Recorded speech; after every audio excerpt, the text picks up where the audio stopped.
in a small roadside inn, most of the way through the Dvalmar Pass, headed east, as you and your companions seek answers to the visions seen by the late Octus Toconis, since reanimated. The lady of House Royce is curled up in bed next to Thaisha Lloy. Where do we find Julien in this room?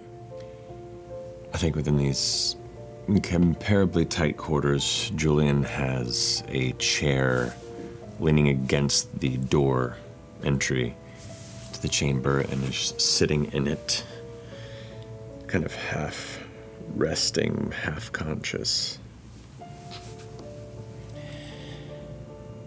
Elsewhere in the tavern, you hear what sounds like maybe Octus and Vaelus, who, due to very different circumstances, do not need 8 hours of rest per night.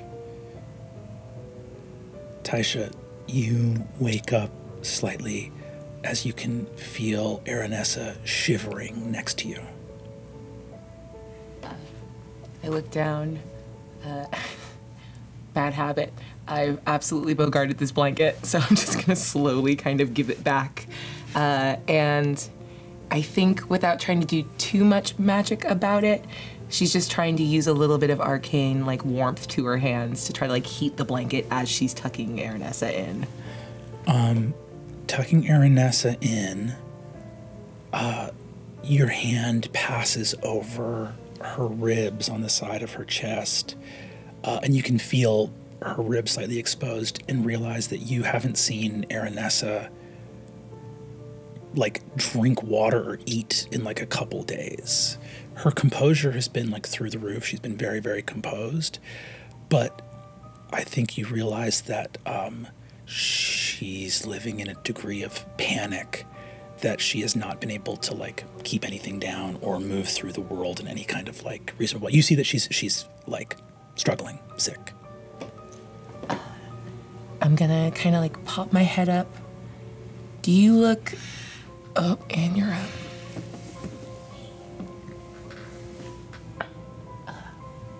She needs. I'm gonna try to like get out of bed as without disrupting her too much more, and kind of pad over to you. She needs to eat. I know she's had some. Her mind has been elsewhere, but I think you're right. It's been. I can't imagine what the two of you are going through right now. Both of you. Can I get you anything? Let's get her something to eat, and you can give me something to drink. Okay. And I'm gonna like clap you on the shoulder with those hands that are just a little too warm, I think, at this point. I'll be right back. Goodbye. And just slip out and try to go down to the tavern to try to get some food and something to drink. Make sure the window is locked. Window's locked. Heading downstairs. It's a late hour, but you guys are able to get some food ready at this moment. There's like a very, this is a roadside tavern, one of the main highways from the fallen empire of Oberdemia to Kahad. So there's meat and bread and plenty of potatoes and things left over from earlier today. You're able to get plates and come upstairs. And Julien, not necessarily to your liking, but there is a sort of room temperature dwarven ale here at your disposal. I guess cannot be choosers. I will see if I can muster whatever healthy servings can be amassed for Aranessa, and probably realizes I'm doing so that I have barely eaten myself, and snack a bit but begin to lean more heavily into the ale when it arrives. I think Thaisha can't help herself, but like as she sees that you're like trying to portion more out for her, she's gonna try to like push it back towards you. Like, we can order more. Just eat. And at least that's not Yargras. Do they have that here? Are we finally free? Sitting up in bed, Aranessa turns, wipes her eyes, sees the plate before her. Oh. I've had a hard time. I've lost my appetite, I think. I know. My lady, for the sake of not propriety, but we're going to be on the road for a while. You need your strength. She puts a potato in her mouth and chews it very slowly. You can see the familiar, it's just the queasiness of fear, of it's not something in her spine is telling her that at any moment she will have to run for her life. And that's not something that tends to make you hungry. She looks up, sensing Julien near the foot of the bed. She looks up and goes,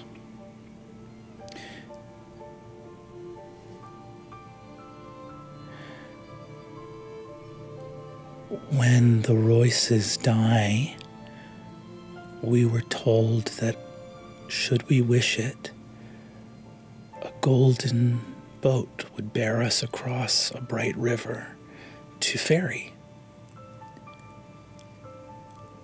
I don't know if that ferry is still running.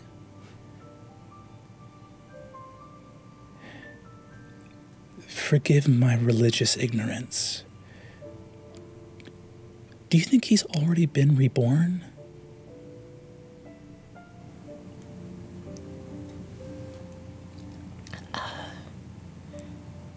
Yes. There's something I don't talk about very often.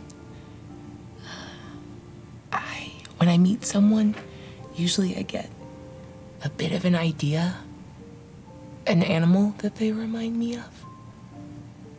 And maybe it's a bit on the nose that Viazi always reminded me of a falcon. Mostly because of that loud screech.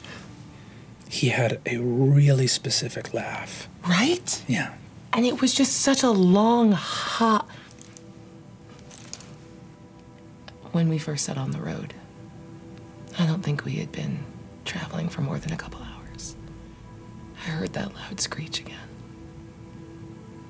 And I like to think that he's back. And he was letting me know that it's okay. My lady. If the boats are not ready, then we will endure until those doors open again. And to endure, we must eat. We must have our strength. For you to rise, and for me to punish. Whatever it takes. And he slowly reaches out and takes another piece of that potato, studies it a moment, puts it in his mouth and slowly chews the flavorless morsel in a sort of humble fare. I think with that little like bow, I'm gonna just push Julien towards the bed. You have to punish, that means you need sleep. And I can block a door as well as anyone else. I figured I could sleep when the boy did, but he's more restless than I anticipated. You get into the bed. You see Lady Aranessa looks at you on the other side of the bed and goes,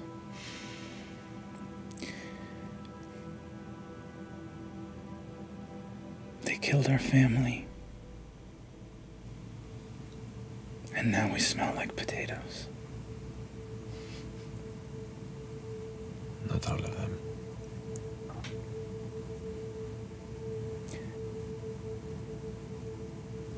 I wouldn't be frightened to look for that golden boat if you were by my side, Julien. There is nowhere else I would consider being. To strength, and I suppose punishment. And she closes her eyes. And we will return here on another episode of Critical Role. Yeah! Hello, friends, and welcome to the Critical Role Announcement Playhouse once again. Appreciate y'all being here. Before we jump into, of course, the episode for the evening, let's go ahead and get some fun announcements done. We'll begin with Sam, if you don't mind, with our sponsor for tonight, eBay. eBay, guys. Real sponsor. eBay. Love eBay. Not just eBay, eBay Live. eBay Live is the spot for holiday gifts, premium, hard-to-find items, and massive deals. Massive.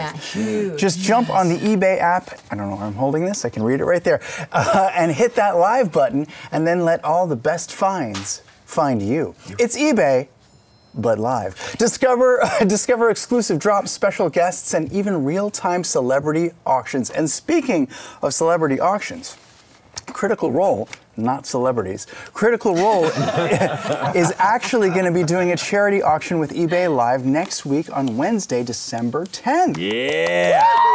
Have you guys planned what items you're going to be auctioning off? I got a lot of dice. Oh, you do? Character sheets. Oh, great. There's notes. Great. I'm offering up my dice tray from campaign 3. Amazing. I've decided, I'm really excited that we're going to finally auction off Matt's wigs. Wigs, what? Yeah, Matt, Sam. come on. It's fine. It's been a decade. The audience loves you. You can come clean and admit that you've been wearing a hairpiece for a while. That's actually not true. This is a It's okay, joke. Matt. Don't be embarrassed. It's fine. These wigs are a part of tabletop history. And we're going to raise a lot of money selling them through eBay Live. Think of the good money we'll do. The good that money will do. Good money will do. Yeah. Think of how good money is. Yeah. The Sam Riegel story. What are we talking about? I don't know. eBay Live. But money for charity, it's a pretty good point. Yes. So, all right, I admit it. My hair hasn't looked like this since campaign 2. It's true. Why don't we show them what you really look like, Matt? I can't. It's glued on pretty tight, actually. Oh, no worries. We have a picture right here. Oh, to be free, finally. Yeah, it's not that you don't have hair. It's just really bad. It would have been a great Green Lantern. It grows that way. I can't control it. It grows into a bowl cut. A blonde bowl It just cut. stops. A blessing for some, a curse for others. Yeah, very cool. Yes, it looks like Corky Sinclair from Waiting for Godmother. Yeah. Imagine the vibe it would give the game and the table.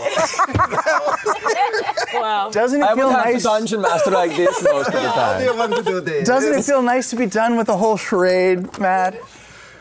It kind of does, actually. And now, Man, it just must Ashley, be so brave of you, Matt. Wow. So brave. maybe, So brave. Wow. Actually, Matt's not the only one wearing a hairpiece, is he? I don't Come on. know what you're talking about. Come on, Sam. Johnson. Let's be done with the lies. Okay, fine. I've been using supplements for my hair for many years as well. My head is actually 90% musk ox. This is what Ashley really looks like, which is actually really cool. Oh, it is? Wait, is that? That's not what we're seeing. Oh, shit! I blew it. They're not labeled. It's my Guy Fieri. Yeah. Yeah. It's nice. Yeah. You kind of. It's giving Play-Doh Fun Factory. It's giving. Yeah. Speaking of giving androgynous Liam, suburban you mom. too, buddy. Yes. Come on. Yeah. Yes. Oh, jeez. Well, they did. You can show it. Okay, this is Liam. This is what Liam really looks like. You actually can't pull it off. Yeah. He's Yeah, you can totally pull What did it you off. say he was, Kyle? Hot Wallace Shawn. Yes. You look great. You look great. It's It's like Frasier realness. Yeah. It's conceivable. Such a weird game. Oh, and then now it's my turn. It's your turn. Yes, this is what I really look like. Oh, that's your gorgeous. It's really so beautiful. I put this on every day to sort of cover up my beautiful hair. To protect it from all the styling. eBay Live is the place to stream and shop the hottest collectibles, latest fashion, and even get on exclusive charity auctions like ours. Be on the lookout for all kinds of goodies from our archives, maybe even including some wigs. Discover the perfect gift on eBay Live and let those incredible finds and massive deals come to you all in real time. Oh, there's more. Check it out at ebay.com/eBay Live. Matt, bald to you. Thank you so much. All right, so it is Marisha up next. Yeah, you guys, it's officially December. Did you know that it's December? That's the month that it is now. Is your promo for the month? Yeah, guys, I'm here to shout out December. 12th month of the year. Some people's favorite, some people's nightmare. But that means the holiday season is in full swing, which means it is time to put on our holiday vinyl album. Yes. Critical Role presents Winter's Crest. And then, of course, you got to shop for all of the gifts for all of your loved ones. It's Christmas! It's Christmas! There are 10 days left in our Christmas Can't Miss sale, featuring up to 60% off apparel, dice, stocking stuffers, etc., Darrington Press games, and more, etc. Until December 14th. Thank you, Marisha. It was written weird. I'm gonna blame the writing. I'm gonna blame the copying. Anyway, I feel like I talk to people all the time who still don't know that we have a holiday album. Well, and it's good. After this promo, they still won't. This is a real thing. It exists. It's good. It's good. It's really good music, and you can also listen to it on Spotify. But you should buy the vinyl. There you go. Better than it ought to be. Ashley's song could just be on the radio. It's doesn't. It's true. She's just so talented. You know what else exists? Taliesin singing punk? Come on. Yes. No. Come on. I'm very proud. Sam, you're up. I have more? Oh. You're next. Guys, episode 5 of The Mighty Nine. Episode 5 of The Mighty Nine dropped yesterday, along with our mid-season episode of Inside The Mighty Nine, our season 1 after show, which dives into all the behind-the-scenes details. Check it out on Prime Video. On Prime Video! Or get the extended 90-minute version only on beacon.tv. Woo! Mighty Nine, go watch it. I've been trying to figure out what your picture looks like with you with long hair. You look like Jonathan Van Ness. Oh! Thank you! I was like, who is he reminding me of? You look like Jonathan Van Ness from Queer Eye fame. Bring it back. You totally do. Can we put in a side-by-side in the announcements right now? Comparing Jonathan Van Ness and... Can we ask Jonathan to come play? I would love to play with them. I would die. I would die. Speaking of cool things, we also recently announced that Daggerheart is getting an expansion next year, and you can pre-order it now. This expansion nearly doubles your tool set with 4 new campaign frames, new character options like the Witch, the Warlock, the Brawler, and the Assassin classes. Over 130 adversaries to challenge with them, the Dread Domain. It's awesome. Plus, there's a deluxe edition box set with a new GM screen, fear tokens, and a full set of polyhedral dice, an oversized D20 for the GM, and a set of 10 rhombic D12s for players to use as Hope and Fear dice. So pre-order now at daggerheart.com/pre-order for your copy of Hope and Fear.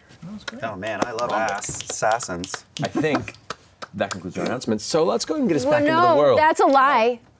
I have stuff to say. Do not edit this out. Well, shit, not one moment. That would have been good to have in the prompter. Just because it's not in the prompter doesn't mean I'm not going to talk. That's true. Yeah. Go, Laura. But now that there's no prompter, I don't know where to look. You're just going to improv it. Listen. Just yes and. I'm really good at this stuff. You're a I plumber hid at the this airport. before because I didn't want you to see it. But you can celebrate 10 years of Critical Role with the exclusive Origin bookends that honor the heroes of Vox Machina and Mighty Nine. You guys, one side is a golden D20 for Vox Machina. It's got all of our symbols. And then the other side, we went with the D12 for Mighty Nine because of the beacon. That checks out. Oh, wait, what? They're hefty. They come off. They magnetize in. Yeah, they're super cool. And plus, That's cool. Yes, it looks like it's magnetized. it is. The Dark Horse Direct holiday sale is wrapping up on December 12th. And it's the perfect opportunity to expand your own collection or share the world of Critical Role. I did it! I did it! You did it. I'm proud of you. I'm proud of you. I think I want to say. Matt, anyone else you want to ignore before moving on? Oh, so many. We don't have time. So let's go ahead and bring us back into the world Ignore me, of Daddy! Arama. Ignore me, Daddy!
Hello. Welcome to tonight's episode of Critical Role. I'm Brennan Mulligan, and I'm joined by our wonderful soldiers here. We were braver than this 2 minutes ago. Here, the rain-slicked walls of Castle Sloak, overlooking a miserable gray little village here at the eastern edge of Gormalay. 3 of our companions cling to the wall. I will ask you for a final time, do you want to go around the southern edge of the castle here, or would you have gone around the northern edge of the castle over here? Can we ask a question? Yes, you may. No. Being that it's night and rainy, can we see in the towers on either corner? Sure. Torchlight, lamplight, or any indication of sentries or movement in either of those Probably corners? fly up and check that out. I'd like you to go ahead and give me a perception, as I remind our viewers that in our last episode, our adventurers made their way to Sloak. From whence? Why, from the Dahopshani Wood, chasing down the treacherous Casimir Gavendale, and also looking for signs of the fugitive brother, Taliesin Pridesire, Taylor's younger brother. You made your way from the fairies of Hawthorne's Glade and the terrifying undead monstrosities of the Wraith Tree, north, crossing the border into Timony, where you met Thalumine, the acolyte. You met Tasker, the older shepherd, and made your way up the King's Road, hearing fomentation and agitation from preachers of the Candescent Creed, learning about the sort of druidic way stations of traveling dogs and hounds all throughout the kingdom of Timony. You discovered some history about King Augustus Valiant, or as those who fought with him referred to him, King Gus, and eventually arrived on an apple cart outside of Sloak. There, at a tavern in the middle of the night, you met Dame Morgaine, one of the hounds of the king, a herding dog capable of speech, who was able to speak to you perfectly fluently, and made reference to the mastiff that Thimble had seen out in the darkness, referring to him as Hawkins.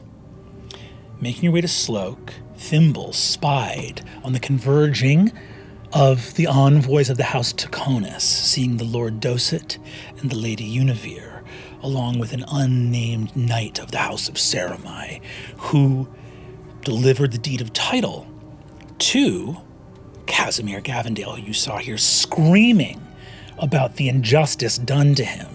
They had said they were going to make him a baron and give him a castle. And they did give him a castle. It's this castle right here. Rotted. Rotted, crumbling, in disrepair, overlooking a village that Casimir has threatened to double taxes on, but I'm not sure how it works to double nothing. But he certainly seems intent on making life miserable for those denizens of the village below this moldering keep. With some quick thinking, Wikander Halavar and the demon Tyranny masqueraded as Wikander Halavar and Dr. Finger. Let's go. Quick thinking. Pro shit. Pro shit. Holy God. Who are you? Real quick. 3, 2. I'm me. I'm Dr. Finger. That's just right. That's just right, folks. It's my urologist. Also discovering that Casimir's plans, seems like all of Casimir's plans have been sort of foiled here. For indeed he wanted to hang Sid for stealing the title from him back in Dolmakyar. And those representatives of the House Tuconis told him that Taliesin was no concern of his, which makes you wonder if perhaps there was a sleeping lion upstairs in that tavern. Perhaps. That remains unclear, but what is certain is that you are standing in the cold and freezing rain, the howl of wind cascading off the stony mountainside. You look here at rot and ruin, hearing noises from inside the courtyard. Wick, Tyranny, you are within the courtyard, having just spoken to Casimir, who seems delighted that the House of Halavar is here to help him. Thimble, Kattigan, and Tayor are outside. What do we get for our perception checks? Natural 20. Holy shit. I would love to remind you, too, that if you want to direct this somewhere, since it's so good, that right before we got here, I did a perception check of the parapets and we had no archers. We had done that check, so maybe whatever you're checking for, if it's that fucking good, it would maybe not be that. Maybe it would be something else we could check for. Well, I think if there was, because there's no archers or anything like that, if there is, I think I would go, I'm going to keep it as light and any movement against light on the interiors of those turrets, because while there is a crumbly wall on the other side, there's also a big fucking tree over here, and cats love trees. Quality of light. There is dim light everywhere. So visibility is not limited. Basically, within 40 feet, it's daylight, right? Yeah. Past that, you can still see people. It's just disadvantage. Like, even peeking around the castle, you see the shapes of putting your dark vision up is 60 feet. 60 feet. I think the issue is the lack of visibility isn't about the absence of light. It's the presence of rain. So there's just so much shit in the air that even dark vision can't really penetrate it. Murky water.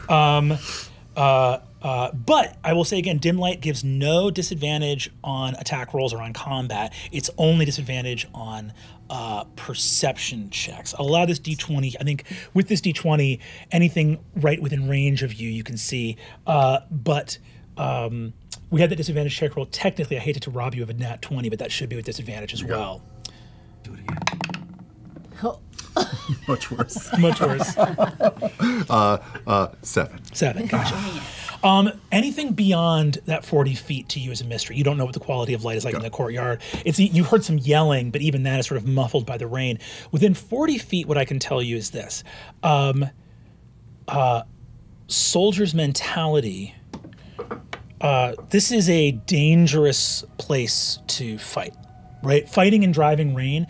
What you can see is that there's a lot of farms that are sort of up on cliffside, which means that like soil and mud is coming down. You look and see some ruined structures out on the mountainsides around that clearly like mudslides have taken out, and even everything here is like moss, slick rock, mud. You think there is a non-zero chance that, like, if you were to haul ass here, you would probably, like fighting on a bunch of, like, ridges and cliff sides in the driving rain is a potential hazard. I think you actually diagnosed this terrain as pretty hazardous. Okay. Is it possible for me to, I see a lot of little slitted windows. Mm-hmm. Is it possible for me to go into those and peek through all those windows and see which one looks like it would be Casimir's living quarters? Very reasonably so. Getting in through these archers' windows is no problem for you. You can flit right through. Go ahead and give me stealth and investigation. Can you fly without your ass lighting up? Yeah. Okay. Oh, all right. You can't just ask that to a fairy. I'm a pixie. We go way back. 27. You can't ask. 27 stealth? Yeah. A ghost. Go ahead and give me investigation. Oh, that's a natural one. Natural one. Flying through. I can't see myself. What you can see, I think on a nat 1 investigation, what you determine is that there are no dwelling places within this castle. You don't know where Casimir and the rest have been staying. You actually see, like, some of the men-at-arms have, like, bags and satchels up against the walls with them. On a nat 1 perception, you see that there's almost no chance of, like, a secret place where you can anticipate here within the castle they're going to go. In fact, the opposite. Their bags are all still unpacked. And I think you realize with Casimir's screams from earlier, he may have ordered them to not unpack their bags because a terrible mistake had been made here. Okay. Certain they would not be staying in this place. Something must have gone wrong. Okay. I wonder if you. Sam. Oh. Whitney. Inside Excuse you me. see Tyranny. Dr. Finger. Dr. Finger, sorry. Let's get it right. She didn't go to fake medical school to be called Whitney. You see Casimir turns to you and says, "All right, come on in." As he looks at you and says, "All right, follow me." As he does so, you see he calls out to everybody else and says, "All right, the rest of you, saddle back up, get down that village and let them know there's a new fucking Baron." And you see that he and two of the knights and one of his crowkeeper companions begins to walk with you. You see that Wick, see this sort of crow-mantled person is wearing full, what looks like brand new made full plate armor. But you can see is walking with a wince every time they walk in this armor moving forward in it. Okay. Okay. Baron, before we pour the wine, I think that you should have a little privacy to yourself and get those wounds all tended to so that you can be nice and well rested. And your radiance, maybe you should show his associates some of your... My holy magic. Exactly. Yes, of course. I'd be happy to while the time away with your fellows, your colleagues here, and let you get all cleaned up by the lovely Dr. Finger. Baron, do you have a private chamber? You see, he looks and says, "Private chamber.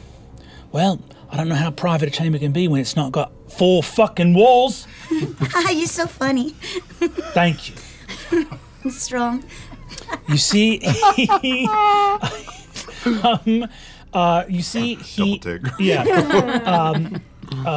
he looks out and says, "Right in here's fine." And you see that he stands over to a fireplace. He says, "Light a fire." You see one of the guards looks over, sees no wood anywhere. You see, he says, "Oh, my lord, there's no," and you see he says, "Yeah, I know. Go get some firewood." And you see the guy says, "Right you are, sir," and walks out back into the rain, looking around. Big-ass countryside. Big-ass countryside. You're in here with one of his crowkeepers and 2 of these armored knights. You see he walks over to this empty fireplace that you can just see is water's pouring down it into the castle. And he just hoists his pants down and says, Oh, Baron, well, I'd hate to step on your authority, but I think that we should be in private, don't you? I mean, I have to tend to your wounds. Well, tend to them.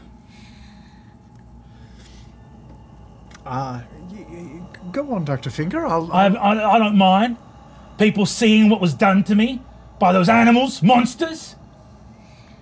Quite confident, so I guess that's what it'll just have to be then.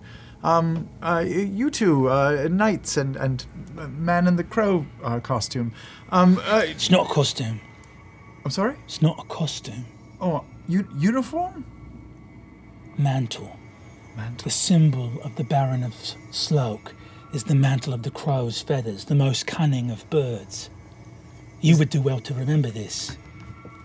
Is that Sloak telling me, or the guy in the... The guy in the crow. In the crow Okay. armor, yeah. Of course, I will remember that. Here, let me... You see that the other knight looks at you. Give me an insight check if you want. Okay. Robbie's really nervous. Nerves are a little poppy over Nerves are here. a little popping. Insight? Yeah. I'll give you an insight check. Just an 8. Just an 8. Yeah, I think you look over, see these knights. One of them has the sort of rusted shield here. I think on an 8 insight, it's just quiet, aggressive-looking people in this room staring at you. You see that Casimir says, "Tell me of Halevar. Your house has seen fit to make an alliance with the Barony of Sloak." Yes, that is correct. We, obviously House Taconis wants to give the impression that they are not in need of your services, but we of the Halovars are. We saw how capable you were of making sure that that Fang fellow was murdered, and we think that we have great use for you in other business. He looks at you and says, "Fang, you knew of Thiazi." Uh-oh. Oh, you're good, you're good. I did, yes. My family was part of taking him down. He needed to go. He turns around. You see, he says, "That's right. There was... I thought I'd heard a rumor that your family was trying to circumvent his execution. Or at least that's what the Taconis said when they came to me." All smoke and mirrors, my good man. We wanted the people to think that we were against it, but we wanted him dead. Give me a deception check. Come on. Come on. 16. Plus? No. Oh, That's a that 5. one? Oh, okay. Persuasion, so that's an 11. Or deception. Demon's number. Also 11. Also 11. Gotcha. So you see he looks at you and goes,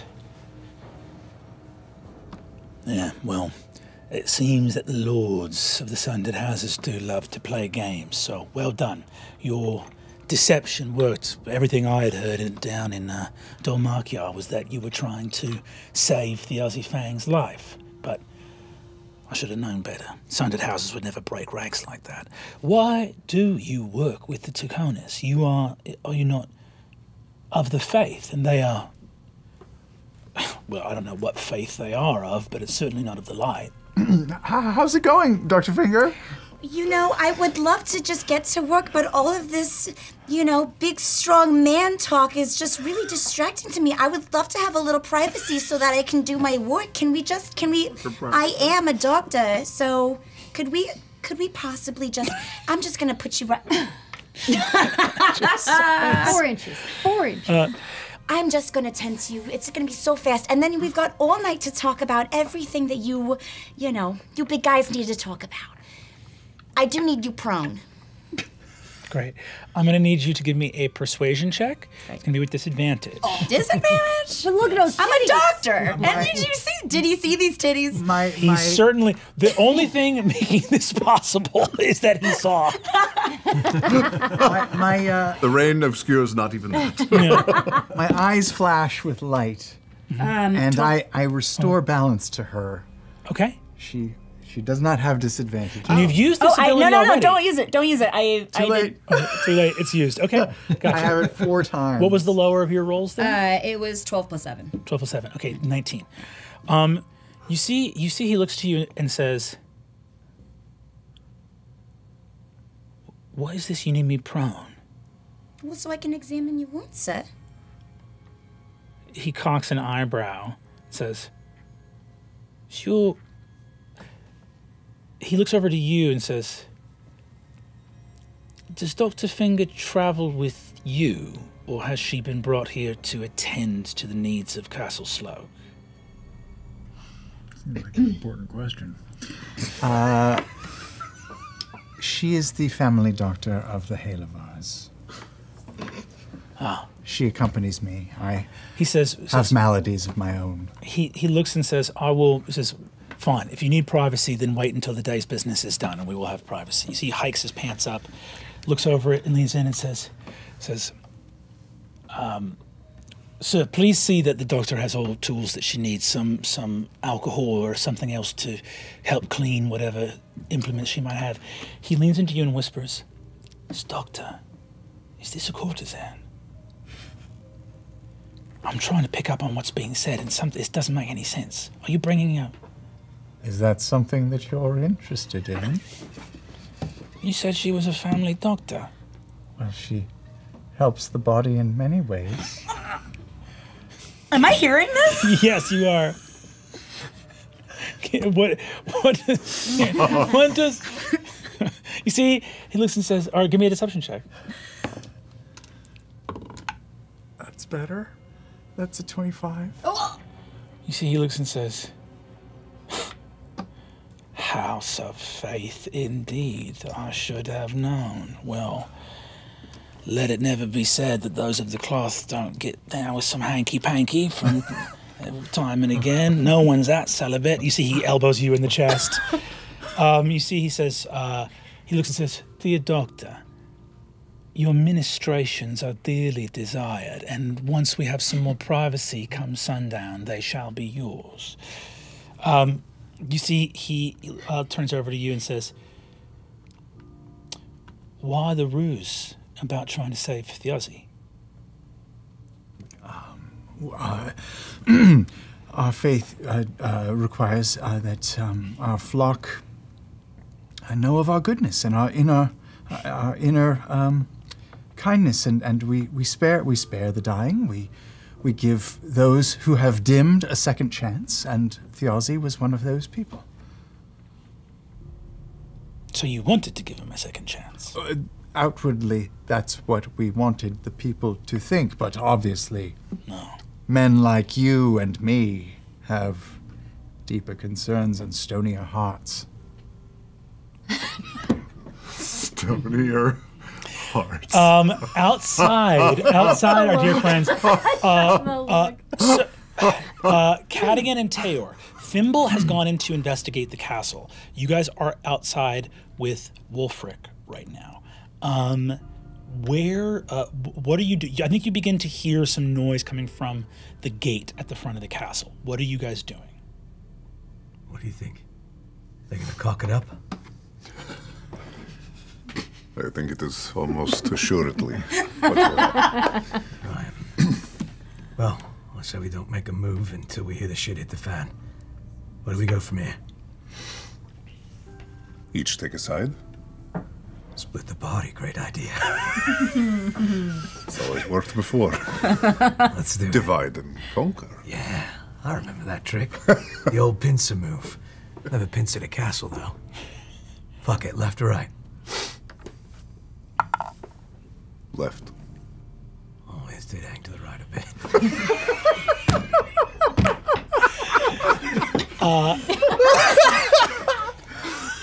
Incredible. So Tayor, this is your fault, I think.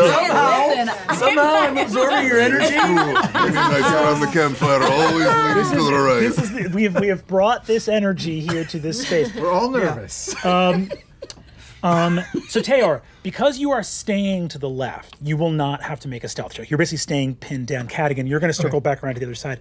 Go ahead and give me a stealth check. Guide yourself, bitch. Oh, yeah. Doink. Sure. 16 plus 4, 20. Thank you. I have to learn how to be a druid initiate. Dirty 20. Dirty 20. You and Wolfric pad through in the rain. You guys move out. Do you get advantage on stealth because of the rain? No, that's very interesting. Actually, they get a penalty to perception, which is sort of, it balances out to be the same thing. As I'm leaving, just quick to Tara, I go, you need a little extra cover, let me know. Moving around, an interesting question arises. Thimble's investigating inside. You guys get to the other side of the castle. How patient are you once you get into position? You hear some I think the rain's too loud for you to hear any of the conversation inside the tower. You hear some movement at the front of the castle. How long do you stay put or do you act? For me, it's infinite. Cool. I think as a hunter, I think I sit forever. Yeah, I think I would try and prioritize the perspective, probably working up this tree, also being cautious of anybody up on the turret wall, but if I don't see bodies, if I could get that eye line in, then I would wait. Cool. As well. Ready to pounce. Yeah, I think until it pops off, I think we're waiting for something. Taylor, go ahead and give me, as you're climbing the tree. Overcoming his fears. Getting up in the tree. Go ahead and give me, this is going to be stealth once again. And yeah, I think we'll say, rather than me having to roll all their perceptions, we'll just give you advantage on that stealth roll, like Laura just mentioned. Come on, baby. What's that? That's a 2 and a 1. Whoa. Okay. That's fucking crazy. Oh, buddy. That's a 6. So you're the one that cocks it up. I just got to call I've ever done that. Handsome and big and so much armor. We are going to roll. I'm going to ask Travis, how long do you think you begin climbing the tree immediately as Kattigan starts moving, or do you wait a while? No, I would work up the side, and then I would try to listen for movement at the top and around the front of the castle, just in case it gets very active in the front, right? Okay. People going back and forth, running any sort of patrols. Great. If that is quiet, then I think I would wait 3-5 minutes, not too long, just in case it's going shitty fast. Yeah. Before I start making. But so you do wait for a while before climbing the tree. I'd like you to roll a d4 for me because you're waiting for a while. The only bad thing is going to be rolling a 1 here. 2, 3, or 4. It's fine. Ah! That's a 1. How do you want to screw this? No, really?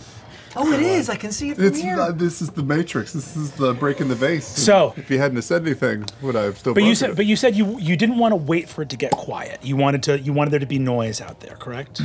I would have listened for noise, and if there was no commotion or patrol, because you don't want to rush to a tree and then start climbing and have your ass out when somebody comes around the corner. Yeah, for sure. None of that happens. Then I would start climbing the tree. Okay. Getting up the tree partially, you get about halfway up towards that lowest branch, and the rain. All these trees are dead, and the limb is not only dead, it is rotted through. That a whole half of a tree limb comes out with you. You land prone with an enormous clank of your armor, and unfortunately, because of that one, the departing guard has not left yet. Yeah. So, you hear a, what's that? You see someone said, stone falling from the castle? No. Sounded like steel. One moment. I need just Travis to roll initiative for me. Okay. Oh, fuck. All right. I'm here. Natural 20. Where is that before? I don't know. Cool. Oh, this is one. He's a big boy. On a nat 20 initiative check, Taylor, you are on your back. Kattigan, I will say you get to this boulder right here and can see that because this side of the castle is falling apart, there's line of sight from a pack mule, several horses, and a knight. So if you advance past this stone, it will be traveling towards the direction of basically there will be another chance for you to be spotted essentially as you go through there. Travis, Tayor is on his back. You hear the jangling of bridle and reins coming around the side of the castle. It is your turn. Cat-like reflexes. 35 feet. Scare away. He always lands on his back. If I burn a bonus action, am I able to double my walking speed to try and retreat around the backside of the castle? Only if you have an ability which lets you do so. So I don't think I do, as this sweet pally. Can I? Yeah, that's a dash action. A dash action. Oh, okay. But however, because you land prone, you have to burn half your speed to stand up. So 15 feet of movement goes out the door. So you could get to there, but you could dash over the bush. 30, 35, 40. Yeah, I could. You could literally, let me see. So you would go 15, 5, So 10, I'd have 20 15, left 20, of my first. 30, 35, 40, 40, 45. So literally 45, which is exactly your movement, and then half again, would get you around the corner of the castle. Yeah, I will do that to keep from kicking this off on the side unaided. I will run and slide unnecessarily around the corner of the castle. So, we are going to, because you'd got that perception to notice that the difficult terrain here, you are moving more than your movement in a turn, which means I'm going to need a dexterity saving throw from you. Give me one more chance to Saving fuck throw, this saving up. throw, saving throw. Saving throw. You're dexterous. You're a cat. 16. Cool. Awesome. I'm also going to need, yet again, another stealth check. You are going top speed, which means that... Clank, clank, clank. I'm not full plate. It's just one in the front. Also, cat-like dice.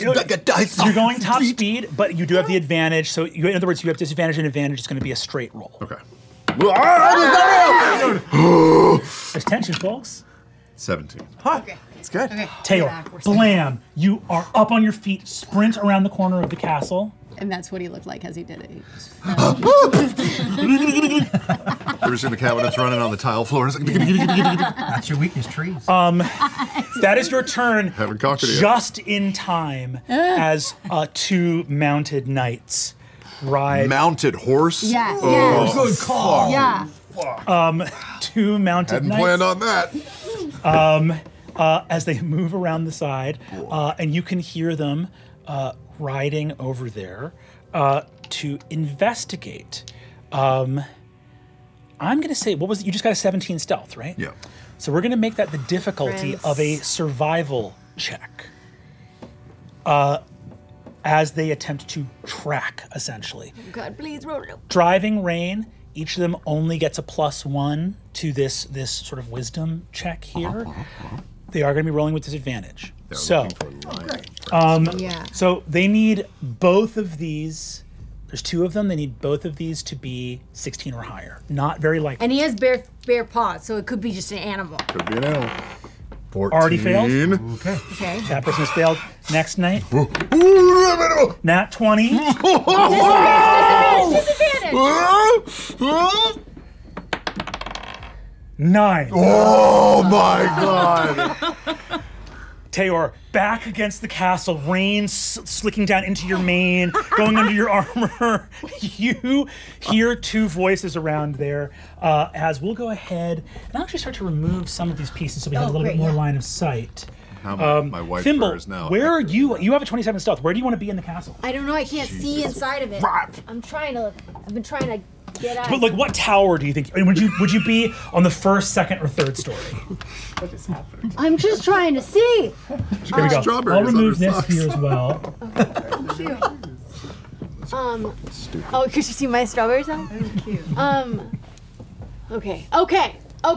So you could be in this tower, this tower, this tower, wherever you think you would like to be. I would probably be in this tower. Cool. I would have gone in. Great. We'll remove here. So you can see I think the second floor has a window that you can perch in to see the courtyard. Give me a perception check. Laura, do it with disadvantage. Disadvantage, huh? Oh, sorry, no, don't do it with disadvantage. Do it straight. Sorry, do it straight. It's good because it was a 2 and a 1. God, what? Okay, it's perception 19. So you do see Tayor sprint past in the rain around the other side of the castle. And slip and fall, and a Yeah, I would little, hear a little like- treat comes out. Ignore that. So majestic. Is there a window on the backside? Yes, there is. I'm just gonna peek my head out and look at him. Did they see you? No. my pride. I think you can feel your back just like fell 8 feet out of a tree in the rain. You ever seen a cat when it falls in the bathtub? Yes, Tayor and Thimble, you hear both of the knights over by that tree look around at each other and say, you hear one of them say, "It looks like this side of the tree just fell off into the rain." You see another one sort of look off and go, "No living thing can survive the villainy of this old castle, cursed and haunted. Let's hope the new Baron fares as well as this tree." Okay, And so some of the guards don't like him. They wouldn't. Yeah, I feel like we That's could good. swim. That's good. That's good to know. Maybe even side with House Halo Boy. We have hookers apparently. Yeah. I don't know why I didn't think I was walking right into that. In craft services, you got a deal. I mean, it's not. I don't feel like I arrived there. You know what I mean? Like, does it make sense? It's like I'm Dr. Finger, and everyone goes like, "Well, let me try to put 2 and 2 together on what's happening." Sure, yeah. Either this is what's going on with the medical profession in Dolma. I'd like to remind everyone that Wickander last episode went, "She's a medical doctor. Stop looking at her tits." And now I'm a whore. Yeah. Hey, That was the group answer. A courtesan. a courtesan. And a doctor still. Yeah, you can both. yes. Exactly. Why put limitations? Hell yes. Tayor, pending at the side of the castle now. Do you hold off? Are you staying here for the time being? I think after a moment, you see the knights sort of ride around this area, and you hear them begin to ride off back to the front of the castle. I think with Thimble having seen my majesty on full display just a moment before, No, I will. I think I'll actually try my luck over on this side, like just see if I can climb up a little bit, and then I'll start to make my way back around where I was originally. Okay, and are you going into action immediately? No, okay. I will hold. Cool. You hold. Kattigan is waiting infinitely. Thimble, are you holding as well? I mean, can I see into the courtyard? Can I see anything that's going on? Yeah, give me perception. Especially knowing there are people out front now. Like if that number can change, we'd love it. That's a 22.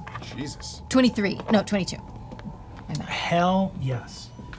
In fact, the number changing is what you see.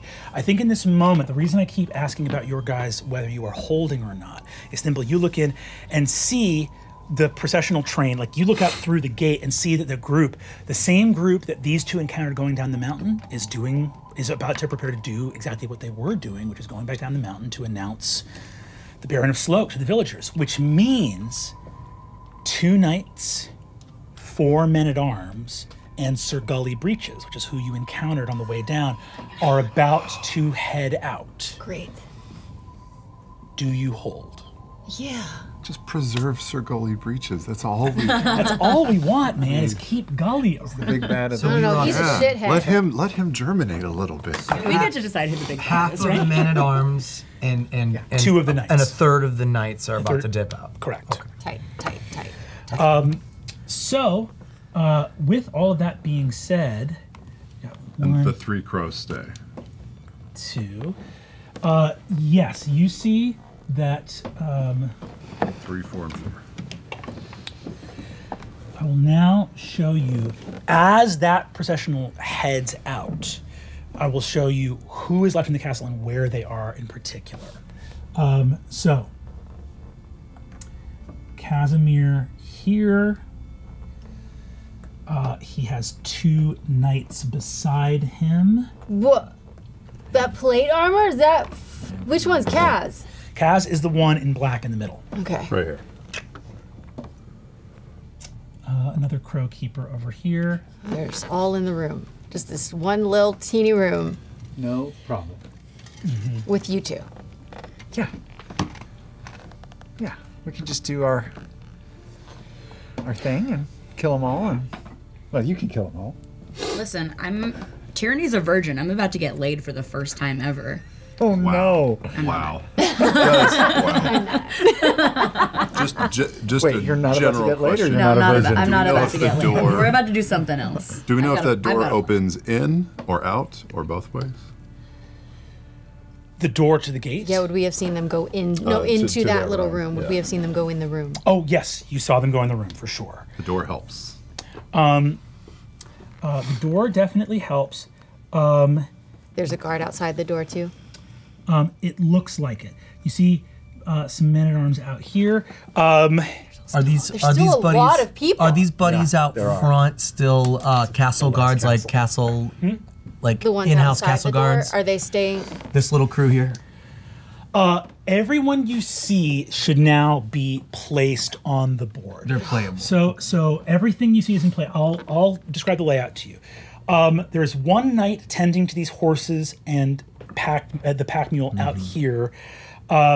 As Gully Breeches and two other knights take horses heading to the village with 4 of the men-at-arms, right? Leaving, in this moment, a knight posted outside the tower door here. There's another crow keeper, 4 men-at-arms here, right? So in other words, it looks like there are 2 men-at-arms at the front of the gate, 2 posted in the interior courtyard, one of the crow keepers talking to them. I think Thimble, looking out through the courtyard, you see that crow keeper looks around and says, all right, guess this place is home, and begins to... It's the only way to see it. Can we scoot it a little bit? Let's scoot it forward. Here, I got you. And in fact, let's go ahead and remove these crenellations. Oh, no. We got it. We'll remove this, and we'll scooch it forward for everybody to be able to see. These can come down as well. Here we go. Oh, okay. Everybody, take a look. And so, Wick, you are in there with Kaz and one of his crow keepers and 2 knights. There's stairs in this little room. So. Sure. Anyone who wants to, by the way, can give me a perception. You can give me a perception if you'd like, or an insight as you're trying to effectively size up your opponents. Are you still? Yeah, that's my question. Are you still in the middle of your turn? Yeah, hit it. I mean, Yeah. Yeah, but I would as soon as I saw everything that was happening, I would have flown out to, when they settled, I would have flown out to tell Tayor and Kattigan what was going on. The 2 kitties, what was happening. It's the twin cats of the Torn Banner. Thank you very much. Put some respect on that shit. Yeah, go ahead, and then I might make a play after you. Okay. I don't know what I'm rolling for, but I just wanted to go tell them what was happening. Cool. Thimble, So no stealth needed.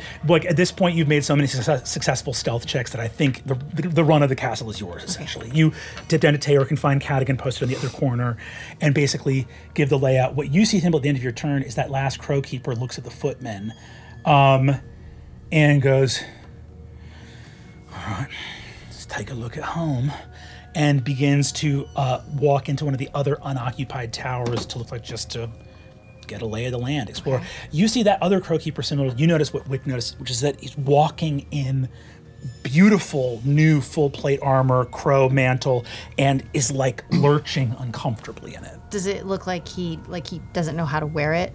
Yes. Okay. Well, I have a moment. I'm getting medical supplies, right? As instructed. Yeah, you're laying out your instruments. Yeah, while I have a moment alone, I'd like to perform a little esoteric rite. Okay. And get my spell slot back. Okay, hell yeah. As you start to do your sort of instruments and stuff like that and prepare, what does your esoteric rite look like? I'm whispering to myself, but I'm going, Sharathi, Sharathi, Sharathi, hear my prayer. See that one of the knights looks over and says, sort of turns over to the other knight and says, it's nice to see a woman of faith. Demon deeds are done. That old-time religion.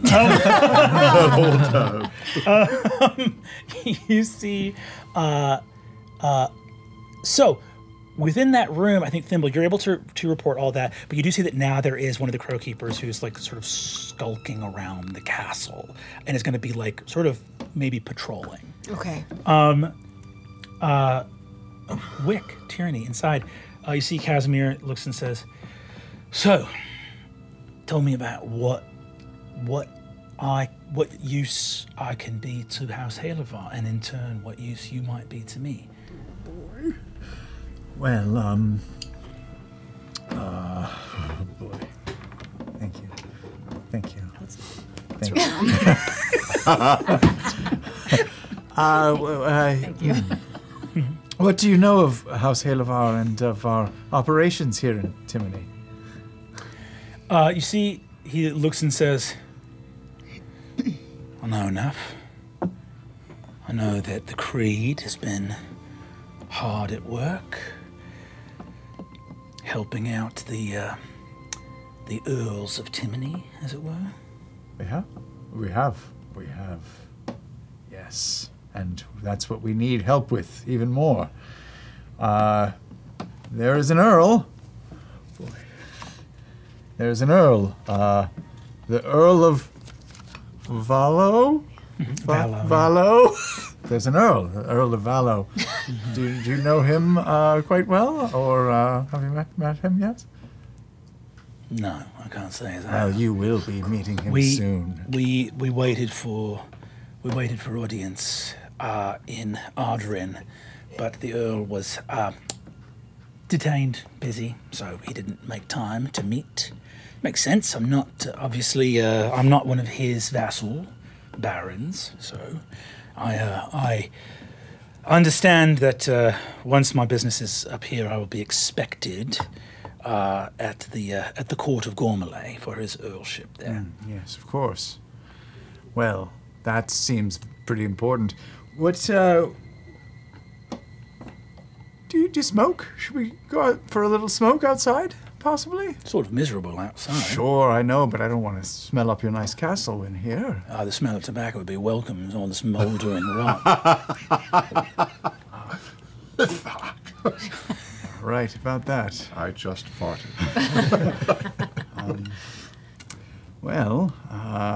I'm all set. What medical instruments do I have access to right now? You made this up. I have no idea. You said medical instruments. You said alcohol. Alcohol. He assumed you had doctor stuff. What do they have? Alcohol? Yeah, bring some wine, bring some mead or something like that. Right. What have you laid out on the table? Okay. I have found a small, like a long, well, not like a sounding rod, but like a big needle. A big needle, gotcha. Yeah. So he just looks over in that and goes, "Ugh." And alcohol and yeah. And I'm ready. Whenever you are, Baron. Should we give you some privacy here? Should we all leave the room? I think we should all leave the room. Unless you want to watch your radiance. No, I don't care to at all. That's your business. Let's all leave the room. Hell yeah. Give me a DC 25 persuasion at disadvantage. Well, it's already a 5. You see Casimir and says, "Why are you so fucking interested in getting me alone? What is it that you think?" He gets in your face and says, "What's the fucking play here, mate? You think I'm fucking stupid because I wasn't born to this? I'm a fucking gutter thief that became a baron, so I'll have some respect put on my name. Do you understand? What use can Sloak be to you? Explain it to me. Why are you Lord Halevar on the road with no attendant knights, no footmen? Why didn't Taconis mention you were coming? 5, 4, 3, 22. All right. I will cast. Oh, yeah. In a closed room. Yeah, here we go. I will cast Thaumaturgy. Okay. And on my voice. Uh-huh. And I will yell, Yeah, he bailed.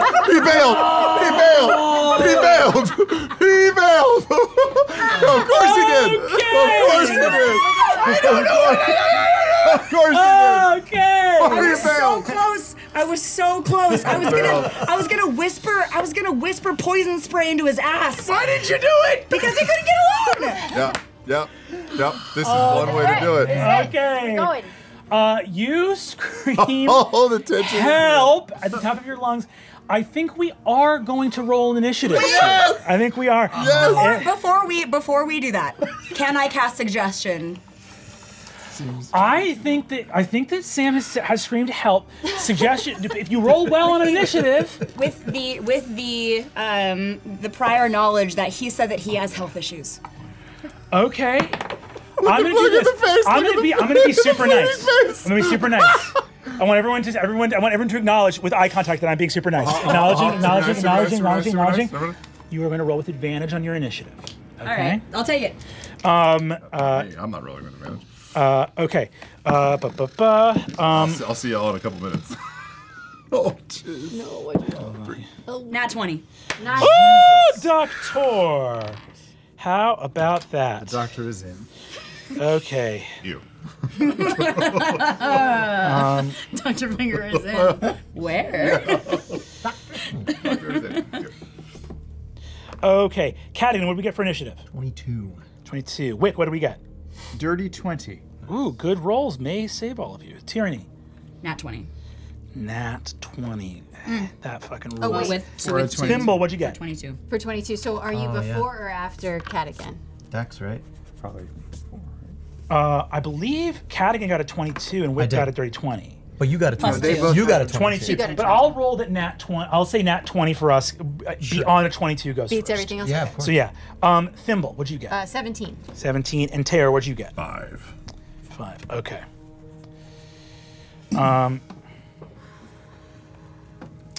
Tyranny, you are going to be first to act. There's so many teeth. I'd like to cast suggestion Okay. on the Baron Okay. and say, Now, let's all just calm down. Baron, my associate here, he does have health issues, and it's been a long, long day. I think that he needs a break just as much as you do. I know you have important business to do, but you are wounded. And I think that this meeting could go all night. I just want to get you feeling better. Incredible. We're going to roll for his wisdom save. The difficulty that you have here, I believe, is 15, correct? yes. We're going to keep this super honest because it could get so nasty. On a 15 or higher on the die, he will save. Odds are in your favor, but not a guarantee. That is a 7. As the magic fades over him, we are going to drop. We are going to, as the magic sort of rolls over him, you see, and you see that there are no magic users anywhere on the road. Unlike on the road when they spotted him spellcasting for the first time, suggestion, I believe, is verbal only. You've already been doing this kind of esoteric ritual. You see that the spell, you see this enchantment sort of pass over him. What is the actual part? Like, you've sort of hidden the spell in this longer sort of like dialogue to him. What part is the magic part that actually wants to compel him to a course of action? Like, what's the thing you want to compel him to do? I think that you should clear your men out of here and tell everybody to leave you alone for the next while, at least. You're going to be incapacitated. So the part you want him to really focus on here is clear your men out. Just me and him alone in the room. Yeah, gotcha. You can see within range, can hear and understand you. Creatures that can't be. Okay. Suggestion. Wisdom saving throw it. Pursues the course of action. Tries the best of its ability. You have magically influenced him. I'm still going to ask for a persuasion check to see. He will do that. You have used magic on him. I want to see how much extra gravy gets poured on this based on your persuasiveness. DC 10 is going to be good. DC 20 is going to be even better. That's a 10. 10. Okay. You see, he looks at you, smiling, looks over at Wick. Sorry, I have claustrophobia. He looks at you and says, "Your lord would do well to heed your wise counsel. And as for your help, to whom were you shouting?" I'm telling you, I get wildly claustrophobic in stony places like this. I was saying help to just sort of get out of this place. That's why we kept on asking you to get alone. Give me one last deception check. Oh, God. That's a 13. He looks at you. He smiles. "You think me a fool? The Aussie Fang was a brother to me, saved his life. They were depending on you to come through. It was you, wasn't it? They were depending on you to save him, his brother, his family, his loved ones. But you've got nobody at your back. I smell it on you. I know when someone's in out of their depth. You're all out of friends. You were to the manor born, a house cat caught out in the rain, with everything out in the alley. You're fucked. You'll spend the rest of your life calling for help, mate. Because you're no help to anybody. You, Doctor, are welcome to stay. Take this gentleman outside, put him on his knees, and put a sword to his throat. And if anything happens to me, kill him." And he so seen. To be seen. Penetrative gaze. The room clears out. It's you and Kaz in here. Jesus. Oh no, but he's okay. It's a good run. And Wick, you are put to your knees. I'm going to once again roll a perception check for this crow keeper who's moving around. I have everybody's rolls that you made for your last stealth. Kattigan, actually, we're gonna do a new stealth. All of you guys roll with advantage here on stealth. All of us? Yeah. Okay. Am I still hidden? Am I rolling for this? You're rolling again because a new crow keeper is like moving around the castle looking for people. It's not great. Advantage though? Yeah. Oh, thank God. 24. 24, great. 26. Gee, but at 20. Jeez, what is with you? Wow. Incredible. Real whack today. Can I ask a question though? This scene that we've just watched is all just transpired inside, right? Inside. And But we what heard what I just heard was a booming thaumaturgy help. Correct. Then it's hard for me to justify not taking some kind of action here, even though it seems like above table that I would do something. But you having would heard see shortly after him coming out the door with a sword to his throat. I think in this moment, Kattigan, to go through initiative, right? So like essentially Tyranny has stopped this from popping off into violence immediately. However, you should react to that big scream of help. Yeah. What I will say is this. You see this knight with the horses. I think you hear that big scream of help. Yeah. Let's stay in initiative. I will say that after that scream of help, you don't hear anything else. You don't hear combat. You don't hear spells going off or anything. But we'll stay in initiative for right now. It is your turn, Kattigan.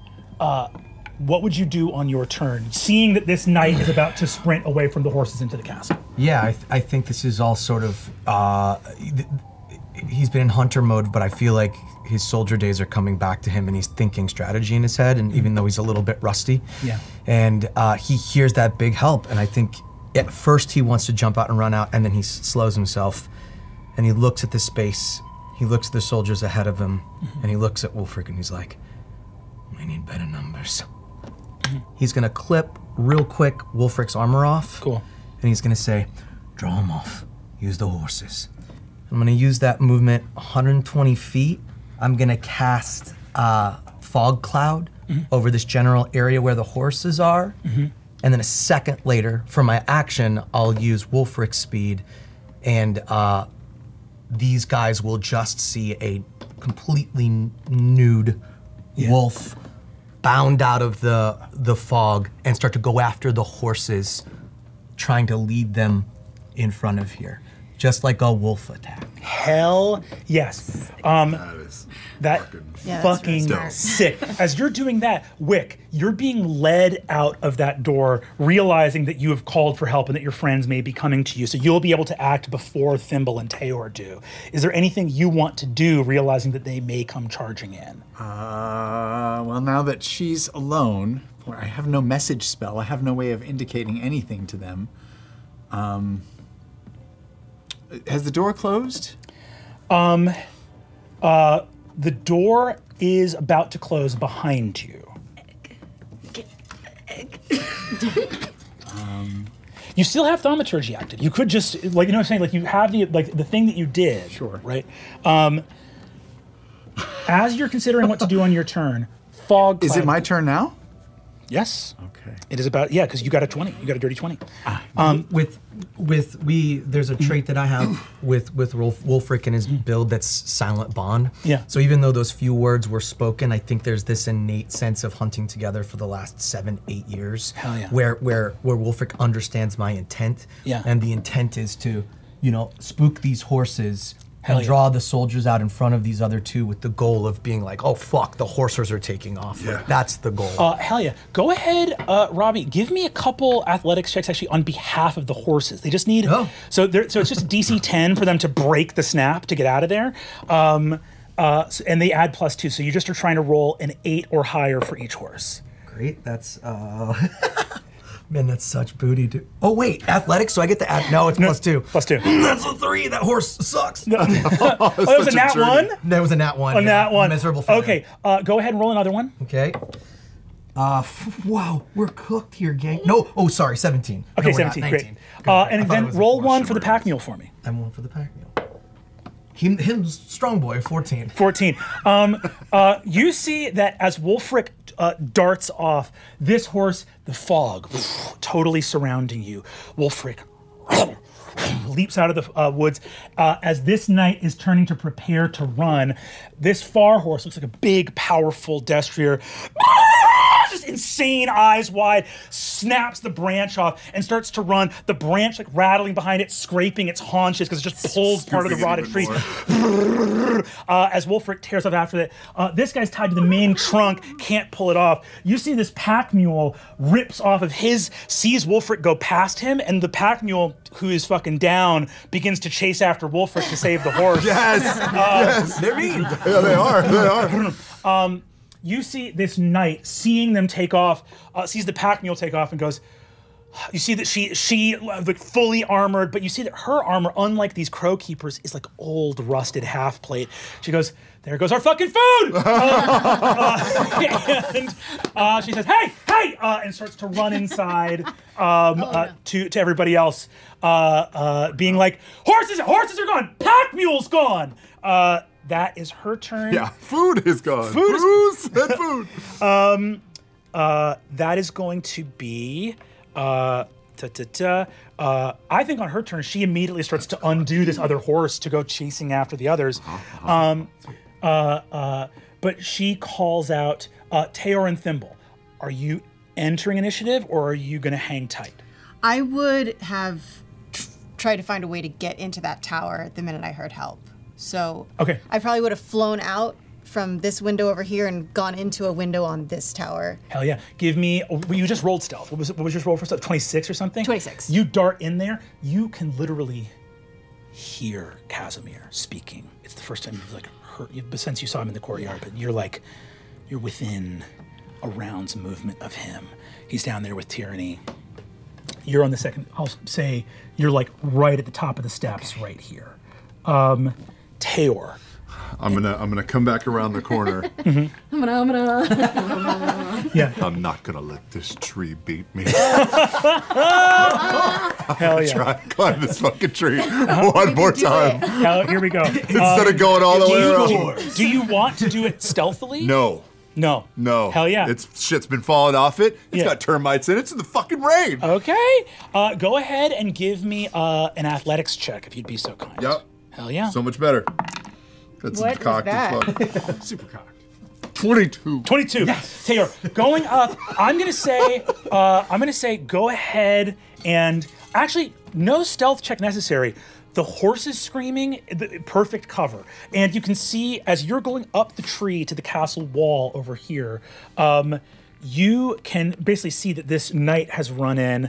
You see that one of them calls out and says, Dame Cosgrove, what avails you? And you see that she ends up going, she says, the pack mule and the one of the horses, we need run after them. We only if we lose this is some great percentage of the Baron's total wealth is running down the mountainside.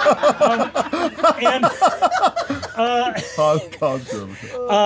you see, she turns. You see, this dude right here says, looks at the other guy and says, "Keep to the prisoner." And he, Dame Cosgrove, and they pull 2 other men-at-arms with them, begin to peel off.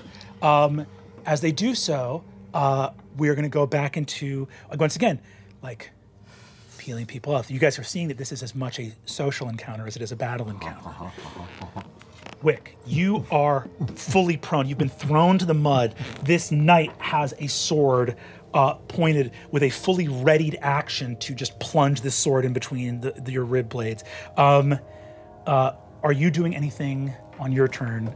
I will. Yes, I will. I will tell the man. It's just me and him.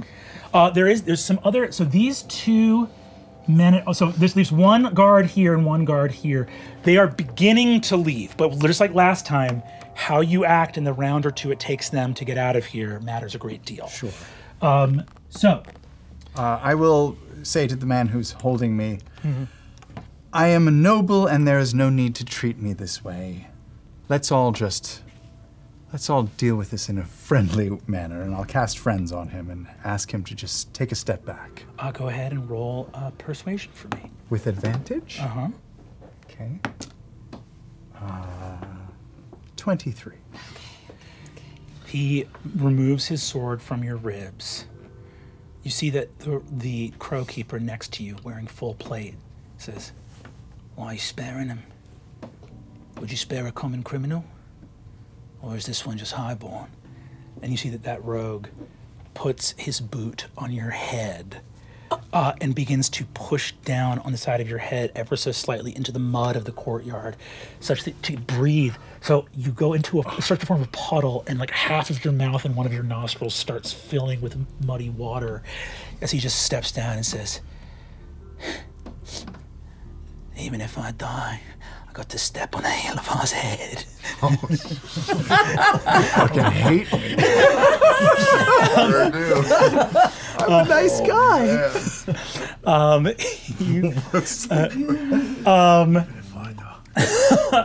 Kattigan, your ploy has worked phenomenally. These animals have all departed. You guys basically hold off. It's almost like we're going through another round of combat as the rest of these soldiers. You've peeled off more than like 2/3 of the fighting force that was going to face you here.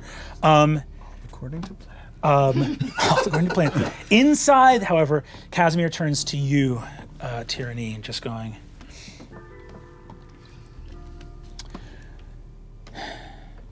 "Where do you hail from, Doctor?" Oh, me? I'm from South Timony. Oh. Little town.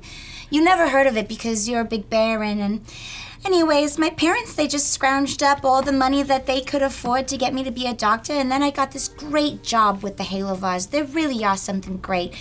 You know, Wikander, he's a little, you know, but I'd rather be stationed here if you need a doctor. You speak so glibly of your lord. Has he not commanded your loyalty or inspired your reverence? Oh, no, he's been very, very kind to me. The whole family has. He's just, you know, he's got some issues. It makes it difficult to travel. You saw his little temper tantrum.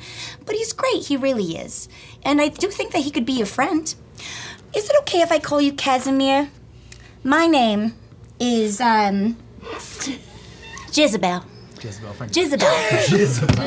Jezebel Finger. Jezebel Finger. Yeah, and this guy calling you a courtesan was way out of pocket. Jizz Finger. You see, he says, Finger. Jezebel. Enchanté, Jezebel. And you see he kisses your hand and says, Enchanté. he says, well,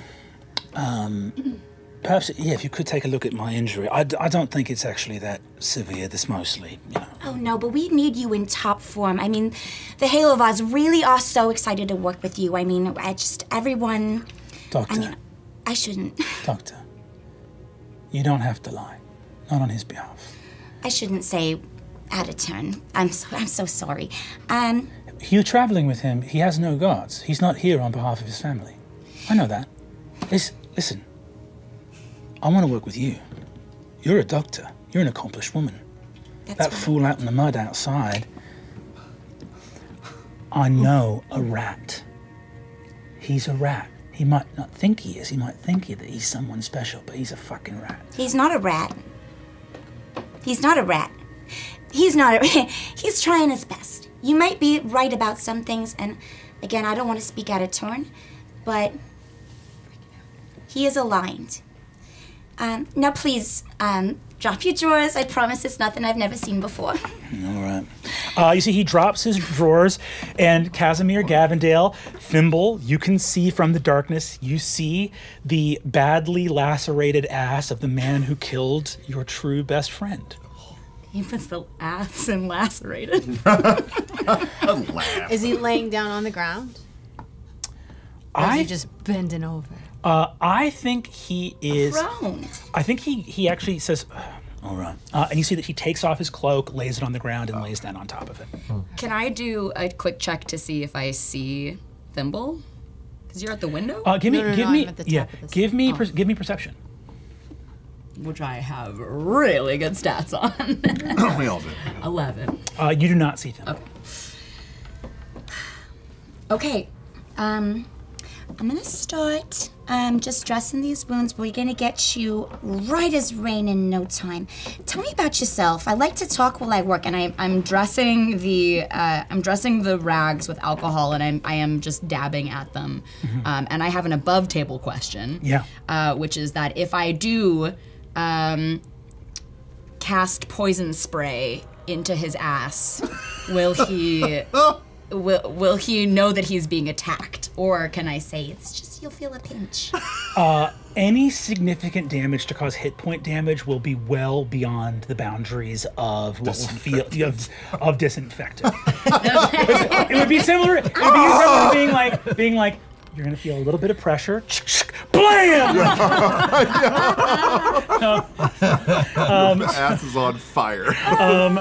I will say too, where we are right now. Yes, so don't let that deter you, though. Yeah. Now's not I will time to be say, a coward. like looking at, you have a window going out. You can see that those go chasing after the horse that has run off. You also recognize the growl of a wolf, so you know that your friends are at work outside the castle, peeling people off. And you can assume that I'm fine.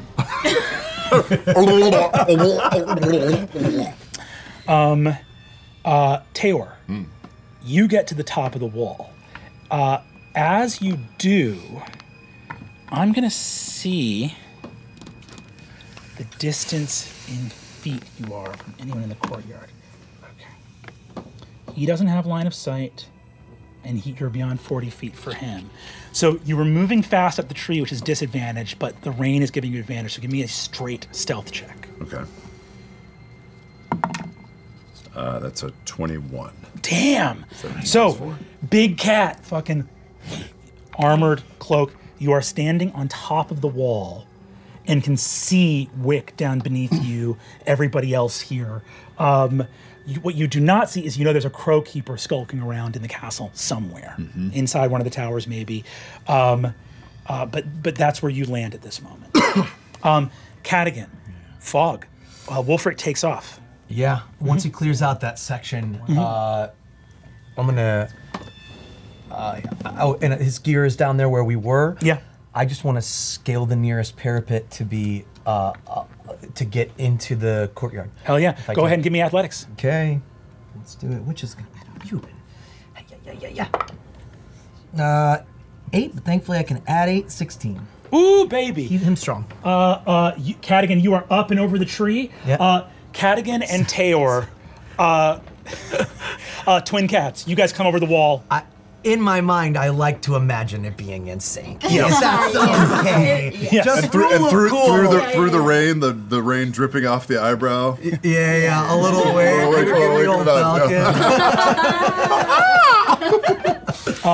Hell. And I would use my whole turn just for that positioning and scaling, and then hold from there to see what happens. Because I still don't know what the fuck is going on inside the walls. Give me another straight stealth. Another straight stealth. Come on now.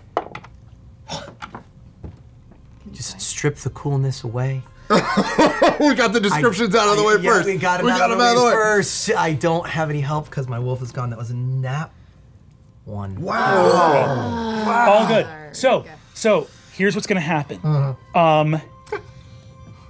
You guys landed. No one in the courtyard sees you. Everything's going to plan. You look down. You have time. Tyranny, you are prepared. We're in the room. He is prone on the ground, Casimir Gavendale. And his pants are still on, but they are around his ankles, mind you. His pants are around his ankle. Don't worry. All terrain is difficult terrain for Casimir Gavendale. That's true. You ever try to do a burpee with your pants around your ankles? That's tough. As you land, Kattigan, on a Nat 1 stealth, Nat 1 represents a catastrophic failure, not of ability, but of luck. As you crouch, you are here. The door right here opens, and a crow keeper steps out and is immediately adjacent to you, looking right at you, and goes, and we are re-entering initiative. Tyranny. Sorry, gang. Tyranny, we are first act. I cast Hold Person. Okay. And I'd say, I know what you really need. You need to be held, don't you? And I cast Hold Person on Come on. Casimir. Come on. Here we go. I'm so glad I did that incantation. Hold on. I have to redo this battle because you guys have very success. You guys, I have to say, I know I'm your enemy. Be scared of me, but I'm always. You told us before the show that this is a real combat meant to destroy people based on the location. Yes. We know how scared we were. Oh yes. You guys have absolutely nailed the espionage portion of this encounter. Way to go. It was so good. You got him right where you want him. Here we go. Okay. Awesome. So good. I fucking love it. Okay. We're resuming the encounter.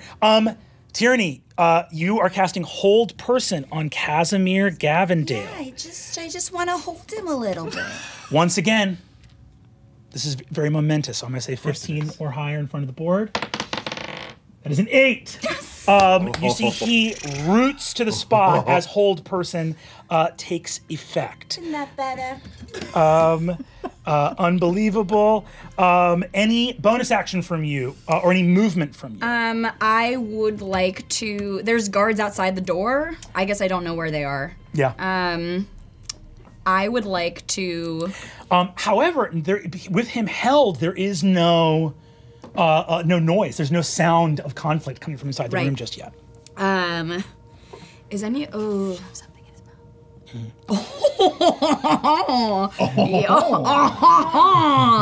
Yeah, I would like to I'd like to take one of the wet with alcohol rags, and I'd like to shove it in his mouth. Hell yeah. He gets a, you see his skivvies just blam in the alcohol in his mouth. And he is paralyzed and incapacitated on the ground. Right. Tyranny, that is your turn. Yes, as part of being held, he is also speechless. Nice. He cannot speak. We are going to move down in initiative order. Solid. Incredible work, Tyranny. Kattigan, that is your turn. Dr. Jetsfinger, please. Dr. Jetsfinger, please. So since I just scaled, my weapon is still holstered, and I immediately present to this man. I'm like, fuck. Grab. Lapels. Shove. But I'm gonna try to shove him up and over the parapet that I just climbed off of. Hell The old yes. castle toss. Yeah. Let's go. The old, and I think too, you see what you know to be a rogue wearing full plate armor. Oh, this is the rogue in full plate armor. This is one of the rogues in full plate armor. We are gonna go He's here. gonna be heavy. He's gonna be Have you seen how buff my man is? But yeah, I was gonna say I don't know how to min-max, so I sacrificed survival and a bunch of other shit to be abnormally strong. Yeah, there we go. So my athletics, if you're looking for your beat DC, is a +8. So Jesus. I think it's 8 plus 8. Hell yeah. I'm not sure if this is different in 2024, but I think we're gonna. So I'm just gonna use the rules as I know them from 2014. Okay. This is simply an opposed athletics check. Okay. So this crow keeper, is going to roll. His strength is not that great. Go ahead and roll your athletics. Strong. Be strong. Strong boy. That is a dirty 20. Nice. Okay. 12 plus okay. 8. This guy got a 16 on the die for a 16. Kattigan, describe what happens to this dude as you grab his plate. As soon as you grab, straight by the plate. Fuck. I mean, man, a few words. I'm gonna pitch him up and over my shoulder, over the waist-high parapet, off the side of the castle. He goes, no, over the side. As he goes over the side, go ahead and roll. That's 30 feet. Give me 3d6 damage. Okay. Let's go. 2, 3. 6, 3. 6. 15 damage. That is our first of this battle. Kattigan, how do you want to do this? Yeah, this poor dude, he got a really bad surprise. That was a brutal shit he just took. Feeling fresh and clean. Yeah, he just got yoinked, and he kind of just goes ass over tea kettle, so you think like, oh, this guy's got a chance if he lands on his back in the mud, but unfortunately he lands on the side of his neck with the full weight of his plate mail, and it's just snapping quick, like a responsible hunter. Yeah. Kattigan, movement and bonus for you. Oh, fuck. Did it seem as if the grab and yell alerted anyone? Yes, you see the people down. I think you guys are made full. Like as you guys are down there. He called up here. The struggle. Taylor might still be unnoticed, but everybody down in the courtyard is alerted. Yes, Did I have line of sight on Robbie? I believe so. Okay, Yeah. cool. Yeah. I'm actually leaping and cooking my way along the perimeter. I'll use whatever maximum movement I can have to work my way toward Taylor. Okay. So I want to try and jump that gap and get over to my boy. Hell yes. What's your strength? +8, so... Or your athletics +8. Yeah, no worries, no roll necessary. You turn, don't even fuck with going through the tower. You just leap through the air over this moldering castle. Bam, land right here. Using 10 feet of movement, you have the rest of your movement left. Yeah, I'll just spend it trying to make my way to Taylor, because I know being alone in this situation is bad. Cool. Yeah. All right, that's your movement. Boom. So it said shove. The target must succeed on a strength or dexterity saving throw. It succeeds anyway. You push it either 5 feet or have the prone condition. The DC is 8 plus your strength mod plus your proficiency. Cool. Oh, there it is. I guess they changed it from a rolled contest to a flat saving throw. But you got it anyway. But I like a contest anyway. Yeah, fun. Whatever, man. Yeah, I like and then contests. my bonus action is all tied to my previous combat, so I'm done. Hell yeah, great. That is Kattigan's turn, moving down initiative. Kattigan, as you say that, our knight is going to take his readied action Although, no, his ready action was, what Casimir said is if I don't come out of there. That's right. That's right. So, in that case, he does not use his ready action, but he keeps his sword leveled at Wick. Wick, it is your turn. So you are prone. Sword is there underneath you. Or the guy doesn't have his sword pressing into your back, but you got this guy on your head and you're prone. And it's just the one guy on me, or? This guy has slightly removed his sword. Okay, but there's two dudes. Because you're friends, and then the rogue is the one smushing your head into Rogue the is the one smushing your head into the ground. And the rogue's got the cloak in the back, and the guy with the blade at his neck is standing up, right? That's that one. Knight, Crow Keeper, Knight, Man-at-Arms. Got it. Do I have the ability to cast a spell in this position? Yes, you do. All right, I will do that. I will quote verse to him, and Doctrine, 6th book, verse 23, raise no hand in anger, lest the beam recoil. I will look up at him, and the tattoos on the side of my face flash with a bright light, so bright in fact, that it will cast color spray at him, and I'm going to try to blind him. Hell yes. What is the saving throw associated with color? It is a con 15. Actually, you know what? Before I do that, I'm going to bonus action activate my innate sorcery. Okay. Which makes it a con 16 to save. Because it's very rare for an ability to actually do this, he got exactly 15, which means that goes from a save to a failure on his part. With that use of that, that is literally, it's rare for a +1 to be the difference. He knows his sheet. He knows his sheet, baby. Okay, so you, as you turn around, what do you say to this guy as you call out to him? Or what does it look like? Yeah.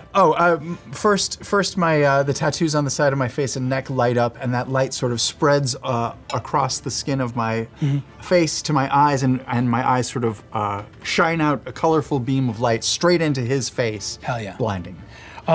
He sort of recoils, stumbling back into the mud, blinded. That is your. I think on you initiating an attack, that is going to trigger the ready action from that who's going to take a swing at you. Go for it.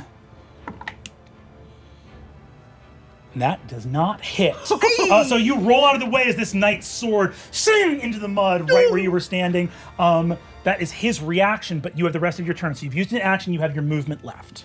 I will use half my movement to stand. Hell yeah. And seeing as how he already struck at me, I will flee. Hell yes. Although he still gets a reaction, doesn't he? I don't care. No, he does not. He's used his reaction with the ready move. Yeah. Great. I will flee towards where I see Kattigan. Hell yeah. Using 15 feet of movement, you get part way up this ramp to get a little bit of higher ground here as you begin to flee. That is great. That is Wick's turn. Thimble, that is your turn. Okay, I'm gonna fly down to Casimir, and I'm gonna fly and land directly in front of his eyes. He would have had your back until the end of time. You shouldn't have betrayed us. I'm gonna take out my rapier and stick it in his eye.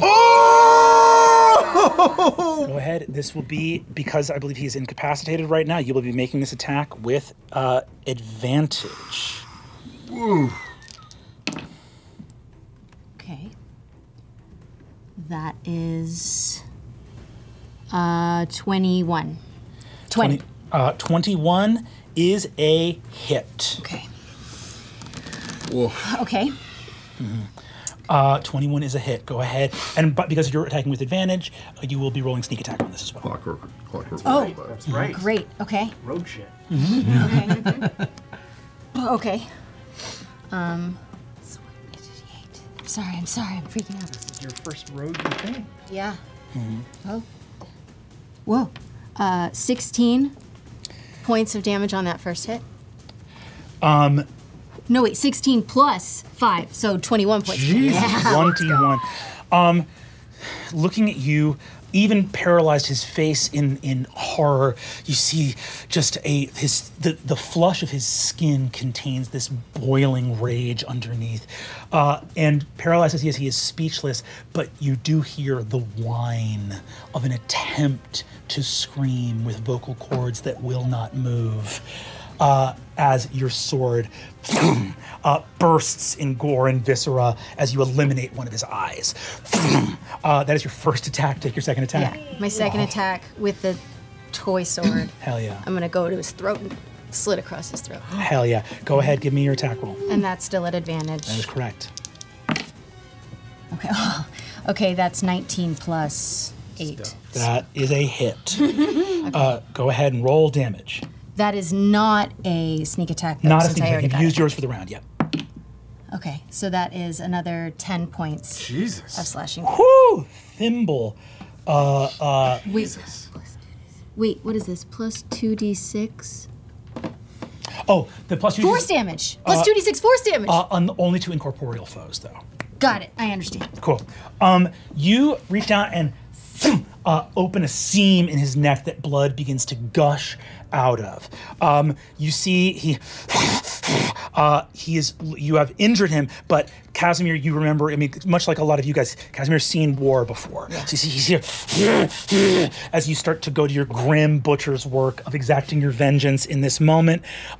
Incredible turn from Thimble. That is going to be the knights down. I'm gonna fly up. Hell yeah. And just in case he gets up, fly up to the ceiling. Okay. Up and out of his range. Any bonus action from you? That second attack was the bonus action. Oh. But I can move. So the way Nick works is you actually can combine both of those attacks. I did the rapier first Gotcha. because I didn't Cool. know I got it. Gotcha. Advantage on the first one, so. All good. So you zoom, fly back up the steps. Plus I wanted the slash to be the second one. I love that. That's a lot of blood. That's, I wanted to see me as I stabbed him in his face. Last thing you ever see. You see this knight here calling out, says, "Attend to his lordship!" Sword, shield. He is going to march up after Wick here, and he's going to take some swings on Wick. Here we go. Kattigan. Help! Kattigan. No, that's fine. Okay. Wow, that is a miss. Is a 14 a hit on Wickander? Reaction. Shield. Slashing out with his longsword. Cling! Again, angelic wings of light momentarily defend you. That is shield cast. This other knight throws the door wide open to see. Do I have time to react to that? Okay. Throws the door open, sees a bleeding and eyeless Casimir prostrate on the ground, sees one opponent, and does not take time to figure out what happened. He charges in and is going to attack Tyranny. I'm sorry. Does a 22 hit? Yeah. And does a 13 hit? No. 13, well, I have mage armor, 15. 15, hell yeah. Nice. He lashes out for 4, 7, 10 points of damage to you, Tyranny. As he goes, I did have 5 temp HP from Wick blessing me, but also somebody died, so does that make it just the 8 now? Somebody died. The rogue. The rogue died, but he was not marked as the target of your... You gave us 5. Why isn't it on here anymore? Did we lose it somehow? The way temp HP works is you can only have temp HP from a certain source at a time. So the 5 is more than the 3. That's what you would want to have. No, it's 8. What's 8? The temp HP from my Pact of the Blade. Does that happen when Dark One's Blessing, when anybody, when someone else reduces an enemy, within 10 feet. Within 10 feet, okay. Okay, so I'll keep the 5. Keep the 5. So you take 5 points of damage into your regular hit points. Incredible. How much? 10? 10. Okay. And then that is going to be Casimir. With hold person, I believe he gets another saving throw. The end of his turn, he's going to get another save. Once again, needs a 15 or higher. That is a 2. You're rolling like doo-doo today, buddy. Hey, Hold man. I just called you like I seen it. Taylor Prideside, that is your turn. Oh boy. Brennan, why are you so fast? God, yeah. Let's I just hope grab a the whole GM bucket of minis and dump them on there. We have learned. Oh wait, he's gone. You don't need rolls when you control how many people are everywhere. You know. We've learned nothing. I'm gonna. Fuck it, we're gonna go big or go home. I'm gonna run towards the edge and I'm gonna leap off and try and come down on top of this rogue with the flail. Okay, are you gonna come on top of the rogue? Yeah. Yeah, hell yeah. Okay. So go ahead and give me athletics. Okay. I'll say a DC 10 reduces the falling damage by 10 feet, and a DC 20 reduces it by 20 feet. Got it. Okay. Wow. It was dead. Now one. Nat Up one. and over to Okay, that one. so you're gonna take full falling damage. You take 10 points of falling damage. Got it. But you are going to, I will allow you to basically add another like D6 of falling damage, and you roll with advantage coming down on top of this rogue. This is the stick of the cat that never lands on his feet. I know. It's not in the rain. I'm not a fan of the rain. I'm not a tiger. I'm a fucking lion. Jesus. 9 plus. Where's the fucking? Yeah, you're rolling with advantage here. Yes. That is a 15 to hit. A 15 to hit. Hell yes. 15. Sorry. So on that 15, I think in this moment you see that the flail comes down, clang against that brand new full plate armor. Does not connect. Full plate is an AC of 18. Yep. So connect. Any bonus action from you? Yes. With my bonus action, I'm gonna take. I'm gonna stay in his melee, but I'm gonna shift to my right and put myself between between Wick and this rogue because I have to protect you. Yes, you do. And with my with my daunting roar, you'll see me sort of crouch down, and I will unleash this huge roar, and anyone within 10 feet will have to make a wisdom saving throw, become frightened until the end of my next turn. Anyone within 10 feet, and you're getting up between Wick here, like yes. Okay, cool. So it would hit the knight and the rogue. Cool. Anyone that I choose. Oh, God. What is the DC on that? It's a 14. 14. Wisdom. Okay. 14 wisdom. The rogue is horrified at the sound of this mighty roar. This knight to your left sees you join the fray, and you see as you roar, just gets up his shield in front and leans into your chest hard, ready to do battle with you as well. Okay. That is Tayor's turn. That is going to be our crow keepers. This one is still blinded, I believe. And we're looking around for these footmen out here. Great. Okay.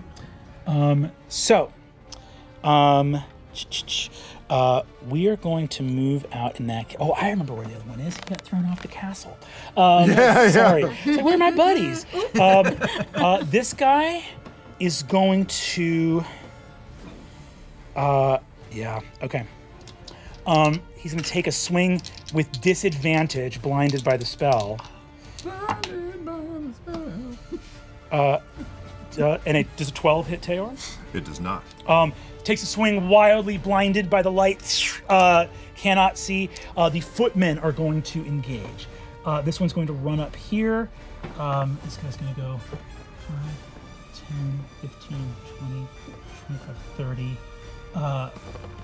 Seeing you guys close there, he is going to rush in and save his lord. You see he closes in, standing over Casimir's body with this pole arm, but uses his movement basically to get in here, or uses his action to dash.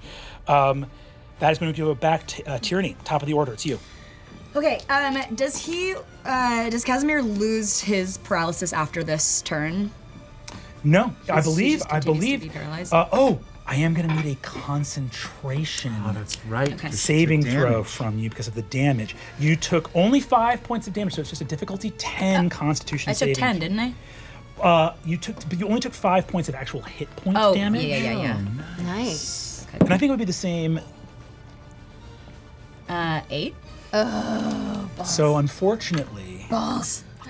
Unfortunately, that means when you got hit by the knight,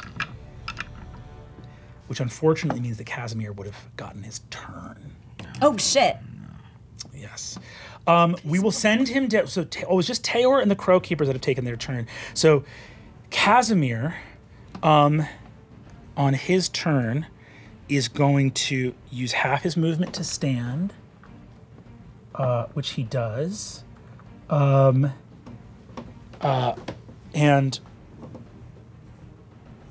he uses half. You did that to me. I knew that was gonna happen. I saw that whole thing. Let me just scoot her. Oh, okay. He's going to use half his movement to stand. Awesome. I think I can fix this. Oh God. Tyranny, what's your armor class? 15.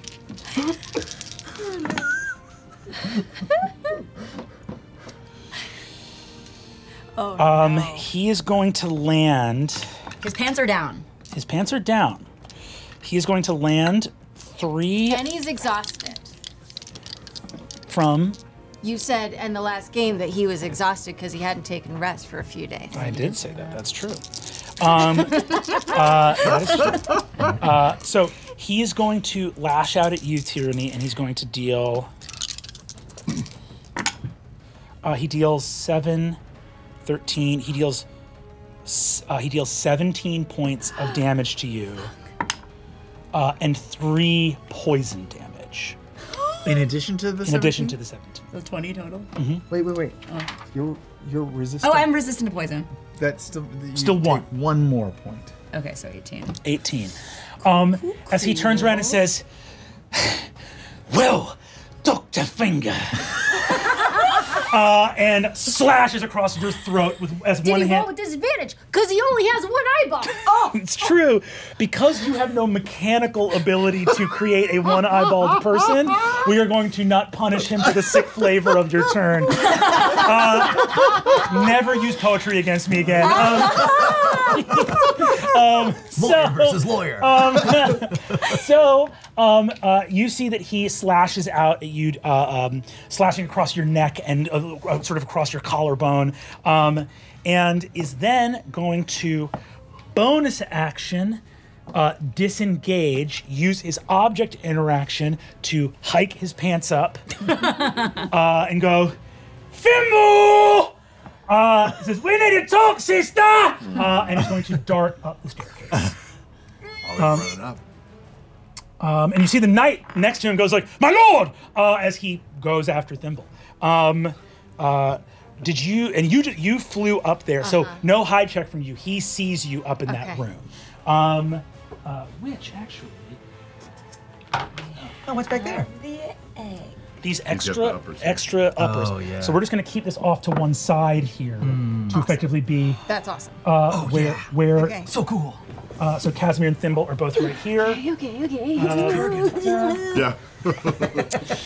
As you fly up, and as he rushes up, you see he goes, "Hey there, little Thimble. Did you come here to get your revenge? Maybe I'll get mine. Maybe I'll get mine for everything you and he did to me!" And he leans forward and is going to try to engage you in combat. In any case, so that's Casimir's turn. Tyranny, you are still up miraculously, but you are facing a knight in close quarters combat with a footman right behind him. What are you going to do? I might take out this egg. Okay. I might take out this egg. What does this egg do? We don't know. Is it the rainbow mystery egg? I have the mystery egg. Pull? I mean... It's your Fuck. All right. What can it do? Yeah, make him do it. Yeah, it could just instantly kill me. It could be a disco ball. We have no idea. One way to find out. I don't know. Yeah, I'm gonna take the egg out and I'm gonna smash it on the ground. Okay, we're gonna smash it. Does it say what type of action that uses? Albin would do a throw. No, the egg? The egg. Yeah. Is it in? Did you put it in? Did you put it in here? I believe it's in Tayor's inventory because we said that he had them all in his armpits. But I gave it to them before we. Gotcha. Cool. So it takes a magic action to throw the egg. So that will be your action on your turn. Okay. Cool. You throw the egg. Please roll a D100. Oh my god! Is it just wild magic? Everything's gonna be fine. Oh my god! It's a cool egg. Gonna be great. It's gonna turn you into a sheep. 30. No, you gotta roll 2 of them. Oh, 2 of them? 30. 30. 33. 33. 3. Okay. I've done that before. You throw the egg. Is this the Greater Chanter's egg? Yes, the Greater Chanter's egg.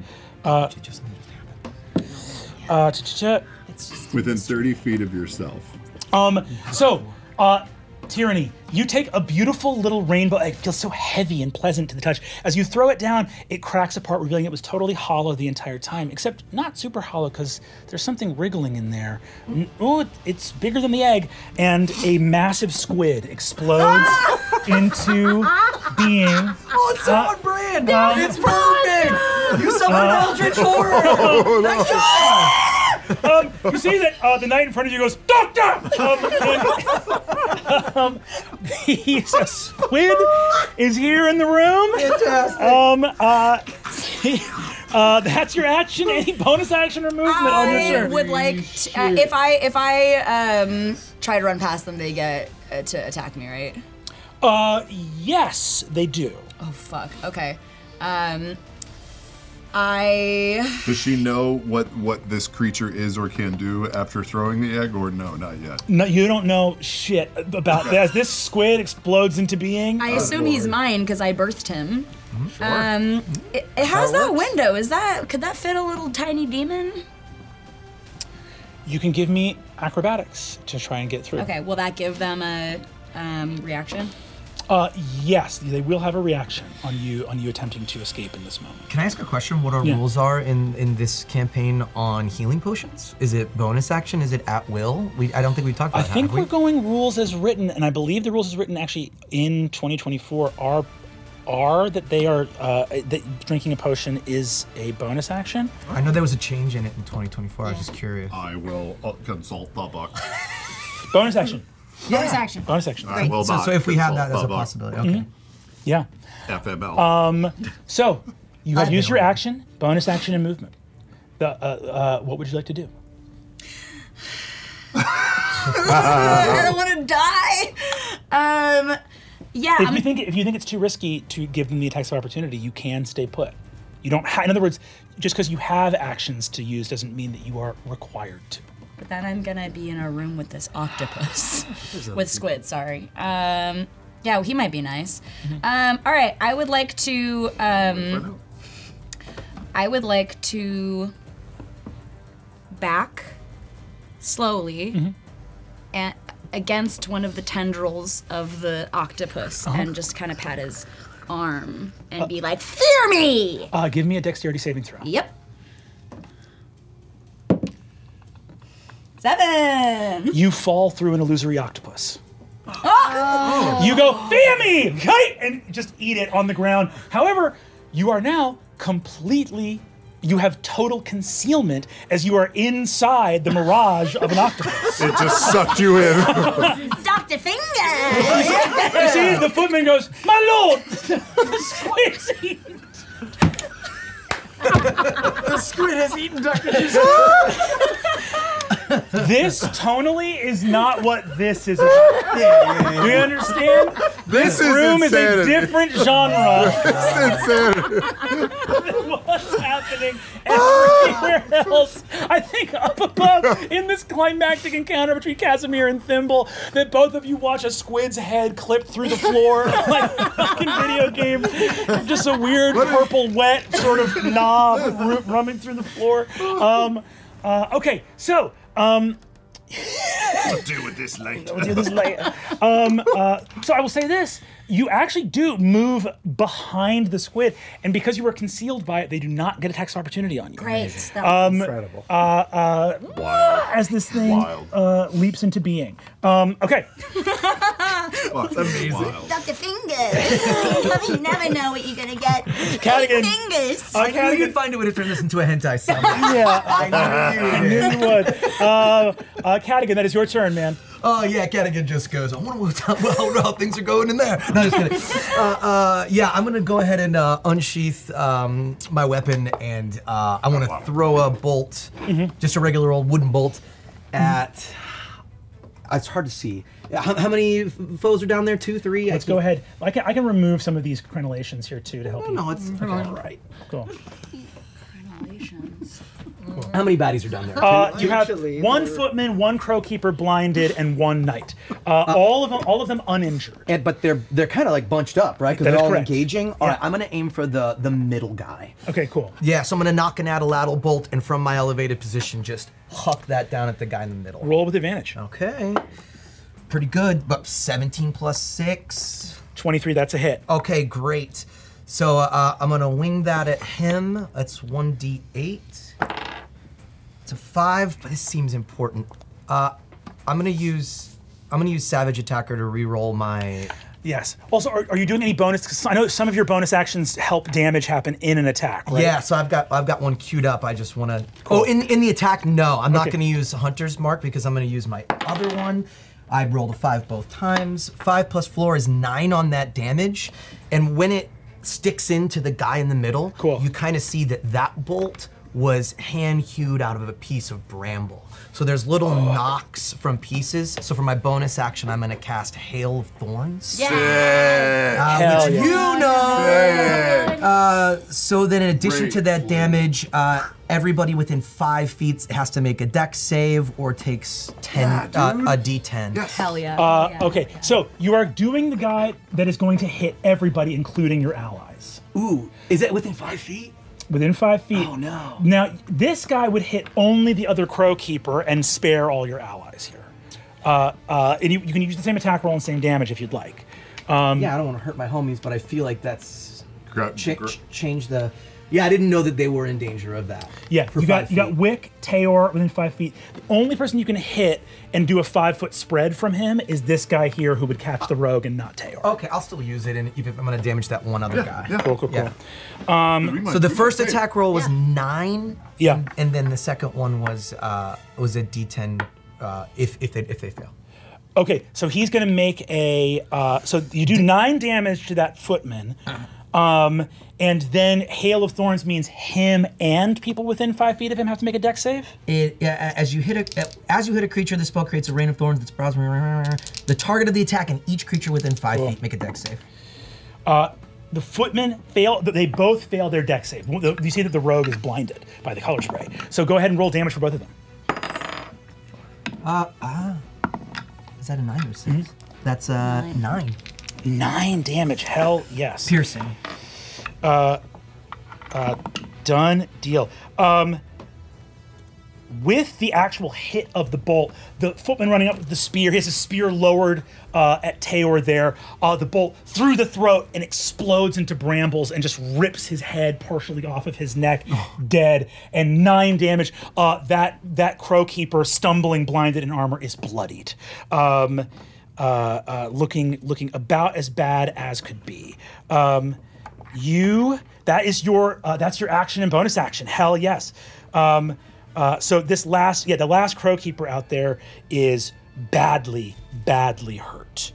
Kattigan, that is your turn. Any movement on your turn? Yeah, I'm just gonna actually stay elevated, I think, since we've got a big bruiser down there, and I'm just gonna sort of make a triangle so I've got a better angle at the other guys. Okay, you're gonna get over here? Yeah. Equidistance just at the other point of the triangle. 10, 15. Right there, perfect. Okay, cool, great. Yeah, sweet. That's it for me. You launch a bolt down. One of the footmen falls. That crowkeeper in the full plate armor is stumbling as thorns fly into his face. And Wick, that is going to be your turn. Oh, me. Oh, All right. Yes, of course. Having seen this lion man land right in front of me to save the day, I'm lit by the light of my face. I just look up at him and say, "You're right. Only Tayor is Tayor."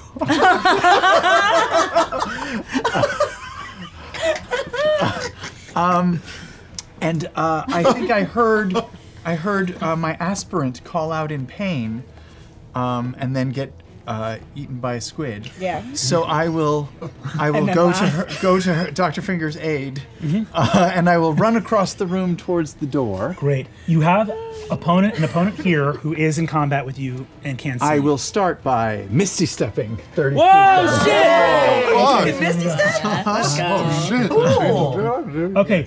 Boom. You teleport 30 feet away and can enter this other room with your movement. As you enter it, there's a giant squid in here. Tyranny, are you in there? Be not afraid. I am this squid. I am who I am. I am he who is called I am. Do you not recognize a god? Do I have a bead on her or not really? Yeah. Do you have a bead on this? On her. On her. You hear her voice from the other side of this squid. What are the knights scared of the squid? The knights are fucking terrified. Yeah. I have no idea what's going on. Let me see what the spell says. Yeah, I mean, it looks and sounds. Yeah. Creature that you touch. Shit. I have to touch her. Never mind. I can't see her, so I can't heal her. So in that case, there's how many bad guys around me? There was a footman right in front of you and a knight on the other side of him. I just cast a spell, so I can't cast any other spells. Unless it's a... Can I cast a cantrip? You can cast a cantrip, yes. Cantrip is absolutely you. Okay, Yeah. I can't really see over there. Am I standing between them by any chance? No, the footman is in between you and the knight. Is there a way to position myself so I'm within 5 feet of both of them, or no? Let me see. Yes, there is. Okay. God, squid. Then I will use a cantrip, Word of Radiance. Hell yeah. Bow to the light! And light will emanate from me and sort of scorch both of them if it hits. Let's see, a Word of Radiance, Constitution 14 save. They're gonna roll. Yes. And you will do 1d6 radiant damage if they fail. This is a Wisdom Constitution 14. save. They both fail. So go ahead and roll 1d6 damage. Do I roll once for each or just one time? And they will both take that damage. They both take 5 damage. Hell yes. And then I immediately apologize for hurting them. Incredible. The footman looks hurt by that. The knight looks not very bothered at all by that. As the radiance goes out. Wick, that is your turn. Thimble, that is you. I feel like I'm gonna throw up. This is so exciting. I look at him. Feels he never did anything to you. You were a brother. Your greed is what brought you to this. And I'm gonna attack him with my rapier. Go for it. This is not an advantage anymore. Get his ass. Oh, what is that? That's not anything. Okay. 13 plus. 13 plus 7. That is a hit. Okay. Yeah, for a dirty 20, and there's no sneak attack here because you're just attacking. Right. But, okay, so that's 6 damage. Okay. However, because of my weapon mastery, my next attack gets advantage. Okay, awesome. So I'm gonna take attack with the scimitar now. Okay, awesome. So leaping out with your pin, you deal 7 points of damage to him? Yes. Hell yeah. 7 points of damage. Awesome. You lash out as you slice. Go ahead and make your next attack with advantage. Okay, 18 plus 8, 26. Damn, that is a hit, and this will add sneak attack. Okay. Okay, 11 plus 6, 17 points. 17, and you've added your dex, right? Added my dex? Oh, I added the extra 6, yes. Yes, great. Unbelievable, you do 17 points of damage. In this one round, you move Casimir well into the bloodied condition. As he goes, boom, pin. And then at the throat again. You've cut both sides of his throat. Sleek blood. A red streak runs down the breastplate of his brand new armor as he is rapidly losing blood, stumbling after I'm you. gonna whisper in his ear, "Catch me if you can, you little bitch!" And I'm gonna fly out the window. You see that he, boom, you are out the window, flying over the air. That's so fucking cool.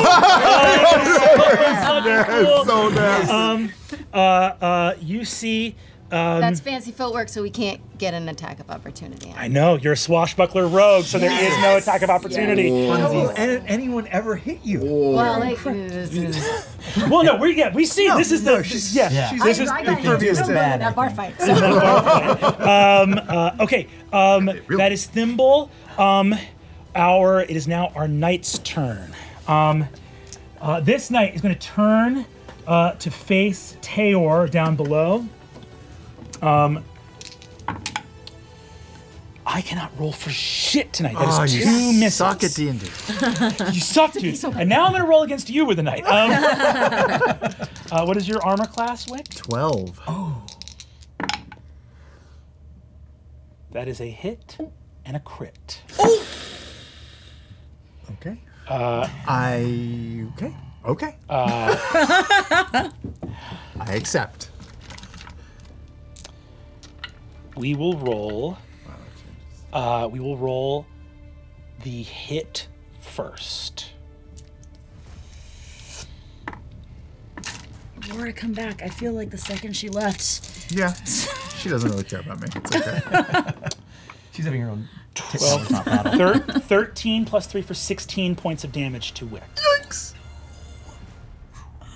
Okay. Are you still up? I'm still up. How many hit points do you have? Only 9.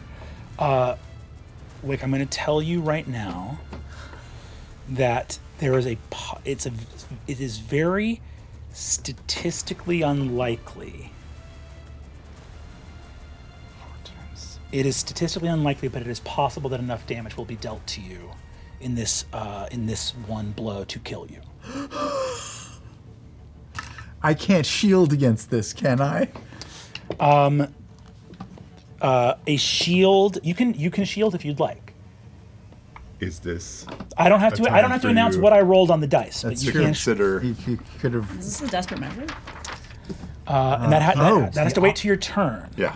It's not my turn. But is he swinging again, or just the next time somebody swings on him? This is the next. This is still his turn. This knight got 2 attacks. It was a hit and a crit. Oh, on who? I'm gonna just see something. On Wick? Wick down to 9. I wanted to say that spell to heal. Shit. Yourself? Let's see. I'll save the spell. I'll take it. What could happen? No! Heal yourself. What are you doing? I can't heal myself. It's not my turn. You can't shield? I can try to shield. Shield? Okay, shield. Okay. You should shield. One was a hit. The second one might was a not crit. even work. He might have gotten above a 17 to hit. I have no idea. He didn't tell you what he He got? didn't tell me what he did. Should I shield myself just in case? Yes. No. All right, I will shield just in case that works. You shield and it does not work. Burn my fucking spell because of Laura. Oh, come on. No, it's you're right. It's okay. the more prudent path. So, 29 points of damage is what it will take to kill you fully in one hit. I'm gonna roll some d6s. How many? How many? Sorry, what? You could just die? You could just die now? Yeah. If he, what is it? Because if it's your total under, right? Yeah. I'm a barf.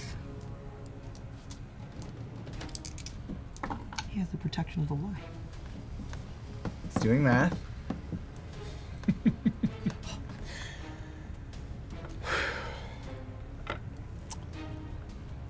Wick, are the words of that night ringing in your mind at all right now? Or, sorry, are the words of Casimir Gavendale ringing in your mind at all right now? Of course they are. He somehow, in his dumb state, cut right through to the bone. He knew exactly who I was. If you die here,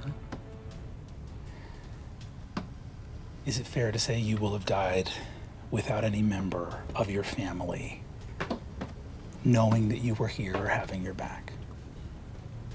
For sure. You take 27 points of damage. 2 points away from instant death.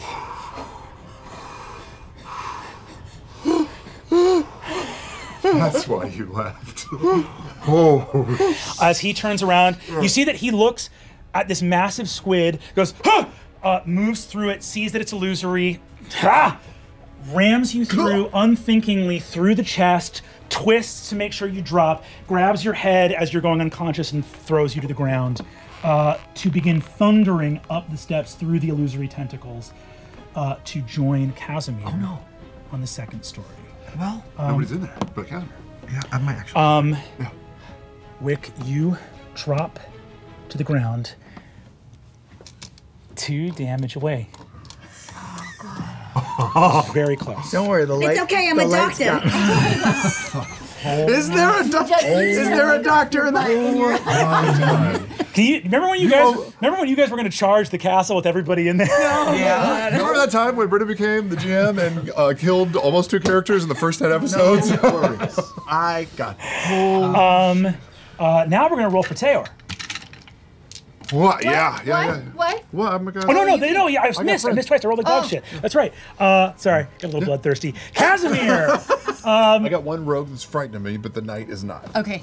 And one of them's blind. Which one's blind? Oh, is the blind guy dead? I think the blind guy. No, blind guy's badly injured. Okay. Casimir is going to thunder up the steps as fast as he can. Thunder. Thunder. Thundercats. Oh. What you got there, Brennan? The top. The tap. He is going to thunder up the steps as fast as he can. And turn into an eagle. Oh, cool. Damn, those are cool. Yeah. Thundering up the steps as fast as he can.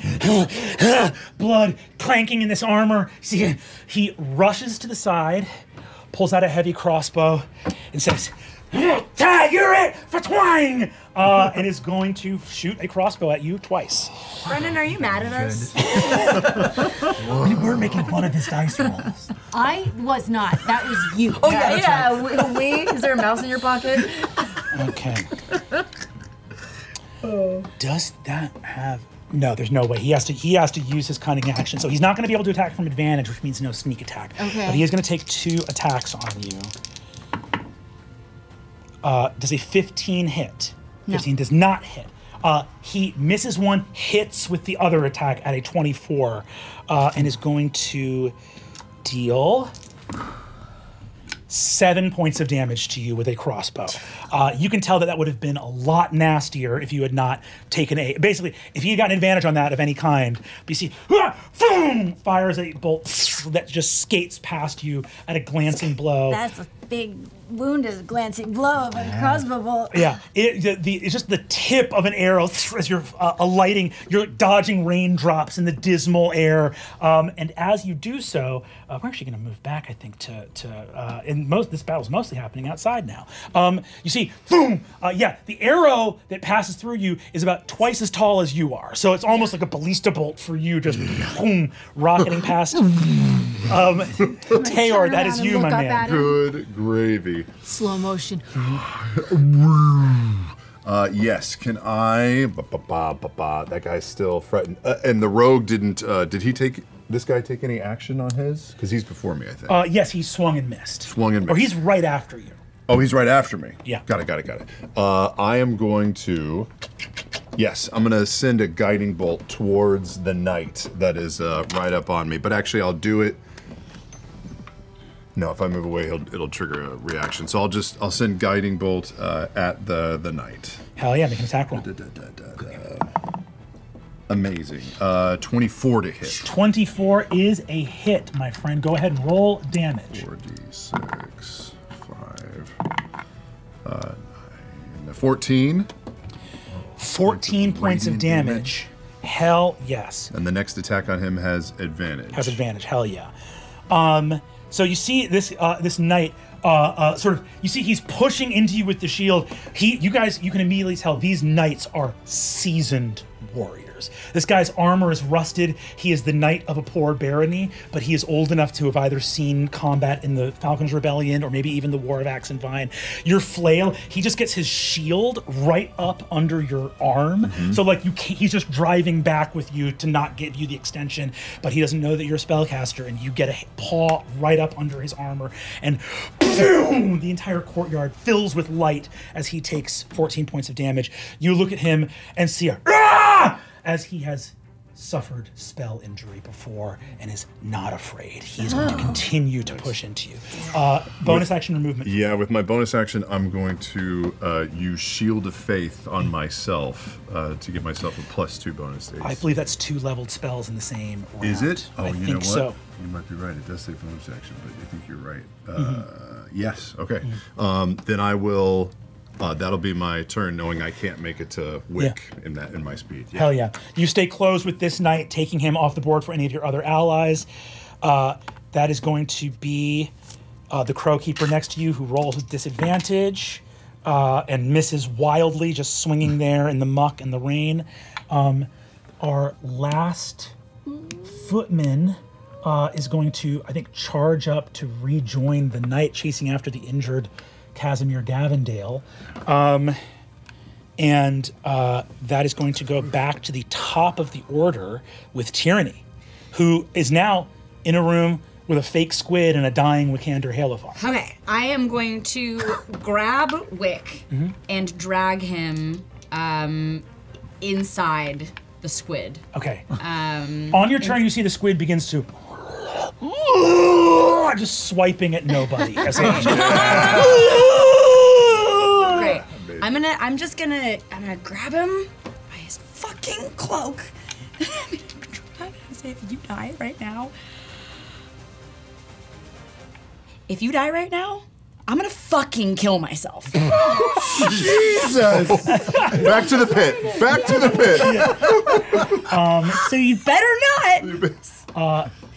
Would you consider this either a medicine check to stabilize, or are you giving the help action on his next death saving throw? Medicine action? What's that? Do you have any healing potions? I don't have anything that heals. No heal. So I'm just trying to help him. You're a doctor. I can give you the finger. You can give him advantage on his next death saving throw. Okay, I would like to help him. As you bringing him in, begging him in this moment. I think Wickander, you can hear the faint voice distantly of someone speaking to you. You will roll your next death save with advantage. Kattigan, that is your turn. What do we have left down there? Blind Crow Keeper. This knight just took a powerful guiding bolt and is looking still very much up on his feet. You know that there is chaos happening in the tower, and you hear the trapdoor fly open and hear Casimir's voice on the far tower. Oh man, I can't leave Taylor. Not 2v1. Yeah. I'm gonna just keep my elevated position and wing another one at the blinded rogue, or what is that? No. Yeah, there's a blinded rogue there. The knight is the one that has guiding bolt on him for advantage. Yeah. So you have advantage on him. Oh, that's so helpful. He has advantage on him, and I'll say too that if you we are using flanking rules for this campaign as well. Okay. So Tayor being down there right now, Tayor's being flanked, which is tough. Yeah, it's advantage against me from both of them. Yeah. But if you also get down there and I get across you. But that, and I've seen you do this before. I know what this is. Yeah. All right, cool. I'm going to use my bonus action for Hunter's Mark. Cool. And then take an attack on this guy with a regular bolt. Go for it. Great. 14 plus. Rolling with advantage. Oh, yeah. Okay. That's dirty 20 on that one. And then 16, 20 to 2. That is a hit. Go ahead and roll, and this will be with Hunter's Mark. Ah, but I already used Savage Attack. All right. With Hunter's Mark. So that is 5 plus 4, 9, and then another D6 for force. 11 total. A bolt thuds into the guy's armor and goes, "Assassins for the pride of Sloak!" And you see that Whatever we're protecting. Who do I work for today? And you see, we'll workshop you see, bam, the bullet hits him, not bloodied. This guy's tough. Yeah, he's tough. Yeah. That is Kattigan's turn. Any movement from you? Does the then because I'm new to this, does the force damage push him at all away from Tayor from that vantage point? Unless it says it does, then it does not. I don't know. Oh, it probably doesn't then. No. Okay. All right, sweet. That's got to be it for me. Cool. You got it. That is going to go and be Wick's turn. Wick, give me a death saving throw with advantage. 20, please. Thank you. A 19. A 19, that is a death save success. Additionally, we are going to add in some homebrew rules for campaign 4 of Critical Role. You guys have these sheets in front of you, which are desperate measures. They come into effect when you are bloodied, which you certainly are. However, there's some stuff not on that sheet, which I'm going to share, which has to do with when you are dead or dying. Number 1, you have a single death save success. You do not have a failure.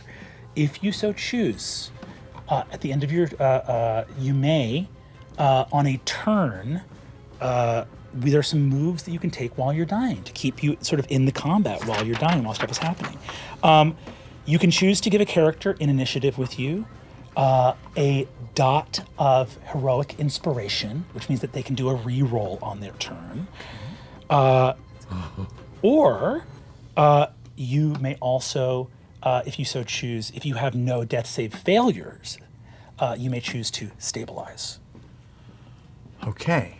So it's up to you. You can either choose to stabilize right now, or you can throw some extra re-rolls to some of your companions. What does it mean to stabilize? Stabilize means he will not be dying anymore. He will just be incapacitated and unconscious. So if I throw inspiration to somebody, I will still keep rolling death saves. That's correct.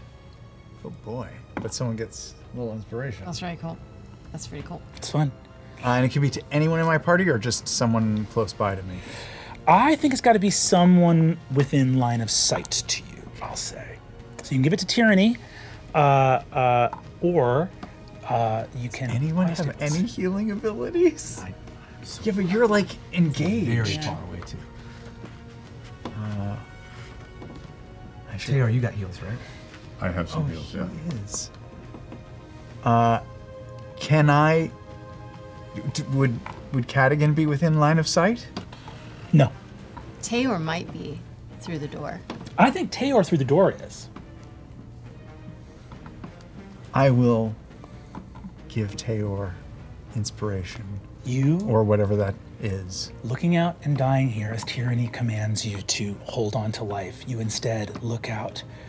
Blood. It is... You can literally feel your heartbeat in warmth. Each time your heart beats, the stain of blood in your clothes grows as you push blood out of your body through this open wound. Your heart is literally killing you right now. It's pushing the blood out of your body, out of this wound. And look out and see Tayor locked in combat with an extremely worthy adversary. And rather than concentrating your own magical will on yourself, you concentrate on Tayor and give him heroic inspiration. You may re-roll, so you basically have a mark that you can re-roll a d20 contest of any type, and you get one of those.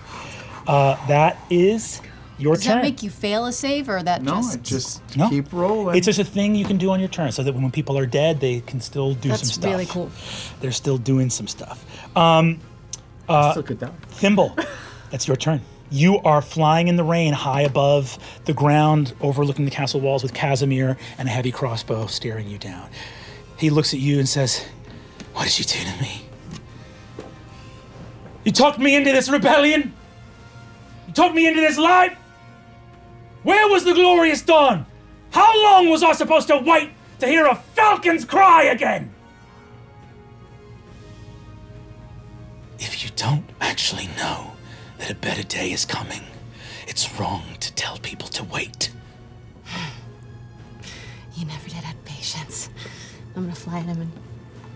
Go ahead and give me your attack. 17? 17 is a hit. Okay. Ooh, boy. Okay.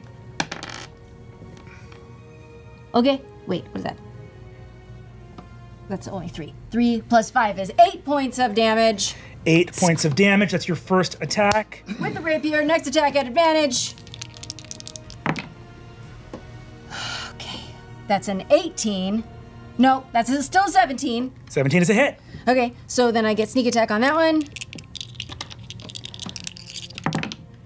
Oh, 21 points of damage. Good lord. With exactly 21 hit points. Laura Bailey, how do you want to do this? Yeah.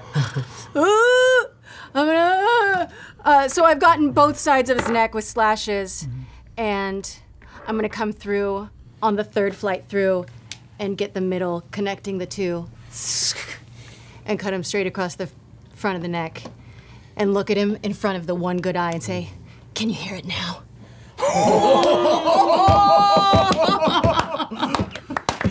Hell fucking yes. Yes. Oh, man. Over several turns of combat, you slowly opened up this giant's neck, a 4-inch tall warrior. Certainly, over this many rounds of combat, to deliver this finishing blow, you have taught Casimir Gavendale the meaning of patience. As you pull his throat out, he collapses over the parapet. A grim banner, as his cloak unfurls, drapes over his head and soaks with his own life's blood, the first and final pennant of the Baron of Sloak. Killer turn. Bad fucking ass. And I must ask you in this moment if you have any bonus action or movement. I do have movement still, so I will fly up. And so I'm right here. So I'm gonna fly up and make eye contact with Casimir, because he's the one that I can see up there. Yeah. You're looking, making this eye contact with Kattigan across the, Kattigan, we get a lot of C names. fuck. We get a lot of C names. All I can see is Casimir. So hanging in the air over here, good. As you alight, you hear the thundering footsteps of Casimir's men-at-arms, who would have absolutely closed distance with you on their turn. So getting away from them, hanging in the air over the battlefield, you make eye contact with Kattigan, Casimir Gavendale. And I hold up my my tiny sword. The toy sword glimmers in the dim light of the rain. I can't see that. It's so are you holding up something? Oh, twist. What do you have? Unbelievable. Thimble, that is your turn. These knights are going to go. This one's coming for Tayor. Does that mean I get my temp HP back? No. Fuck. Is he? Not within 10 feet. God damn it. He ran up those steps. Although he died, would you get him from him dying? No, he's not dead yet. Oh, that's true. Not dead yet.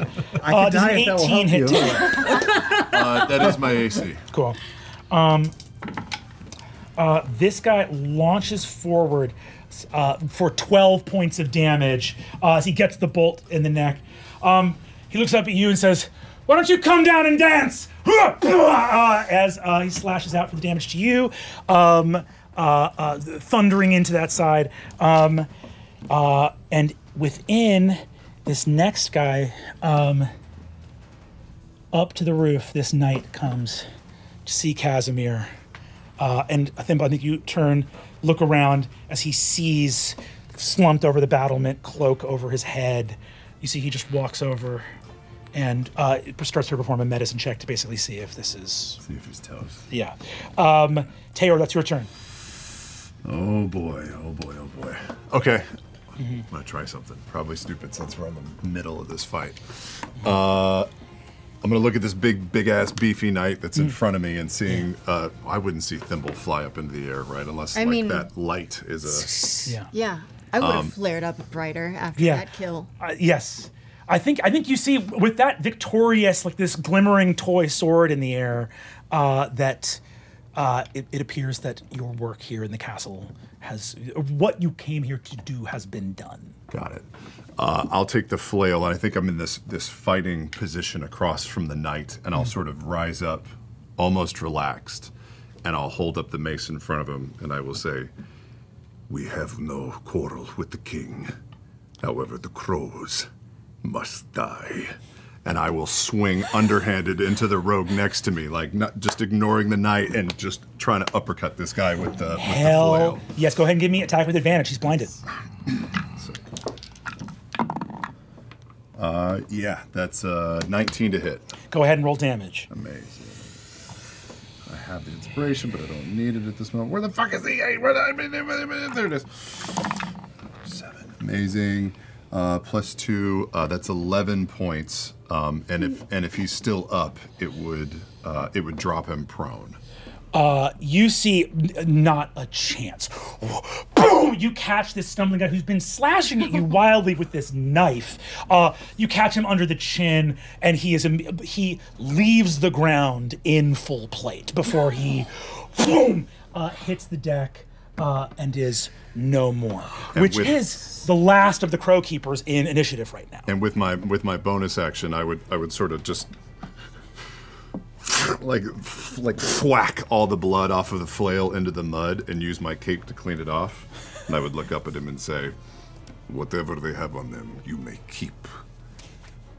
Give our regards to the king." And I'll lay on hands on myself for my bonus action, and I'll pump 15 bonus points in the whole smash. So you watch. You see, he watches an honorable warrior swiftly undo his work of the past few seconds. Yeah, and just stand there. I haven't taken a step away. Yeah. Incredible. Tyranny, that is your turn. I take away disguise self, so I'm back to Tyranny. Mm-hmm. And I look at Wick, and I say, "If you die..." I will kill an orphan. I look at him and I say, "God, you really have really very pretty eyes. And they're gonna make beautiful cocktail garnishes for me if you fucking die." And I would like to help him again. Hell yeah, you give him advantage on the next death saving throw. Amazing. Kattigan, that is your turn. Oh man. You look and see this move from Tayor here. Like, I don't think from high up on the wall you can see whether it's going to work or not, right? I think we'll roll a persuasion like on this knight's turn. So it's up to you what action you want to take in this moment.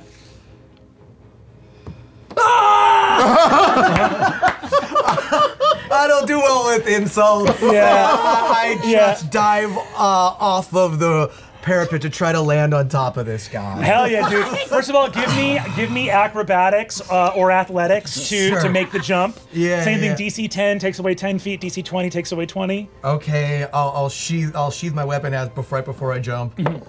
Athletics? Mm-hmm. Uh-oh. Bad call. Well, athletics or acrobatics? Either one. Fucking coolest guy in the world. What'd you call me? 8 plus 8, 16. 16. Okay. You take, oh my god, Snake Eyes, you take 2 points of damage. Ouch! From the fall. Go ahead and give me athletics with advantage. You're trying to beat a 15. With advantage? Yeah. Athletics? Yeah. 10 plus 8's gonna do it. 18. So Tayor, you do this incredibly honorable thing, standing there, healing yourself, be like, you may take whatever you find on them. But this guy did a moment before say, why don't you come down here and dance? And Kattigan obliges. Kattigan, this guy is full prone, face in the mud. You are straddling him on top of him. Yeah, and my intent here, since I did sheath my weapon, and I'm not a total idiot, but I can't abide the insult, is I'm gonna attempt to grapple him on top of him. Yeah, you are straddling, you are full crocodile, you're like flying X from the wall, crocodile hunter, arm around this dude, as he is in armor, his face exactly where Wix was in the impressions his face made in the mud. You've got him locked up. To Tayor, I go, I got him! That's it. I'm just holding them locked in into my turn. Wick. Again? Wick, go ahead and give me a death saving throw. You have the... I only have 1d20. Thank you. That's weirdly cocked. 15. Another success. Because the other was a 3. It is your turn. You can choose to stabilize, or you can give another D10. Oh, I thought I only got that choice once. No. Every round while you're dying, you can give inspiration, or if you have no failures left, you can choose to stabilize. I will stabilize. You hear as a voice. Wick stabilizes. From another dimension. Eyeball. Wick stabilizes Thimble. You see, looking down, you don't see any active combatants. You just see the knight and the footman back here on top by Casimir's body, and you see Kattigan grappling this knight in the courtyard. It is your turn. I'll fly down and say, "It's done. It's done. We should go." As you do, the knight turns around. All of you have made these moves here. I will say, make a persuasion with advantage due to the actions of your companions that are also choosing to use their turns non-violently. Amazing. No. You can use the inspiration. Oh, yes. Reroll on both. Reroll on both. It applies to both? I choose to let it apply to both. Oh. That is crazy. That is 14. 14. You look, the guy underneath Kattigan goes, "Fucking, I will do anything to defend my lord. I am an honorable." From on the tower, you hear, "It's over. Cosgrove." On that knight's turn, who goes after the other knight, having performed his medicine check, walks over and calls down and says, "The Baron is dead. Sir Cosgrove, lay down your arms. We are prisoners of war. Castle Sloak is yours." And that's where we'll take our break. We got a castle? We got the world's worst castle! We're not going after anybody. We're setting up shop, baby. With a big fucking squid in the library. No, that's our squid room. We're not the soldiers table, we're the subcontractors. We all become landlords. Killer fucking work, gang. How about it? Folks, the fall of the Baron of Sloak and the rise of a brand new series of homeowners. Congratulations, everybody. And we will see what is to become of the crumbling Castle Sloak, or indeed of, we know that there's at least 2 other crow keepers, or no, 1 other crow keeper. Oh, yeah. For indeed, elsewhere in Gully Sloak, breeches. Sir Gully Breeches, thin at large. And we'll see what is to become of him after the break. Wow. Cute full house theme.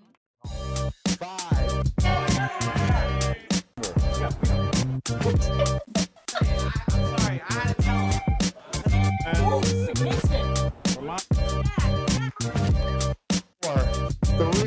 Oh, it's a battle.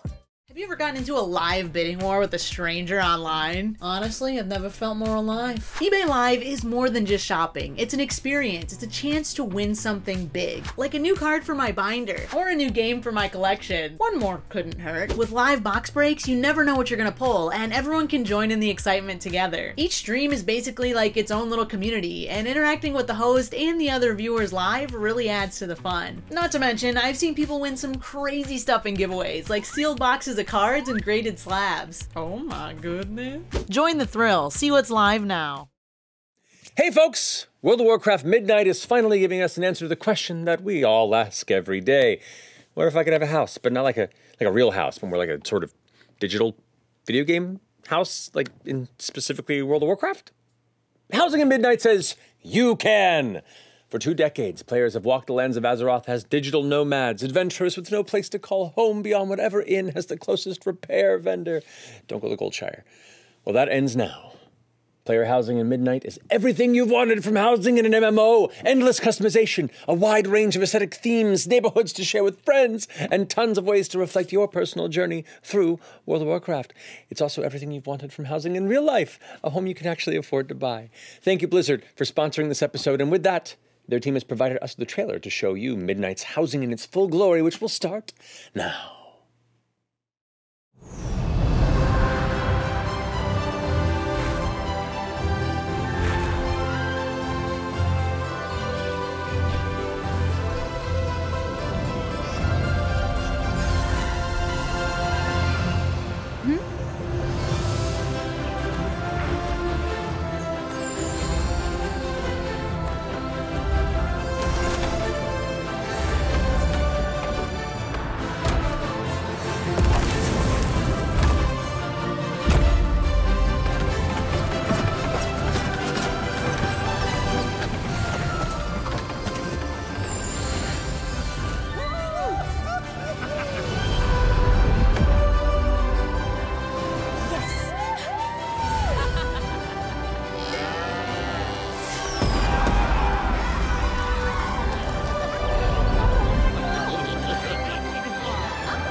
Zim zim za, that's what people say when it's Winter's Crest Festival time in good old Eldoré.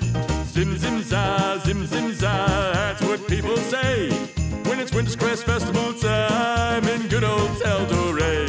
I'm sure you know to give a gift and drink some cherry beer on this very special holiday, and light 10 candles to recall those long gone ice lost years. It's a merry, merry Christmas. Oh, here in California, yeah. It's a merry, merry Christmas.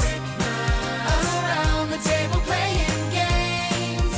The fire burns, the stories are told, till it's time for bed and the coat grows cold. It's Christmas. We're hoping that you're on our way. Have a merry, merry Christmas. The Luxon beacon. It's an old religious relic. This beacon is a weapon.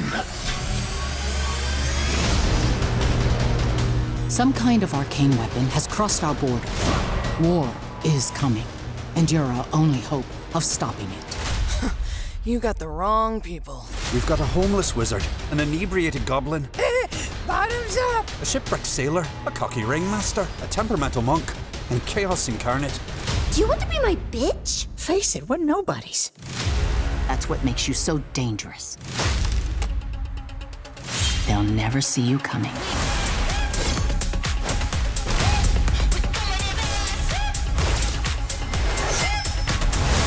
Time to put on a show! Did you actually think you could escape your past? Shared purpose, shared pain, but mostly shared strength. What do we do? What we do best. Make terrible choices.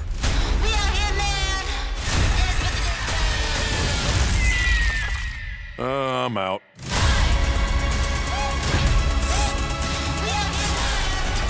This group is fucking wild. We are the Mighty Nine. But there's only 6 of you. Yes, but 6 and 9 go so well together.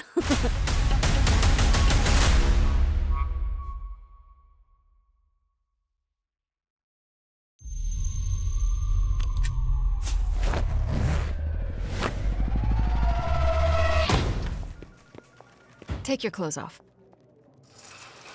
What's happening right now? It's better if you keep your identity a secret. Here. I remembered you being bigger. I was a little drunk. You got the hate and the jealousy. This ain't no Kingos, don't copy me. I work better alone. The hell, man? Hello, Robert. How do you move so quiet? I float.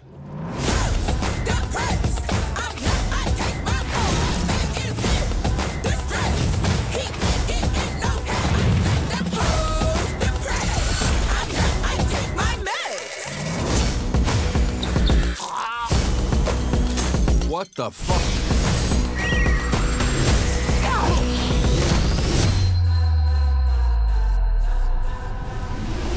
I only came in as I thought we were playing Magic the Gathering tonight. I am hoping we still may.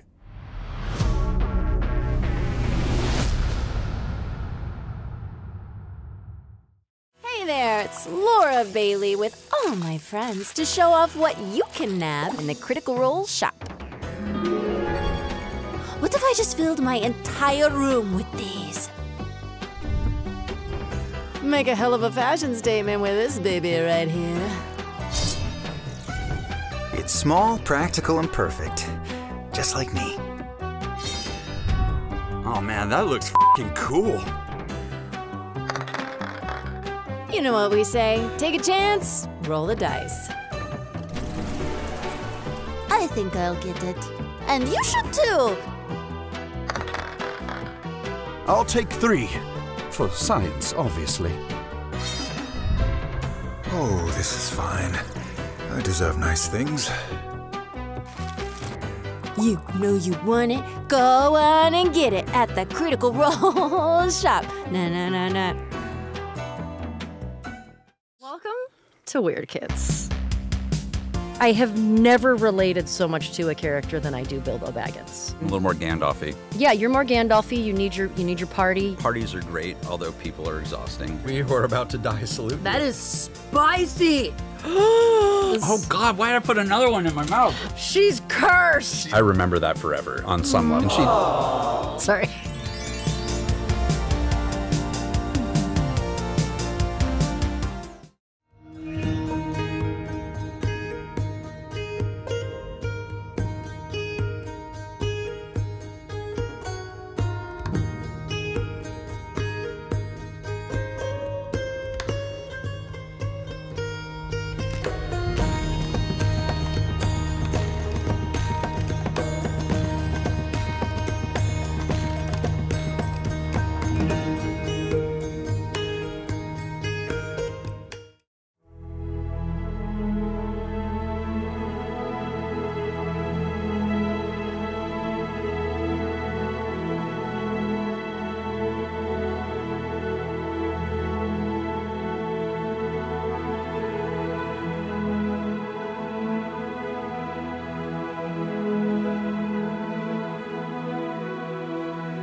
Become a Beacon member for exclusive shows, lore drops, ad-free podcasts, early access to event tickets, a members-only Discord with cast chat, 10% off merchandise, and much, much more.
We return to Castle Sloak, here in the rain. The still warm body of Casimir Gavendale slumped over the parapets of his crumbling fortress. Walking down the steps, we see one of the knights of the late Baron stop, gazing at a screaming squid in a room. You see it pretty quickly that this squid is sort of on an 8-second loop. It's like a vine. Remember Vine? So, looking at the sort of looping, you see, Tyranny, that Wick has become stable. The injury, the sword, you see where it went through him. It was not quite center. It looks like it mostly got muscle off his side, and is still bleeding. But with you sort of applying pressure to it, the bleeding is staunching. Outside, you see the knight Kattigan that you're straddling goes, "Get off me! Get off me! I surrender!" I let him go and I give him a little slap on the ass and I say, "Good game." You see, he stands up. The knight, the second knight joins from the tower, walks out, seeing Thimble, Kattigan, Tayor. He doesn't see you, Tyranny. You're still hidden behind the. We're in the squid. You're in the squid. That's right. You see that the knight comes out, gazing at you here in this place. Sort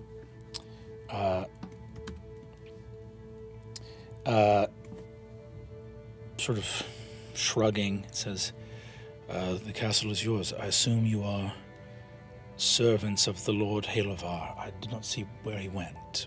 Sorry, this guy says, the person that you got up from says, "You are servants of Halovar?" And beside him, the man says, "Halovar, your lord is also slain, I believe, within the squid." Slain within the squid. Just see my 2 feet just hanging out of the front of the squid. Can you help him? Against the squid? No. I dare not. I'm crouched on top of Wick, holding his lapels and inches from his face, and I go, "Help! Help! Help!" Right, yeah, we'll run over. Rushing over, you enter the room and you see Wickander on the ground. And I think as you say help, the illusion fades from the shattered egg. May the light find him. It's the kind thing to do. Start the party. And I will. I'll dump Cure Wounds into him. 2d8, 8, 5, 13, 16 points. Holy crap! Really? Yay! Wow, that's This fulfills my debt to you, you little bitch. I know. I also, as I see you feel better, I push you down and it burns. I get up. Did we hear in the combat? Did we hear the name Dame Cosgrove get called out? You did. You did. Do you recognize that name? No, but I think just from hearing Dame Morgaine, right, that like there could be another shapeshifter, All dames know each other. druid, kingsman that might like. You see that as you are healed, you see that the knight who stabbed you reaches a hand down and says, "My lord, may I help you to your feet?" Yes. I am Sir. I am Sir Finch, and this is my brother knight, Sir Copswood. Copswood, the big guy. Copswood's the big guy. He says, "Wielders of light, I see that there is very little that can be done to withstand the power and majesty of the House of Halovar. Am I to take it that the House of Halovar has come to seize command of Castle Sloak?" Yeah, that's a good question. Has Halovar come to seize Castle Sloak? I mean, it makes sense, I suppose. I don't give a shit about this castle. It's not what we came for. Oh, okay. Do we just give it to them then? What if we? Where are you from, Copswood?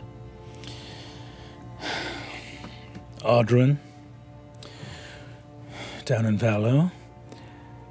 You see that Finch says, and I as well. Did you mention Dame Cosgrove out loud or no? I would probably mention the name out here. Says, Dame Cosgrove, I believe, is actually from Sloak, and then other companions are from Gormley, from Tolbury's Lee, further north. You look like you've seen combat before. That I have. Myself and Sir Copsewood fought in the War of Axe and Vine, and I believe that Dame Cosgrove also fought in the Falconers' Rebellion. Kattigan just, without a word, just beats feet up the tower, up the stairs, and he's gone for a minute. You see that Sir Copsewood says, are we to be hanged? Are we to be taken prisoner? No. We forgive those who have done us no harm, and I have failed in my sacred duties, sworn as a knight. I offer you my sword under my watch. And you see that Sir Finch goes, Garnet. And you see he gets on one knee, takes out the sword, offers the hilt to you, and says, under my watchful gaze did my lord come to peril and ruin. His body now lies dead, as mine should. I am loyal, in life and in death. Please. Stay your hand. Casimir was a bastard. You don't owe him your loyalty. He was here for a day. Aren't you loyal to King Valiant? Of course I'm loyal to my king. Then consider your oath standing. This castle may be empty now, but you owe no oath to him or to us. Don't. Got it! I hope. The deed was Yes. was it on Casimir's body? It was actually. Let me roll. I hope. What? What? You do not find it on his body. 3 pieces of silver. Got it. Put it in my pocket. Kattigan always finding good stuff. I think, Kattigan, you realize the deed may well have gone out of the castle with gully breaches to the town as a means of. Okay. Damn. Yeah. Gully breaches, the new Baron. We do have an ask for you, actually. You see, Garner stays there with his sword, or Sir Copsewood stays there with his sword out. You see that Sir Finch looks over and just says, Garner, we're not some appeal to reason must exist as well as commitment. You see that Sir Copsewood says, I live by my oaths, which I swore. And you see that Sir Finch says, and I swore by my oaths as well. And here's us, standing on a little island of our oaths in a vast sea of whatever has been happening. Did the Baron keep his oaths? No. The House of... No, he doesn't. Well, that's not how an oath works! And you see that Sir Cosgrove sheathes his sword and walks off into the rain. Did you even make the oath yet? He just got here. The ceremony had not yet happened, but it's implied! Do you want me to give you an order? Would that help you? See, he turns around and says, what has happened here? Are we to be killed? Are we your foes? Let's just say, Halavar has taken this castle. And we are releasing you from your duty. And we were never here. You see, he looks out and says, are you Gutter Snipes or Lord True? Neither. I'm a demon. What? All right. You see, he just goes... She means it figuratively, of course. With your disguise off, he's really looking and says, you walk in the garb of the Candescent Creed, and yet you are a demon. I've been saved by the light, and we were never here. What you do, maybe you guys should talk about what to do with this castle. Oh, I'm released from service, is what I'm understood? officially Well, great, hereby goodbye. released. And you see that he, and he walks off and he says, where's the horses? And you see Sir Finch turns around and says, a period of lack of oath or fealty saw myself and my brother in arms, Sir Copsewood, being men of the lance and something of knights in search of a lord for some time. You see, he looks down at his rusting armor and just says, so you can imagine the nadir of dire need we had arrived at to see ourselves sworn to the late Baron. I believe that Sir Copsewood may now be realizing that our payment may well be deferred, and we are have been paid in the 5 or so meals that were provided by the Baron, and that will see us our wages commuted. What would your wages have been? Our wages would have been 15 gold pieces a month, lodging, food, equipment, housing provided by his lordship in his castle, which was, even under different circumstances, was probably not going to happen. Hey, wait. If the castle's yours now. Yes. I mean, the Dacones gave it to Casimir. Even far more unworthy than a noble knight. You could give the castle to him. Finch. That's a common name. Yes, I am what is sometimes referred to pejoratively here in Timony as a knight of the new morning.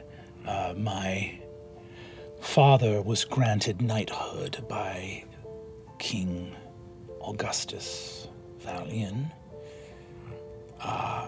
So I'm the first generation of knight of a family that was common. Good old Gus always looked out for us small folk, so. Would you call yourself one of August's men? I would call myself one of Gus's men, because unbeknownst to him, I fought when I was a lad of 12. Snuck in and caught the last, let's say, hour of the final battle for the heart of Timony. So, just barely made it. Where were you in the Falcons' rebellion? Serving the Lady of Sloak, which is part of why there were a group of us that served the Lady of Sloak. We were released when there was not enough wealth left in the fief to maintain our station. We looked for work elsewhere, but in Arderin, word had gotten around that we had served the former lady, and so the new Baron, we were able to make contact and come here. In the Falconers' Rebellion, I cooled my heels here in Timony with a great deal of respect and admiration for those that fought, as befitted the will of our king. King Gus sent much in, well, it was never said to be true, but it has been spoken enough that the king saw to it that our rebel allies in Argosia received much in the manner of aid, support, and help with the Falconers' Rebellion, though the flags of Timony never mustered to join. However, some, like young Dame Cosgrove, took it upon themselves to, upon being released from service in her own hometown, head to fight, just for the thrill of doing what she deemed right. Well, I always loved a finch. It's a great bird, you know? Harmless, just sing songs and doesn't do any harm to anyone. You seem like a good man. Can we ask one thing of you? By all means, I know that I have been released from service, but that makes me a free man, and free as I am, if you were to leave me to my own devices, I would probably sit near one of these puddles and take a good, long, hard look at myself and the choices I've made to arrive here. That's why I asked instead of demanded. Just some time. Until the morrow. And then what banner flies is where you know your next days take you. He nods and says, our companions will return soon, and to my knowledge, I believe that Sir Breeches is still, you hear a voice saying from outside, don't call him that! You see, Copswood's like, he's not a fucking sir. Yeah, he's not a fucking sir, man. And you see that Sir Finch, I think you can hear, Kattigan, I think you hear the distant approaching of horse hooves. Well, and actually, no, sorry. Before that, far before that, Wulfric returns. Oh, yeah. We might as well welcome him home. So I think it's.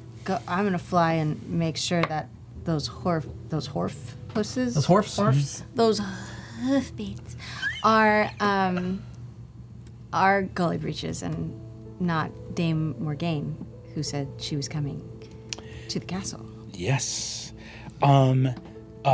Before this happens, can I just pull out 60 gold and give it to the young sir? How much money do you have? It would not be proper for you to be unpaid for your services, and your brother as well. So this is 2 months' wages for you and your brother. He nods. He says, so you do intend to take lordship over Castle Sloak? We intend to take time, if we have it. Very well. I must ask, this act of war, do you march against Timony, against Gormalay? This is... No, we don't march against anyone, honestly. We just march in. We were looking for a specific man. Well, two. It was highly irregular that the Earl allowed the passage of the castle to your friend Casimir. The Chaconis, because he is not a true-born heir, but I believe that the Earl did not wish to tangle with the House of Chaconis. And so, however, I do question if word had actually reached our king, but I know the king is not currently in court. He is traveling, I believe, farther afield. Traveling? Yeah. South. Is that so? We saw his banners on the move. Understood. If we may, then, there is nothing worse than someone that comes in over simple people and puts further stress on them. Hopefully with this time that we are buying, you might be able to return some good news to King Augustus Valiant, and perhaps his Earl, and let him know that this land has been left to its own devices without the cancer and rot of the former Baron of Sloak. He nods and says, I believe that is... He turns to you and says, if this is not the same, it is not my place to ask. Should the castle have been abandoned, what would have transpired is we would have returned to let his earlship know that Sloak had fallen, and it would be his right to grant the castle of Sloak to a new vassal lord. However, perhaps the Earl is already in communication with the House of Halevar, and this is all cloak and dagger and above the knowledge or foresight of a humble knight. So, I will take this wealth that you have given, I will share it amongst my brother knights, all of whom were made the same promises, and that would be at least several weeks of service to the barony of Sloak and whatever it should call for. But you have asked for time, yes, sir, and so time you shall have. You see, he looks at the crow keepers. He looks at the foot. There's like a footman that has fallen here. You see, he says, "Copsewood, let's tend to the dead." And you see that he takes the footman's body out, and Wulfric returns in, and you see that you guys are left alone in the courtyard with just the dead crow keeper here standing. They removed the crow keeper. You're just standing here in the mud. Maybe we could search the crow keeper before they take him. Just pat him down, see if there's any like communications, parchments, emblems. I think what you see is you see that Sir Finch looks down as you see that they have some tenderness with the footman who is here, but you see that when Copsewood comes back, he just grabs the dude, and you see that he and Finch look at each other and look at the brand new full plate armor and look at their own rusted kind of chainmail, and they just look and they go, "Walking in full plate, what an idiot."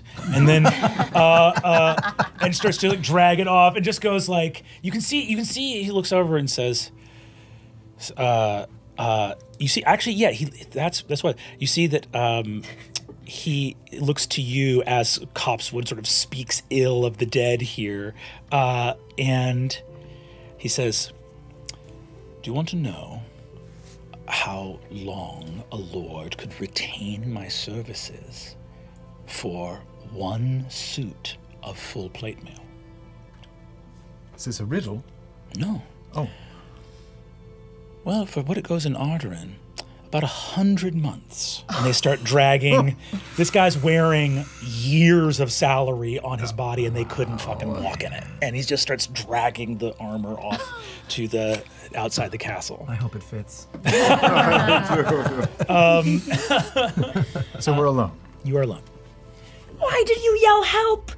He was eating out of the palm of our hand. He wasn't at all. He needed me to tell him things that I didn't know the answer to. You were doing really good. You were doing really good, and then you almost... No, you did. Listen.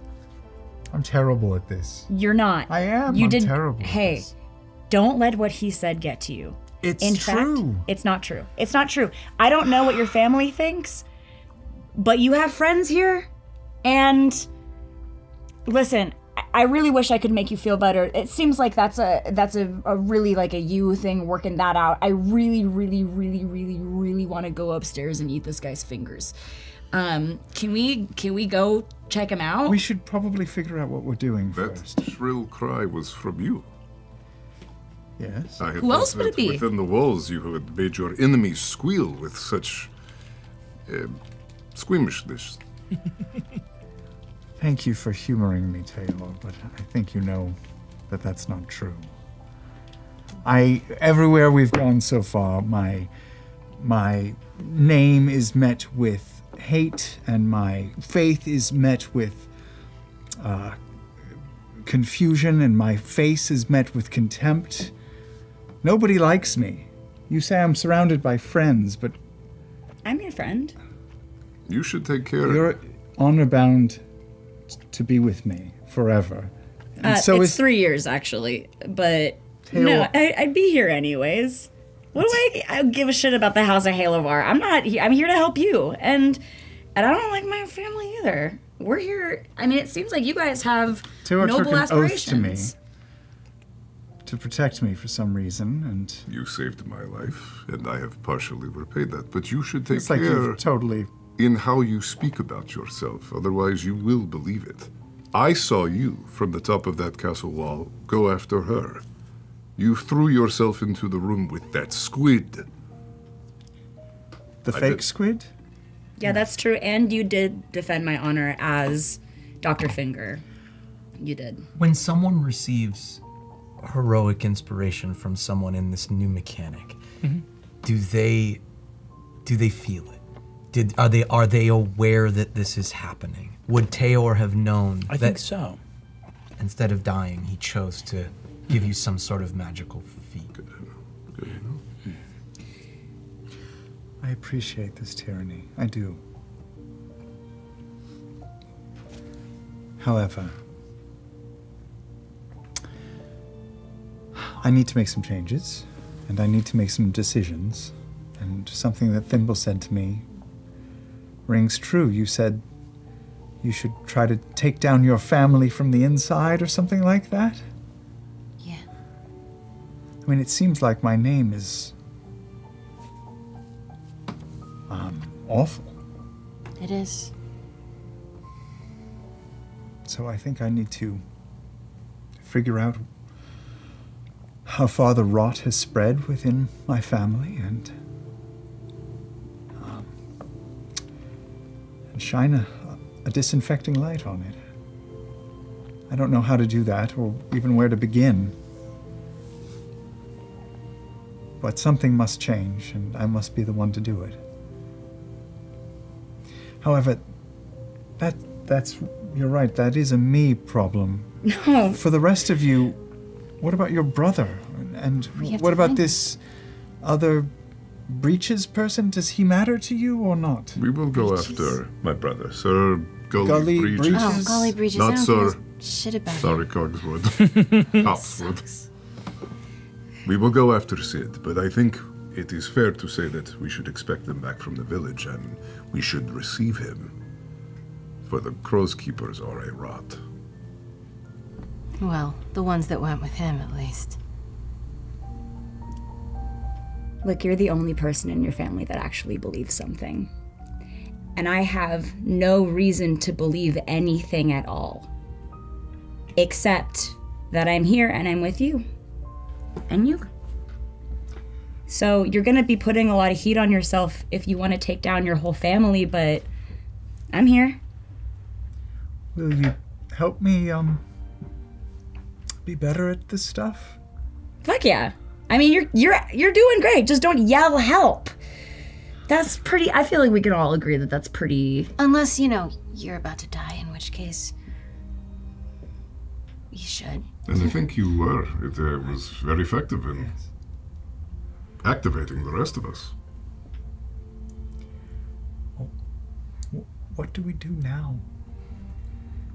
Well, We have a castle. That's nice. we have to go after Sid. We have a castle for like a night. Asleep. I don't know. This place just doesn't scream Halav out of me. Well, here's my question. I mean, you guys have an actual team that you're fighting on. Why not have it be the Torn Banner? I mean, I think that if we're going to try to take down your family, it has to be as covert as possible. They can't know that we were interfering here.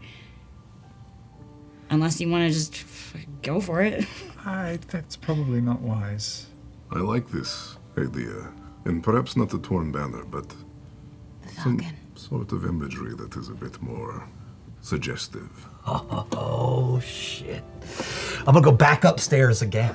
And hopefully be successful. He likes to poop on the tower before.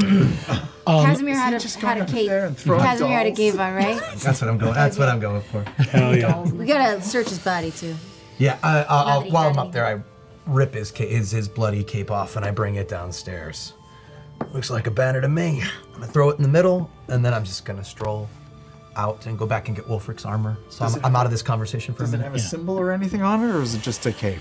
Casimir's cape, no. It doesn't. It's just. It's beautiful. Thick black cape, crow mantle. You see that he has a bag on his person that has about 220 gold pieces in it. He's he's wealthy. Oh, I'll take that if you don't mind. I mean, I just paid these gentlemen. I should be Sure did that reimbursed. in your own don't you money. think? That was stupid. So you get 60 gold back, and then the rest goes into the. No, Sure. I don't give a shit. I don't carry gold anyway. We should decide right now if there is someone among us who will be responsible for the funds. I don't think. Pardon me. It should be you. I feel like I should nominate myself just because I've handled the most amount of currency. Is that all right with the rest of you? Sure. I will happily share equally, but. We know. And if we are hanging this banner, this black cloak, again, just from personal experience, you guys notice that there's a Candescent Creed symbol on my cane, on my sort of armor. somewhere everything, on you. yeah. Branding is really good for spreading your message, even if your message is fear. We might want to choose a color or a symbol or something that we can show to strike fear in the hearts of our enemies. Come back in with Wolfric's armor, start lacing him up. Anyone know how to draw? Do you know how to make the symbol of the falconers? Yeah. Okay, I'd like to poison spray into a puddle. Hell yeah. And be like, this will bleach the fabric, probably. Oh, that's smart. Jesus. Straight from splatter. Are you gonna just blat onto the cape, or are you in the puddle? No, in a puddle.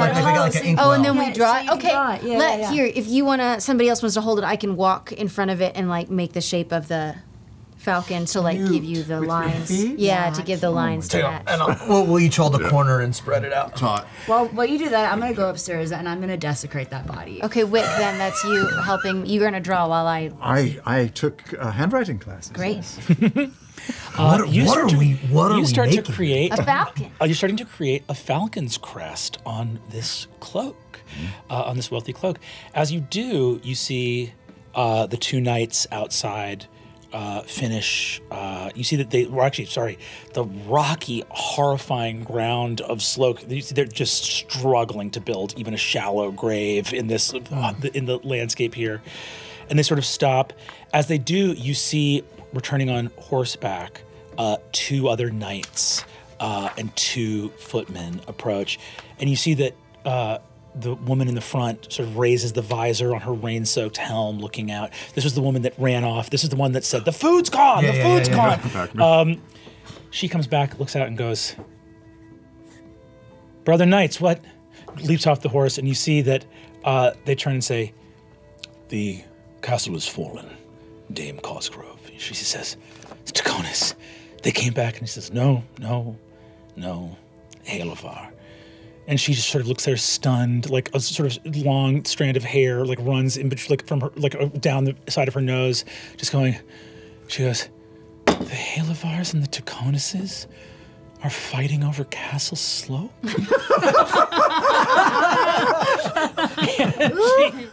And you see Sir Finch goes, "Winifred, your hometown, it's coming up in the world." And you see, she falls to her knees, and she says, "The Baron." You see Copswood says, "Dead." And he points up to the corpse sliding over the wall. She goes, "A demon!" And you see, she goes, "The demon's with the church. Look, the important thing is he's gone. The Baron of Sloak is gone. So did he name an heir?" And you see that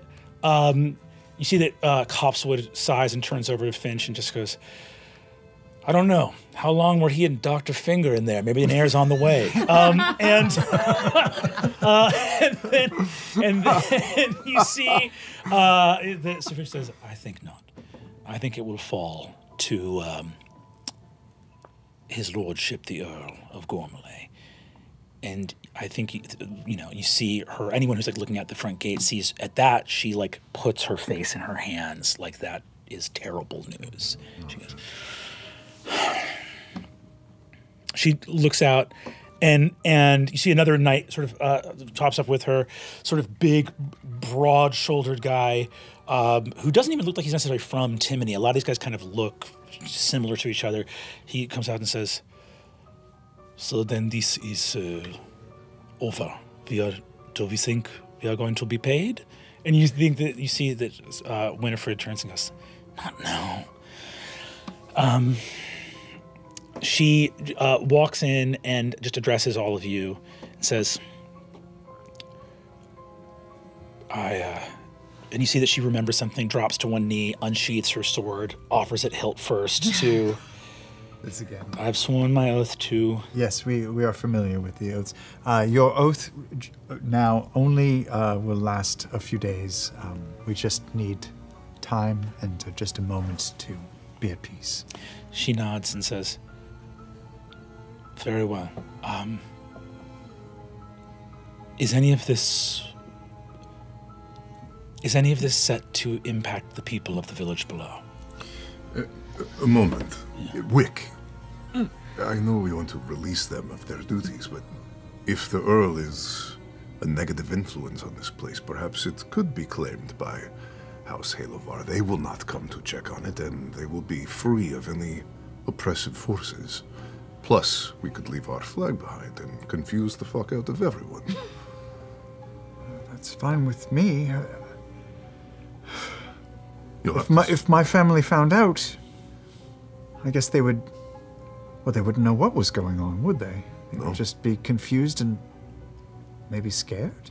Have you ever had knights swear allegiance to you before?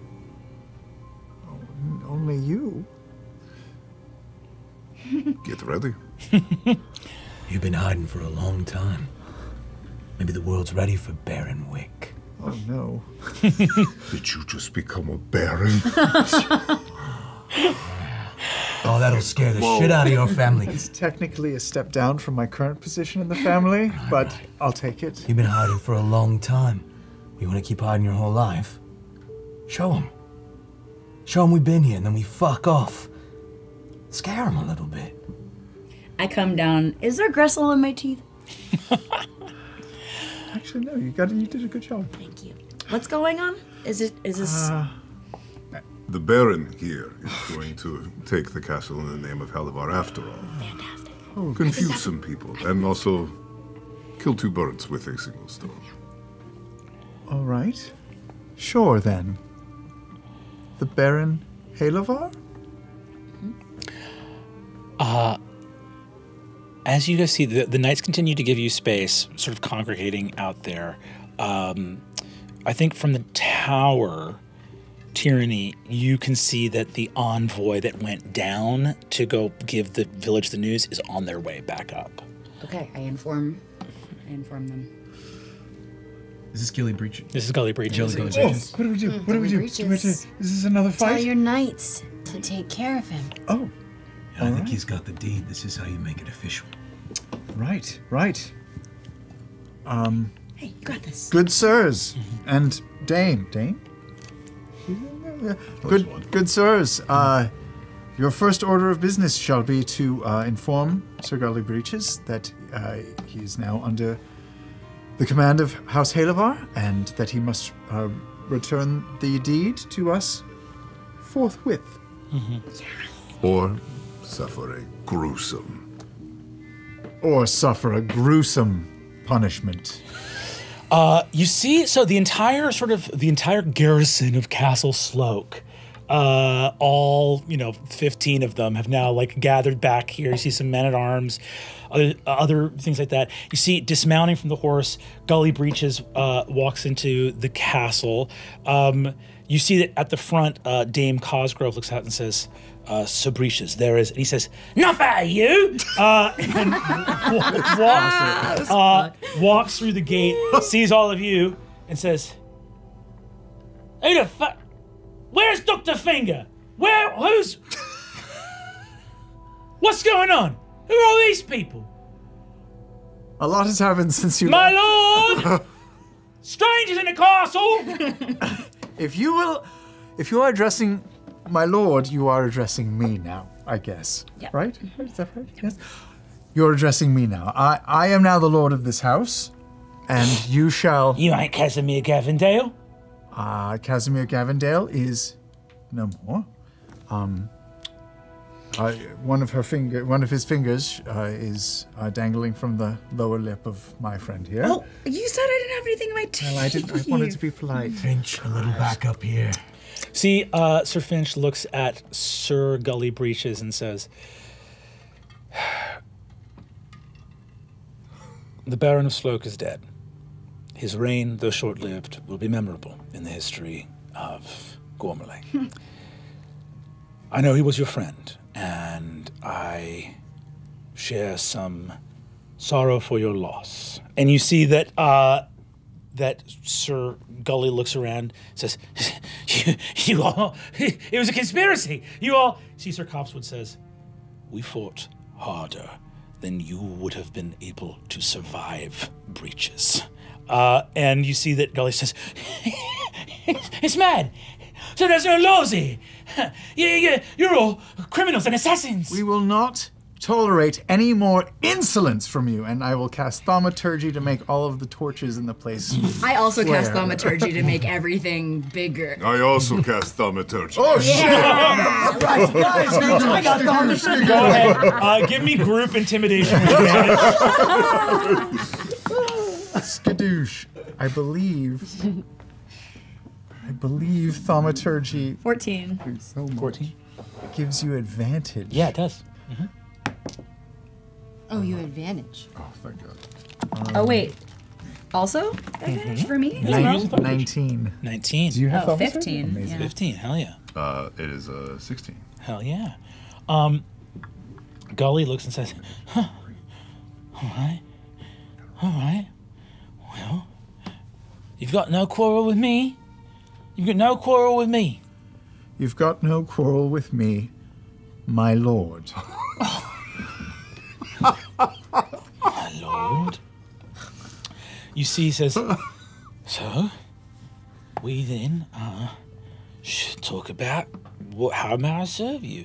Talk about a contract, talk about... You see Copswood goes, there are no contracts. There's an oath. You swore it to the Baron of Sloak. This is the Baron of Sloak. And you see that Golly just goes, all right. Then there's no problem, my lord. No problem at all. I didn't think there would be. Now, please take your leave of us. We have Hand much over the to cake. discuss. Oh, that too. Yes. What? And also, this robe. This robe? You wear the feathers of the crow. He undoes his cloak, drops it. You can see as he's disrobing, you can see that the this armor is way too big for him, and that it's like cutting into even just like the rounded edge of the pauldron as he raises his arm, is like pressing and clipping his neck against the other armor piece. Just, takes the cloak, drops it on the ground, says, "Shall I hand it to you, or to someone who can carry it?" I can carry it.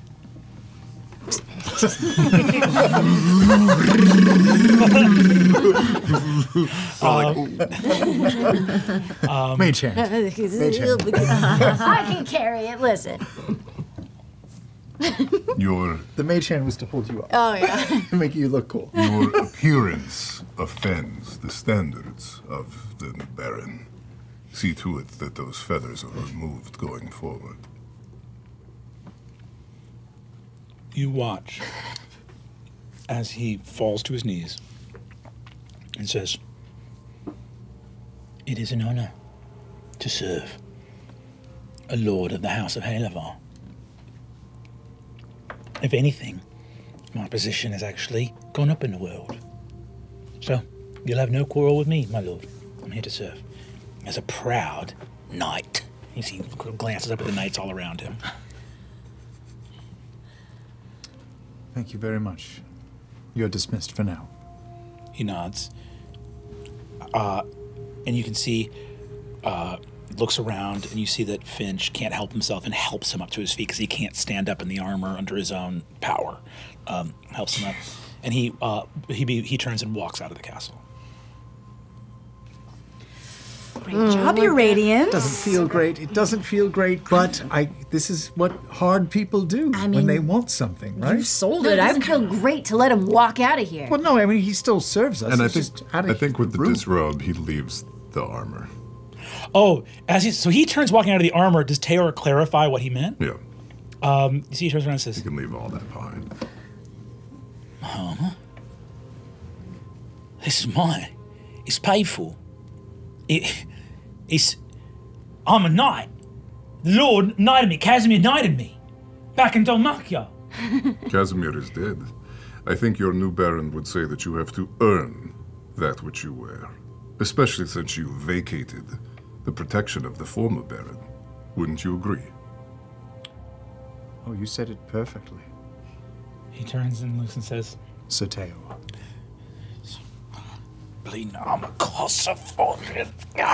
and starts to piece by piece take it off. And you can see really in Gully's eyes as he looks at it, the real thing that he's focused on is that for the first time in a long time, he had something that let people know he was wealthy. Even more than, and you can see, like, why would you wear this thing that is slowing you down this much?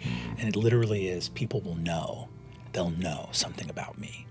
And you look at all these knights, most of whom are just wearing like rusted chainmail or a single breastplate, like padded armor soaked against the rain. The two other knights that have come up with him, you see one of them looks like a much younger man who's like maybe not that battle tested, but the other guy who definitely is a more battle tested knight, he's big, like 6'4", fat but like broad, huge arms, got this big gray beard. You can see he certainly should have retired by now. Like he's like past the age he should still be doing this. But you see he looks out, and you can see that his arms look like he's a mighty warrior, but the armor, the harnesses are strained, and you can see that their little holes have been made like new in the little leather straps to like let them buckle at a place where they can kind of still. In this space, we're seeing these soldiers that we've been engaged with, but this is a castle, a manor, a courtyard. Is there anyone in the immediate vicinity that feels like a vassal or a cook or someone, an attendant of something in this castle? Are there servants here? Not a one. Nothing. This was a ruin. I mean, this was a ruin. Yeah. As you are looking around, you see Dame Cosgrove looks over and says, hardtack and salt beef with the mule, or we can impose on the village for some fare down there. Not needed. Yeah. We'll take the mule food. All right. You see she looks around and says, Brother Knights, to our first feast here in Castle Sloak, I'll go get the hardtack. And she walks over, and looking around, you see the big guy turns to you and says, "Right, sir." Gets down on one knee. "Big Tom Holly." And you see he goes, Harley. Holly. Holly. You see he goes, "And I offer you my sword. You can kill me if you like." Yes, we've gone through this a few times now. That won't be necessary. Keep your sword. You are under the service of them. And the other young guy does the same thing as well and says, "I offer the same, my lord." You I will kill. He looks at Just kidding. This kid is 17 and bursts into tears. No. That's Baron humor. That's Baron humor. Baron humor. Yeah, Baron humor. Should we ask how we would expect to find Dame Morgane, or where she would? Yes, of course. Feel free. You're the captain of the guard. Captain of the guard. Baron, you honor me. We are expecting Dame Morgane. Where should we expect to receive her? You see that Dame Cosgrove, everyone sort of looks to Dame Cosgrove, because this is who the question's being directed at, and she says, I do not serve with a lady knight by the name of Dame Morgane. Do you know? The name is unfamiliar to me.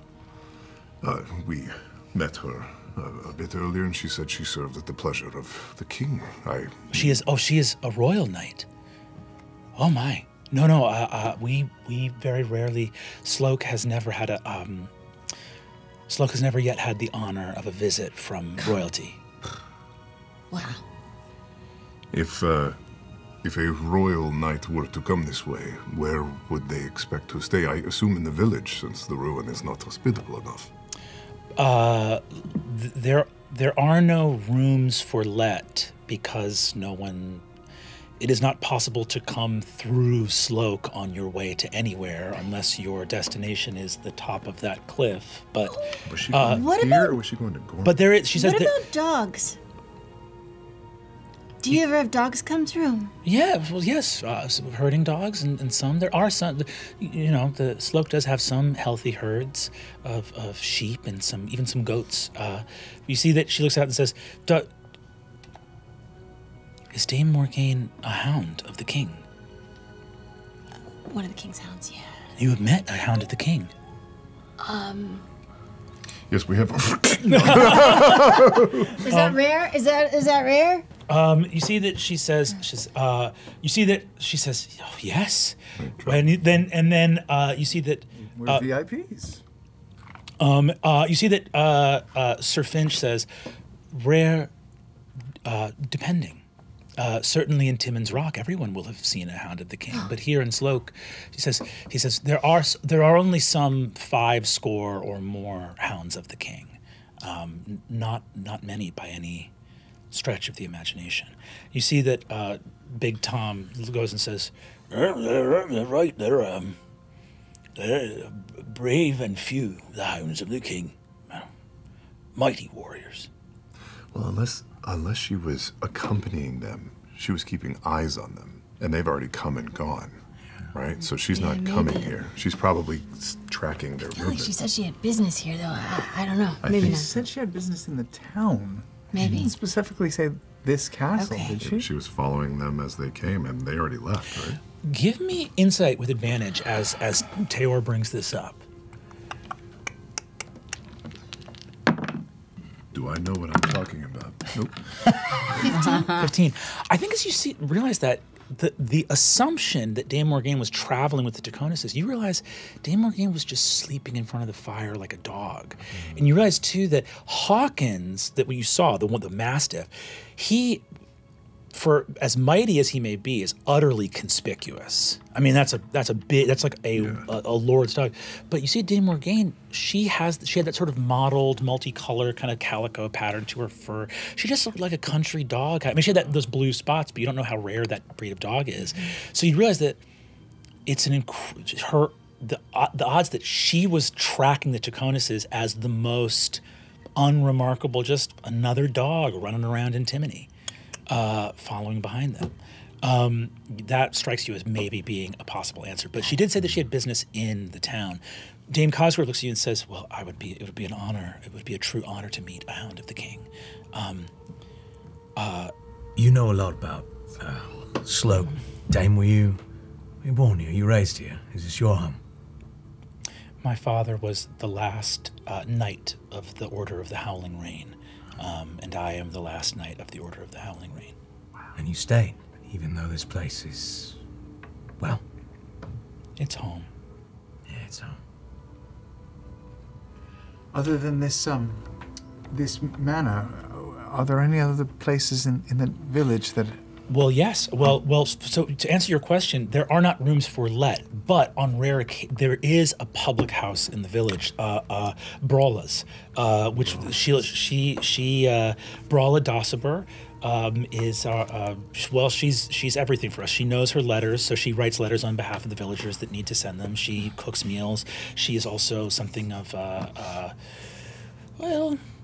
she knows a kind touch of the ways of herbs and plants. Some say that she can look out of the side of her eye at someone and give them ill luck, but she is a good friend in the village and keeps a well-tended shrine for dogs, for hounds passing.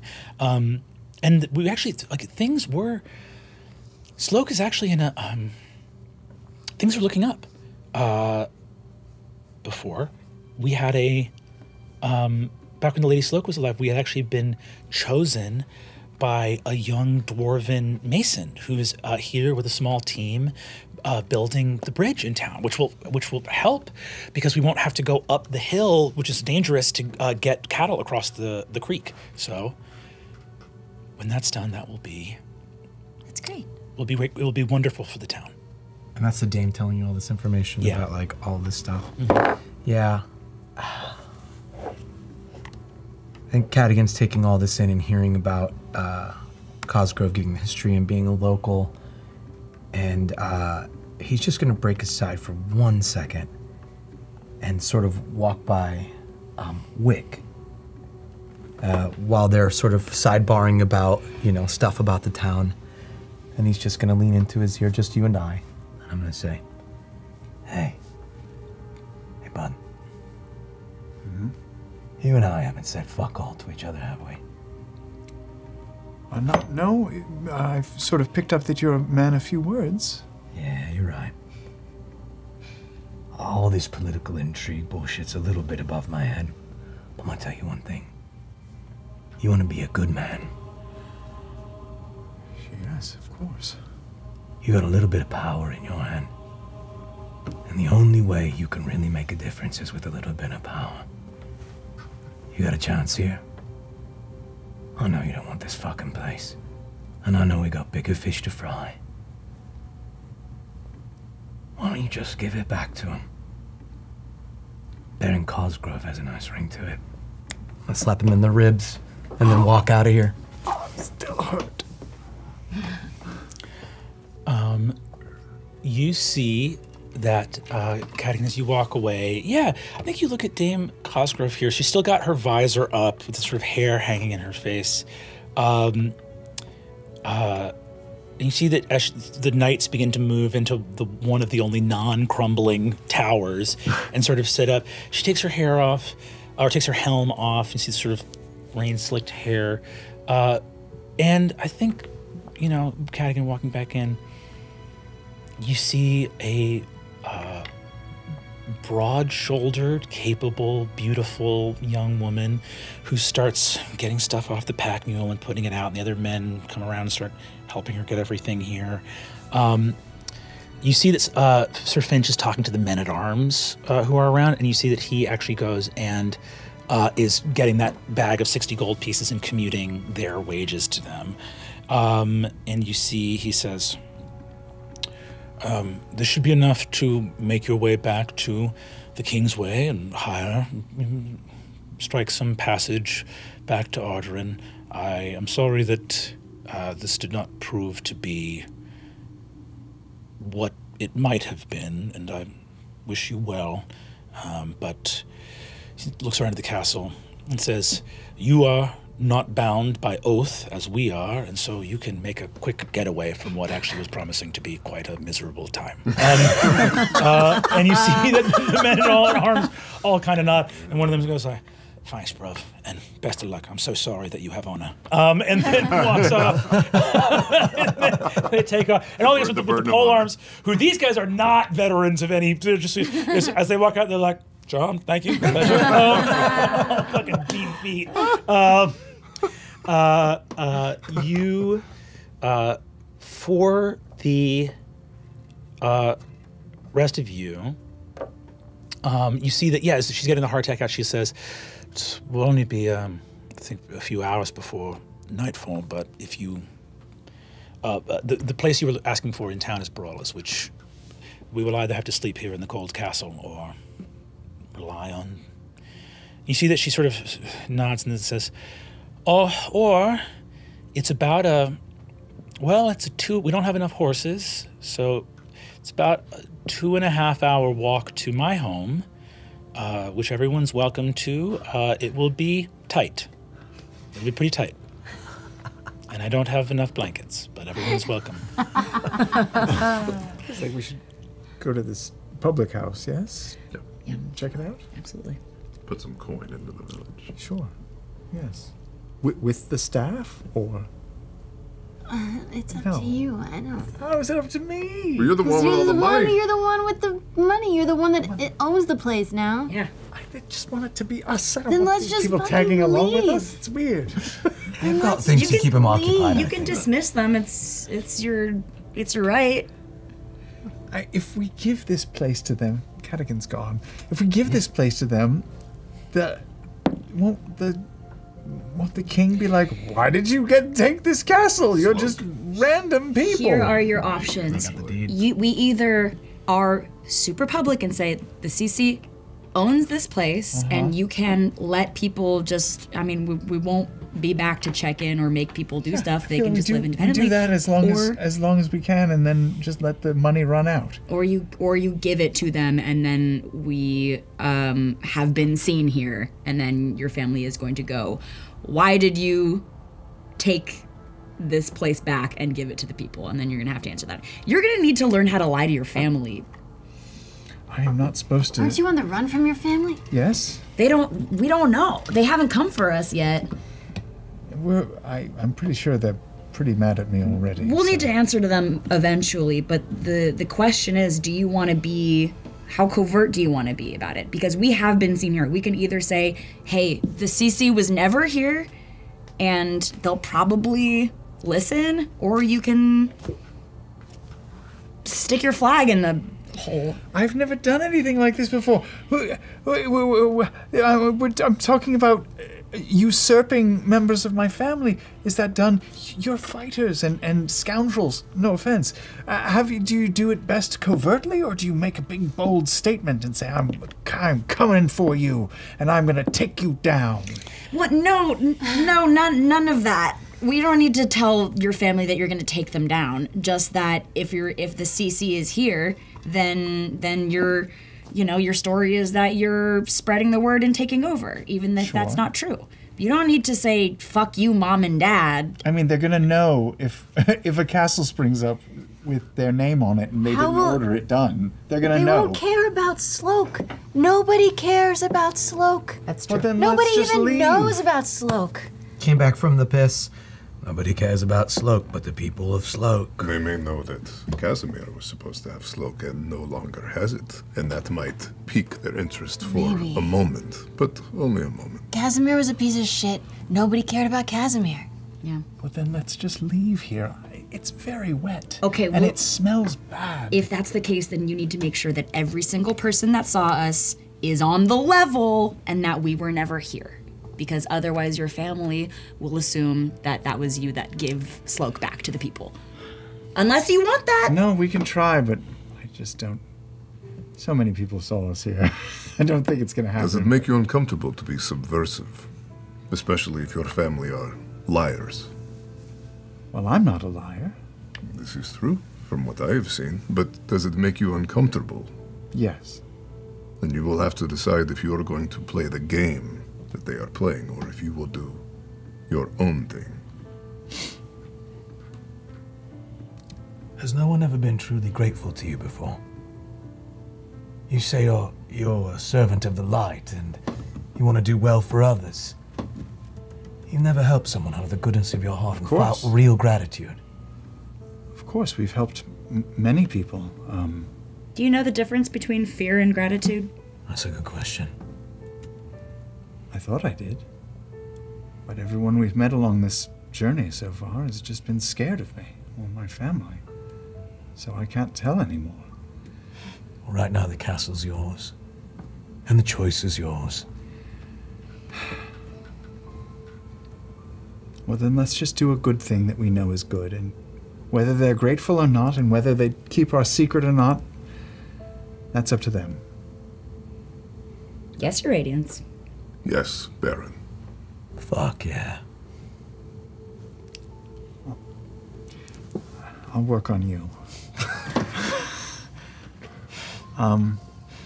Who do I bequeath it to? All of them? I think the last knight of the Order of the Howling Rain might be a good target. The Dame? She's local.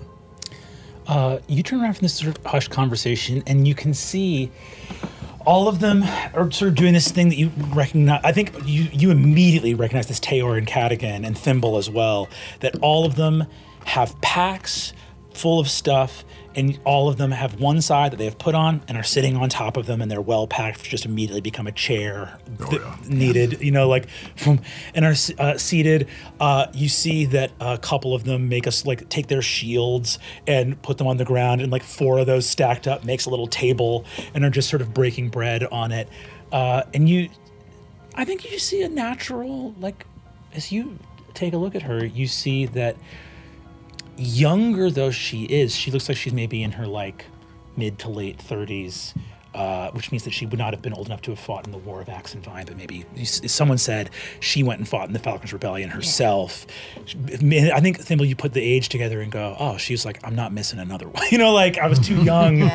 And so you see that she is smiling and has an ease. The people that are here all look to her for providing answers of some kind. You just see her kind of have a natural ease of something that people like Casimir Gavendale or Gully Breaches will never understand, which is people look for leadership in the people that are looking to them with trust and a sense of being there for them.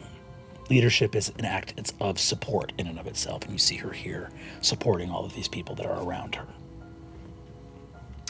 Dame Cosgrove, is it? Yes, my lord. And you see she stands up at attention. A decision has been made. After conferring with my parliament, we have decided to that we are going to vacate this castle and be on our merry way. But in doing so, we would like to bequeath it to you and present you with the deed to this place, trusting in you to take care of it as you see fit, to share it with whom you see fit, and to make it a place, hopefully, that does good for this community and for your own name.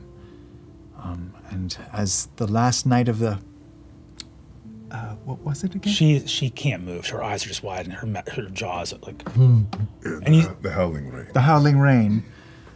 This shall become the Castle of the Howling Rain, I suppose, or whatever you'd like to call it. I'm gonna fly over to you.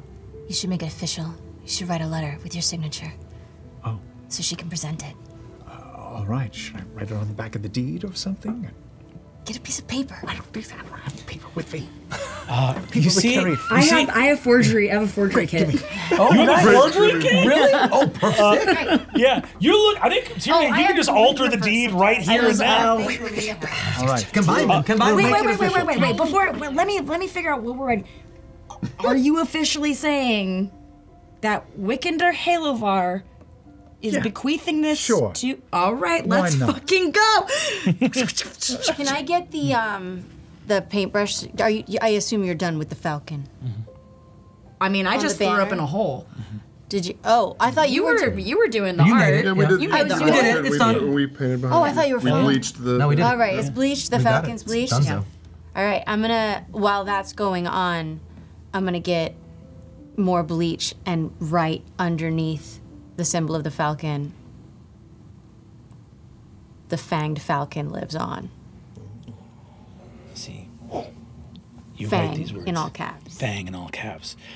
You fly that banner. You inscribe this deed. I think, Tyranny, you take your forgery kit. You see, she looks and says, you don't know anything about, We know that you have honor, and we know that you, we sense that you speak true, and you've done nothing to imply that you're anything but guided by illumination and radiance. Her eyes well with tears, and you see that Sir Finch stands up, helm at his arm, and says, "Long live the Baroness Cosgrove of Sloak." And you see that the knights all get up, helms off. All of them turn to look at you. I think you see Copsewood, the guy who was the most aggro, who fucking Kattigan sidelined, who was like going round for round with Taylor and the thing, looks over at you with this sort of stunned. He actually doesn't even look at Winifred. He just looks at you with this stunned look of amazement, of just seeing an act of madness and generosity, of something that I think you just see a guy get the first piece of information he's gotten in a lifetime that does not support his cynicism. Codswood, look up there. And it's Thimble hanging up the thing with her ominous inscription. He's like, you know what that is? What's that? That's the Staniel of Sloak. He laughs and smiles and says, "We heard its cry. I will not sit idly by while I hear it again." He kneels to Winifred and says, "To Baroness Cosgrove of Sloak, the Lady of Castle Sloak, and to the benevolence of the Lord Wickander." And you see they smile and nod, and there's a big cheer that goes up, and she says, "Has the deed? All right. Well," she looks out and says, "I can't." She starts crying and says, "I can't possibly afford all of you. I don't know how it was going to happen otherwise, but I'll find a way, and we will." And you see that Finch waves his hand and says, Our retainer is remunerated for the time being, and I am happy to work at a heavily discounted rate when I believe in a cause." And you see that he smiles and says, "Envoy to," you see he sort of looks out and says, "We'll have to plan envoy to Talbreeze Lee, which we were already doing with the late Lord Gavendale, but this all looks very official. Thank you, sir. I appreciate it." As the knights sort of cheer and clap, I think that you look at all of them.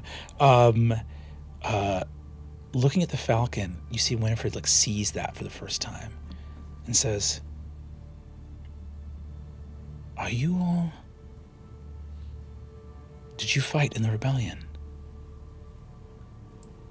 Under the Yazzie. The Yazzie Fang.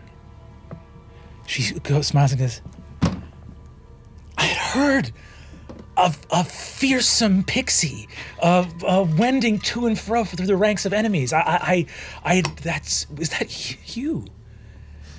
She smiles and says, "You fought with the Torn Banner." Us three did. Well. To you do I owe my future, and to the three I of didn't you. fight with them, by the way. I didn't know if you could pick that up. Okay, yes. To you, Lord Halevar, do I owe my future, and to you three do I owe each breath I have drawn since the Torn Banner saved my life when I was a girl of only 17 years of age. It is a strange thing how fate moves upon the world. Or if it is only chance, then it is a chance I welcome. We have been driven so deep underground, but we cannot be extinguished. We cannot be removed or destroyed. I know there's very little that gives hope in my hometown, but I am here now, and I have been visited by you. So perhaps if the strange and magical wonders you bear would come to a place like Sloak, then yes, anything is possible. Thank you. Thank you. May the beam reach you. She smiles, and then turns and says, "Where will your business take you now? If you believe that Dame Morgaine, a Hound of the King, may well be in town, then there is a hound shrine in the village aside from the public house there. We may all go if you'd like. We're probably gonna..." You see that Big Tom Holly goes, "Right, well, we'll have to tell him that we were wrong about 45 minutes ago when we said Casimir Gavendale was the Baron of Sloak.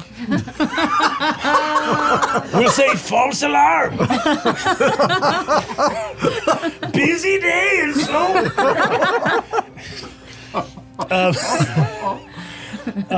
And you see, she says, "Yes, we've eaten. I think let's head down if we can." As you guys get ready to head out of the castle, one of the horses is gone. Mm-hmm. Fucking gully breaches. No.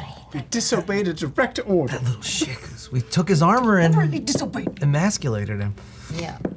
Yeah, he's riding naked. Yeah. He'll stand out.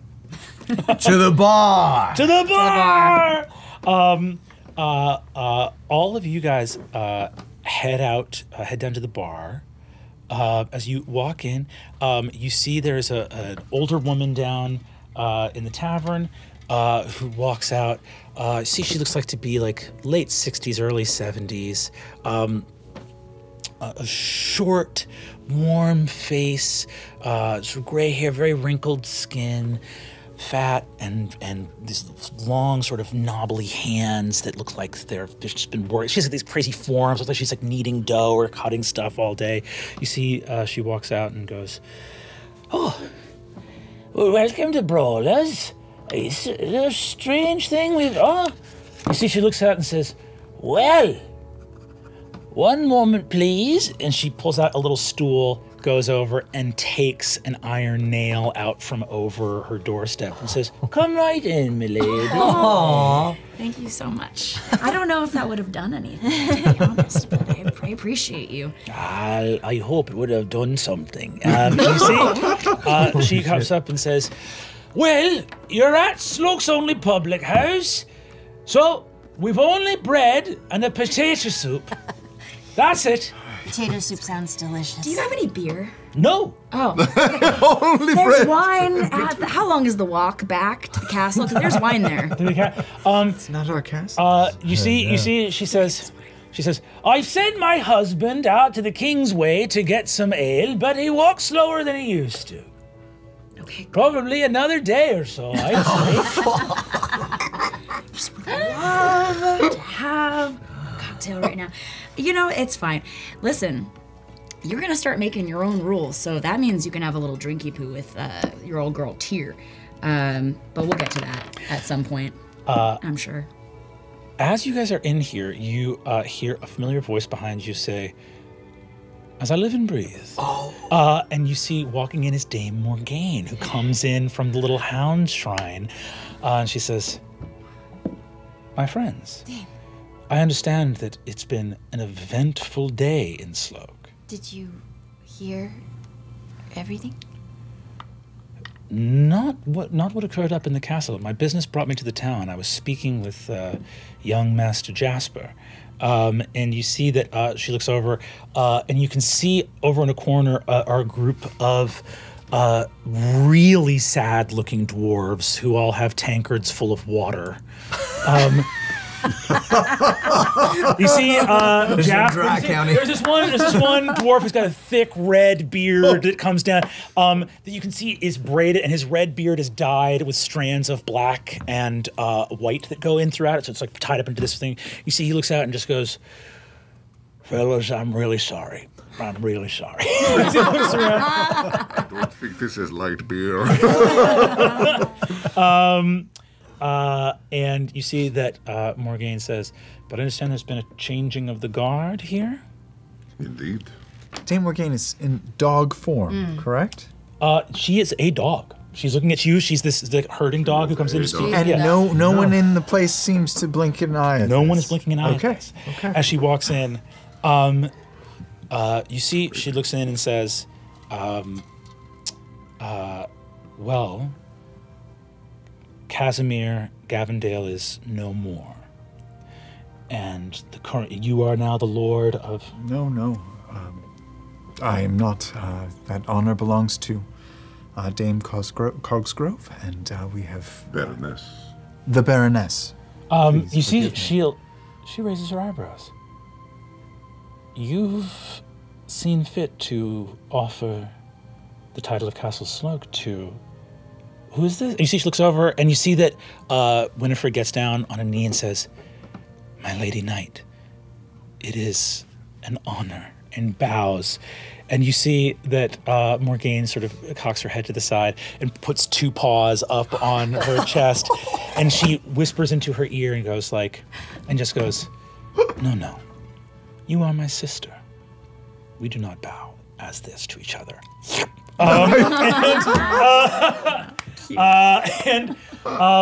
You see that she turns and says, "Well, Baroness Sloak, we must speak, you and I."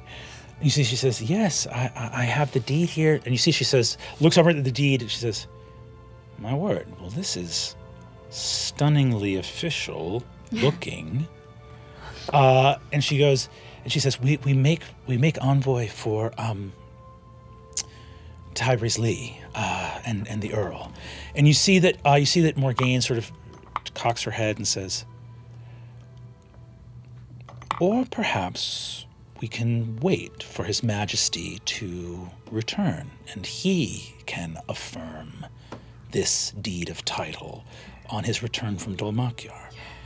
You see that she looks up at you guys, Dame Morgaine, and nods and says, "This is quite a salvaged state of affairs from what seemed this morning quite bleak. Are there any other loose ends?" Yes. Dulcidamere. The lion folk. Yes. He was no longer with the Tacones when they arrived at the castle. The Tacones split their caravan, heading from the tavern. Half their number came here to Sloak. Which way did they go? North, Kingsway, towards Tybreeze Lee. I can try, if a business here in Sloak is concluded, you see she looks out, which I think it will be soon. You guys look out and see that one of the horses, the missing horse, is tied up outside, Gully's horse. Looking out the window, I think you see that long terrain. It's like farther away. You look out and see with some like stolen clothes, essentially, Gully Breeches is just tearing across this like puddled landscape. As he is running, you see that Dame Morgaine looks out and says, "No, he's showing off. That's much too much of a head start." From the wood line, you see a mastiff. Yeah, dude, yeah! Now he's showing off? Come on! It turns around, and you see this mastiff through the air, honestly with form very similar to Kattigan's, hit this guy's back and just stand on him in the puddle. As he stands there, and you see, you hear a booming voice from that field as Gully is in the like several inches deep water say, "You doffed your armor. Let the world see as you feel its weight one last time." And you see pushes into his back, keeping him underwater. Jesus! He says, Fuck that guy! you see, he just stands on him in the water, and then turns around and lopes back after his work is done. Good God. Returning here. Yes. That master hot as fuck. You see, he walks in, his eyes dart over to you, and once again, the pixie from the tavern. You see Dame Morgaine says, "May I introduce Sir Hawkins, Hound of the King." Hawkins turns to all of you and says, "I understand there has been a change of fortune in the rainy fief of Sloak. Is it so?" Oh shit, you're right. That is a talking dog. Yeah, that's correct.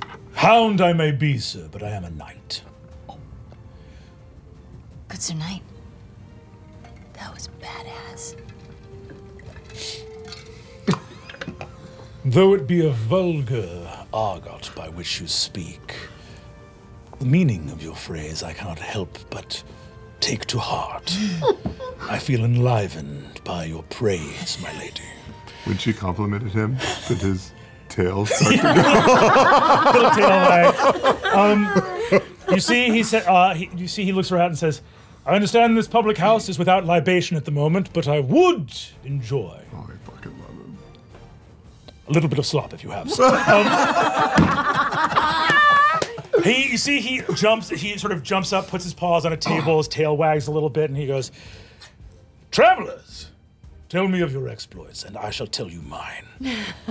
There is great adventure afoot here in the realm of Timony, and we must speak, I believe, sir, of your brother, and how to wrest him from the clutches of House Tacones." And that's all for this episode. So good! Oh, man! So good! We're traveling with doggies. Doggies. This is a two-dog town. Oh my God. Now he's just showing off. Trick him. Trick him. Oh my God. You guys did it. You saved Sloak. Oh Yay. You became a baron. And gave it up. I can't believe that they'll say what's the shortest barony of Sloak? And they'll be like, well, Casimir Gavendale. Like, no, he's second. The actual shortest was 20 minutes. Where Wickander Halavar was the Baron of Sloak. Heat's on you, Sam, and great. by proxy, Bring me. Let's fucking go, dude. I fucking love it. Well, we got new Baroness. We got some doggies. We have hope for the first time in a long time in rainy old Sloak. And the only question that remains is it Thursday yet? I love it. Great job. Holy shit. Crazy So much fight. happened. So much happened. You guys did it. Brennan, that fucking mastiff is the shit. So he needs a pipe. Yeah. We need to get him.